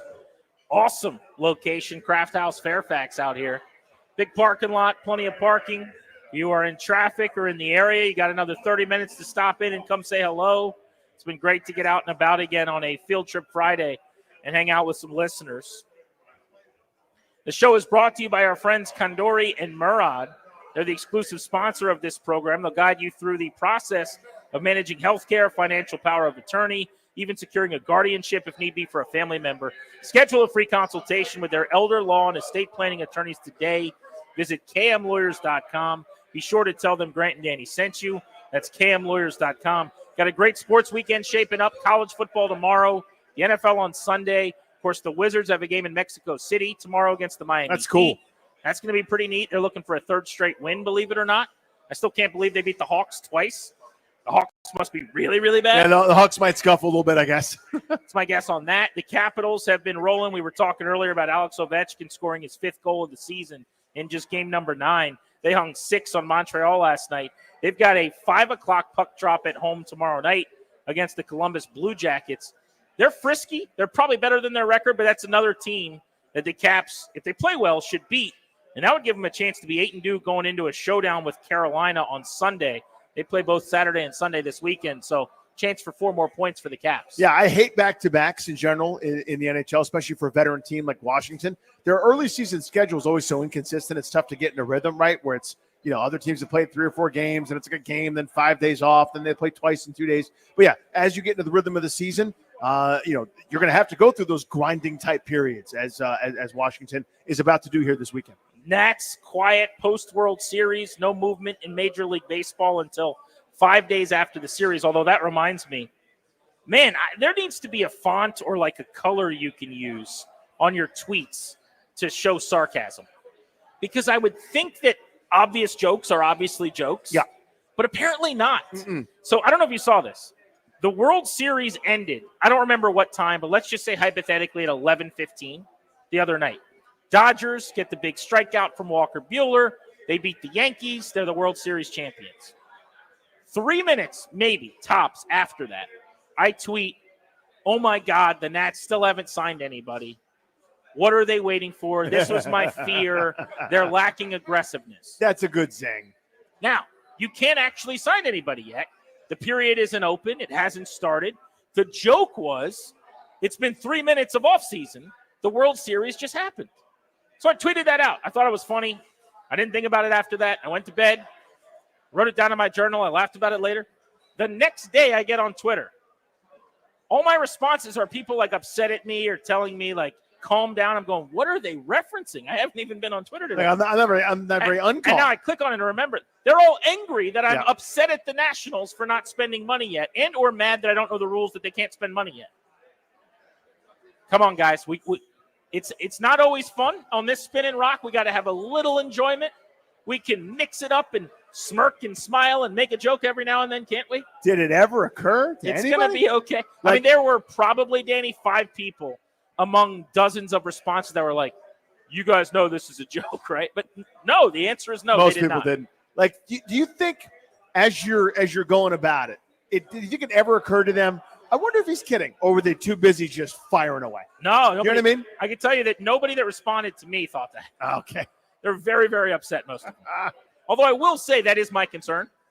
And I think they're going to spend like... Yeah, I think you can retweet that in March. Yeah, exactly. Just getting ahead of it. Yeah. For those of you wondering if Juan Soto is coming back, the answer is no. No. How about no? Although it was funny to me to see Juan Soto addressing the media after he cleaned out his locker with the Yankees. And he said, like, yeah, I loved it here. This was the best. They're like, you want to be a Yankee, right? And I'm paraphrasing. But Juan Soto said, hey, to any team listening, I'm willing to play for you. Like, you got to understand. Washington found this out. San Diego found this out. And the Yankees are finding this out. He is not here for your hometown discount. I don't care how many good memories he has. Won a World Series here. Hasn't won a World Series anywhere else for that matter. He is not here to make more memories because he liked it there that one time. Yep. Do you have the most money? Are you offering the most? Are you going to break records and give him that money? If the answer is yes, Juan Soto will sign and pay for you. That's kind of the extent of the negotiation. Yeah, the hometown discount is not a thing. That is the Newtown discount, and that's not a thing either. It's the most commas, the most digits. That's where he's going. What's the opposite of the hometown discount? The hometown markup, the road Newtown increase? markup. Yeah, the inflation. Crazy. But that's a quick lay of the land around the sports landscape as we get you ready for the Commanders. All right, let's wind down the conversation here and get into our predictions at the end of this broadcast. Let's start with, what would a win for Washington mean over the Giants to get to 7-2 on the season? What would a win mean? It really means that the longer you are doing this thing, and we're sort of talking about this last couple of segments, the longer you are the thing, the more it just is that's who you are. It's not a fluke. It's not a good start anymore. It's a good season, right? It went from, hey, that's a good beginning, or he got off to a great hot start, or Jaden Daniels has played well through this number of games. It's just that Jaden Daniels is good. It's just that this offense is good. It's like the defense not only has improved recently, it's a good defense. It means that not only are people buying in to the beginning, it means they're buying in for real. It turns into a season. It turns into your identity. It's who you are. 7-2 is not something you can take away. I know how they got there. It required a couple good breaks. I would point to most teams as they're going through their season. In order to have a great record, you would need a couple of things to break right and break your way, et cetera. They've had good fortune when it comes to turnovers and not having lost a ton of fumbles and a million other things that have broken right. But it's not all accidental. There's a lot of good things that are happening, and it would simply mean that it's not a good start anymore. It's who they are.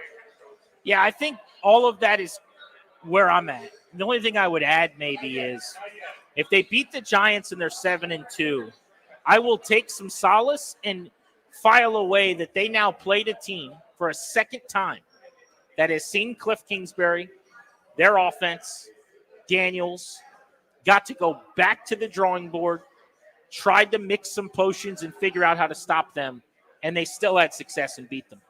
That's the one part I think of this matchup that we have not done a good enough job talking about. And maybe collectively in town, there hasn't been enough discourse on. Danny, this is the first time you're playing a team twice. Mm-hmm. There is this belief by the detractors that Kingsbury is going to get found out, or that Jaden Daniels is off to this super hot start, but he's a young guy and he's going to regress, and eventually he's not going to play at this level. Well, don't you think that a team that's already played them once, knows how they react to what you do and how they don't react to the things you're throwing at them, would be the best team to crack the code?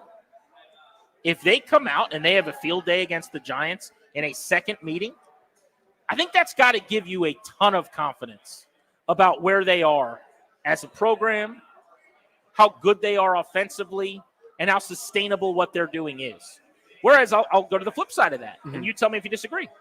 If they play the Giants this weekend and they score 10 points and they only have 9 first downs, let's say, and it's their biggest clunker of the year since week 1, I think part of the dialogue on Monday is going to be, did the Giants, in the second time seeing this thing, have an answer key that nobody else had? Yeah, they have a blueprint. Yeah. So I think a win against the Giants quells, that fear for me. Squashes it a bit, yeah. It doesn't have to rear its head if I see them handle their business. I like that. That makes sense. It's also a good point, because this is the first time they'll have played someone 2 times. They've got a couple opponents that they're going to play twice in short order. When you think about the way the division games work, starting middle of November, Philly and Dallas. Then 3 weeks later, it's Philly, Atlanta, and Dallas to close the season out. So, yeah, they're going to do this dance a couple of times. And it'll be interesting to see the adjustments that are made and how well the Giants play defensively against Washington. Because, again, they had a lot of success, the Giants did, especially in that first half, getting after Jaden Daniels and sacking him a handful of times. That was a huge deal. And then Washington cleaned that up however they did it. Hopefully that kind of continues and you keep the pressure off. But I think that's essential when it comes to it. If the Giants find a way to slow down Robinson, Eckler, and company and get into that passing down feeding frenzy, we could have an ugly game. All right, flip side. And maybe that matters how they lost. But if they lose this game, we just said they're above the referendum. You just shrugging your shoulders and on to the next? Yeah, I'm going to be annoyed. I'll say bummer. But again, there's context. Depends on how it happens, of course. But thinking of the standard ways you could lose, like had they dropped that Bears game, I'd have been like, I'm annoyed about that. But, okay, I'll get over it, right? That's a good team, and they probably should have won the game. They went toe-to-toe and ended up letting one slip away. Bummer. This one, I hate losing to the Giants just because I think we need to hate the Giants more as a fan base, get back to hating them again like we did in the 80s. But this Giants team isn't good. They're looking for a reason to move on to greener pastures. They're gross, and giving them some of that solace and sustaining it would be really, really irritating. But yeah, I think I'll be able to get over it just in terms of how good this team actually is. Talking about Washington. Grant and Danny on the Fan. If they lose to the Giants and play well in the process, I think, first of all, can you play well and lose to the Giants? Tough needle to thread with this one. I don't know if there's a runway big enough to land that plane on. It's going to be hard for me to feel good about their performance if they lose to the Giants. Like in a 33-30 game, yeah, the offense was great and they hummed and they got up and down the field. The defense gave up 30-plus to Daniel Jones in New York. In a 23-20 squeaker, same thing, where maybe you made some plays on offense, but you obviously didn't do enough. Yeah. And the defense, wasn't opportunistic. But I think if it's a stinker, I'm just going to say that's what it was. Mm-hmm. And I guess it's possible more damage can be done if there's an injury or something else like that. But assuming you get out of the game pretty healthy in a loss, for me, football happened. Yeah. And I am on to Pittsburgh. And that, to me, is the really more telling game. We just had a caller. I thought it was really smart. End of last segment. He basically said, I'll consider them legitimate when they beat a good team. Well, that means, frankly, there's nothing they can really gain by playing the Giants this weekend in his mind, because they should beat them. Hopefully there's nothing they can lose either, but he needs to see them beat Pittsburgh or beat Philly, and those games are coming in the next couple of weeks. And so I know it's dangerous in the NFL, like the transitivity rules, which are always so dangerous, where you go, well, this team beat that team by 20, so therefore if you don't, you're not good. Yeah, you could play that 6 degrees of Kevin Bacon game to say basically the Browns are the best team in football. Yeah, and I remember once I was doing that with my buddy when he was playing college football at 1AA Davidson, and they beat a team that beat a team that beat a D1 team that also beat Wisconsin. And he goes, so we're the 4th best team in the country. Right. As a joke. Well, the bit for here in D.C., this was Washington for many years did a thing where they would beat the team that won the Super Bowl. Yes.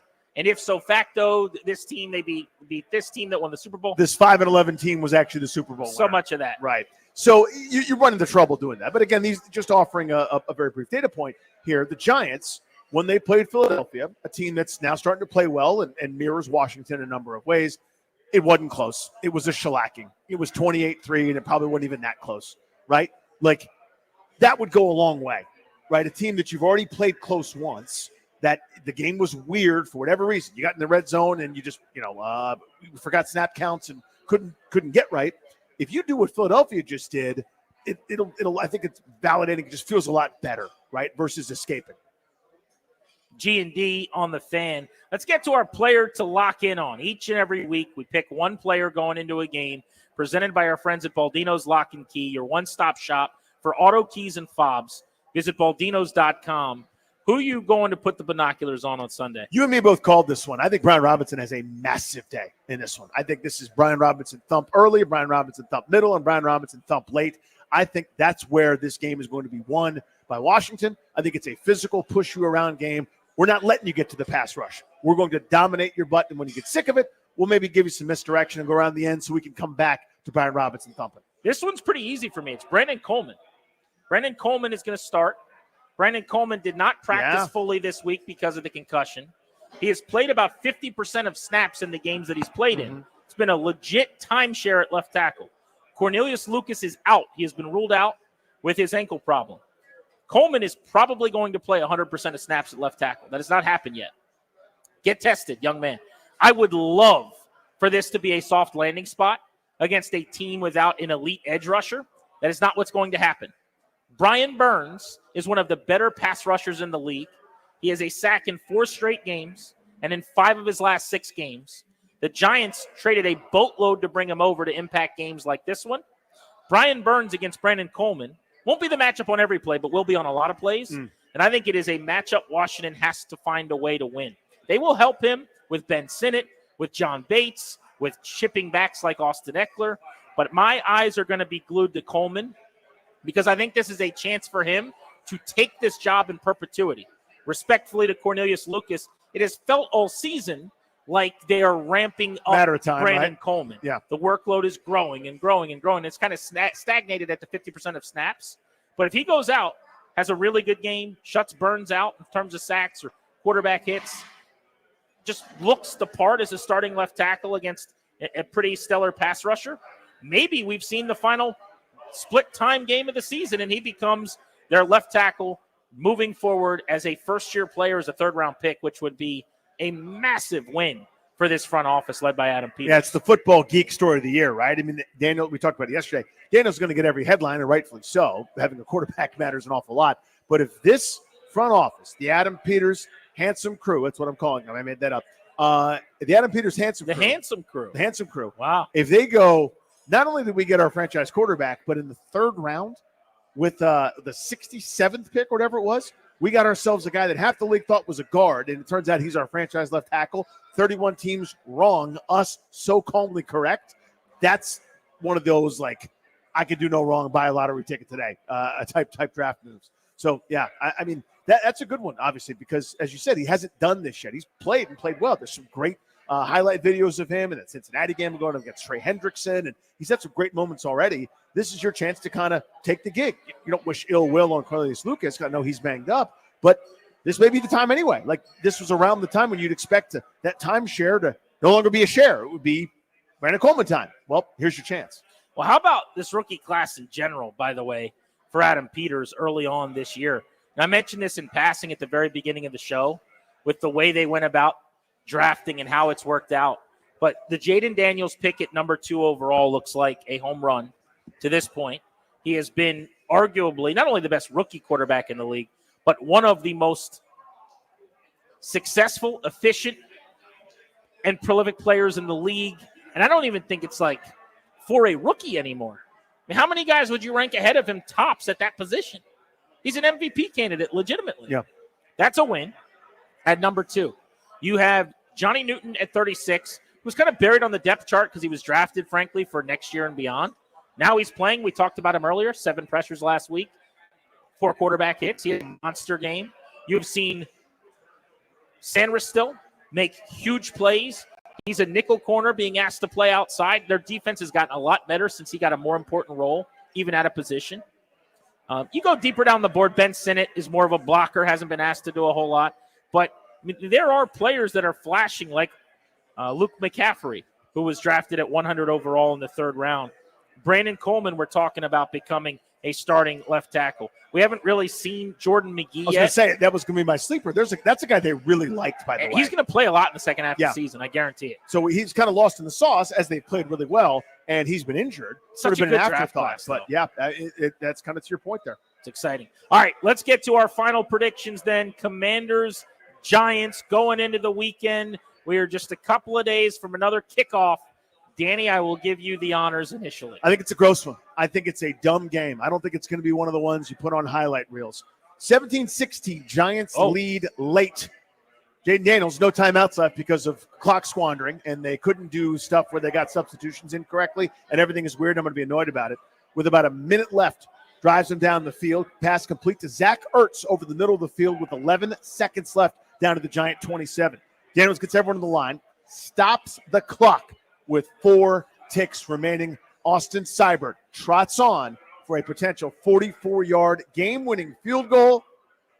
The kick is up, and it's good. Washington goes to 7-2, and they escape New York with a W. By the way, if that plays out that way, you and I are skipping the show on Monday, and we're going to Vegas. I mean, the length of the field goal, the time on the clock. Specificity. You're giving us all the deets. You've seen this I've game. already seen it. You've already watched it. I've already seen this one. For me, the game's not going to go that way with Washington winning at the Horn. And I want to apologize to people in advance for that. And the reason they're not going to win at the Horn is because the game's going to be over well before that. Because the locals are going to beat the Giants fairly handily. I know I keep saying there's a letdown coming. I don't think it's going to be this week. I've got the Commanders winning a 27-17 game. I'm going to say that Terry McLaurin catches a touchdown and goes for 95 yards. Brian Robinson, a $148 on the ground to lead the way. They just run all over the Giants. They take the air out of the ball, and they win by 10. And I don't even think it'll be that close. I think Daniel Jones in New York get a late score to make it look better. Commanders handle their business at the Meadowlands. Come home 7-2, getting ready for a showdown with a Pittsburgh team with just 2 losses off of a bye. And the town is going to be ready to go for a home game against the Steelers. Bart Scott said, famously once. Can't wait. Yes, he did. I hope that's the play. I would love your scenario much better than mine. I will take it any way I can get it. I want that W. I want that W. I need that W. But I don't feel like this is a game that we're going to look back on fondly. You know what I mean? I think this is an escape. Say no more than the line, okay? Right. The odds makers generally are not wrong. They don't have this as a 6.5, even a 5.5 point line. I mean, this is all week long been in the 3.5 range. It has moved with public money now to 4-point line. You get 2 for being at home. Mm-hmm. So odds makers are basically saying Washington's only on a neutral site 5 or 6 points better than the Giants anyway. So they're not completely sold on the blowout ability. I just think we saw it with Cleveland. We saw it with Carolina at home. You say, well, you haven't seen it on the road. What was the Arizona game then? We saw it with the Cardinals. But it is different in the division, and you've harped on this all day, and this is very true. For whatever reason, it's always messy with the Giants. There aren't really ever those just aesthetically pleasing, buttoned up, clean games. You never come out, especially there. Remember when the Commanders, with any name at the time, went to the Meadowlands and just played a really good game? It doesn't happen. It's just a weird place with the wind and the grossness and all the people that eat all their, pizza with the crease right in the middle. You fold it. Yeah, with the folded pizza and the boom-bots and the reaching over and grabbing the ball out of the glove. You got to D up. You got to D up. That's what Do you think that guy's going to be at the game? Yes. Oh, God, I hope And they're going to please direct your attention to the Jumbotron. Chach Magoo, the guy that D'd up and grabbed Mookie Betts and committed a minor assault, is here. They're going to be like, yeah, douche, yeah, that guy. They're going to be so happy. Chach Magoo, if he's there for the coin toss or something and honored in any way. Look, they would do the coin toss and he would like grab the referee and try to do it himself. Trying to be real funny with it. What a Chach. I definitely think he'll be at the game. You know what? Actually, now that I think about it, just knowing he'll be happy if the Giants win, Washington's never needed to win a game more. There you go. This is not even a want. This is a need. If the Giants win, then Chach Magoo, what did you call him? Chach Magoo. Yeah, then that guy will be happy. It's so important that he has no joy. That's the most important thing. Chach Magoo and Goof McGarnacle, his buddy. We got to thank everybody out here today. What a fun time this was. The hospitality from all the folks at Craft House in Fairfax who have been great, making this day seamless and easy for us all day long. All of our listeners who came out over the course of 5 hours. What a blast it was. The Friday field trip has been a smashing success. We're going to be out in Bethesda next week. From Bethesda. So Maryland, stand up. It'll be your first chance to answer the bell for the Friday field trip in 1 week on Grant and Danny. But thank you to everybody who came out today. It's been a lot of fun. All of you for listening. Back in studio, our production crew, including Vic Tobes out here, Darius, Money Metal Chris. It sounds like we have like 100 people working on this show. It's like a big, huge show. We got like the Dan Patrick situation where there's like 90 people making us sound good. We're like the ESPN traveling roadshow for College Game Day. Just a crew of dozens, trucks full of people. We're spending millions on this broadcast. So much money being spent. Pat McAfee has his shirt off yelling for some reason. Right. I'm not really sure why. Interrupting Lee Corso. Lee Corso's here, putting on Why is he here? Headdress. I love Lee Corso. I do too. I do want to say we're thinking about you, Pete. Yeah, here. And family. To the Medhursts, we're behind you. Any way we can help, you know that over at 106.7 The Fan. We got your back. We love Pete, and we're thinking and praying about him. Let's go get a win for Pete this weekend. Commanders, why not? Thanks for listening. Linnell's got overtime next.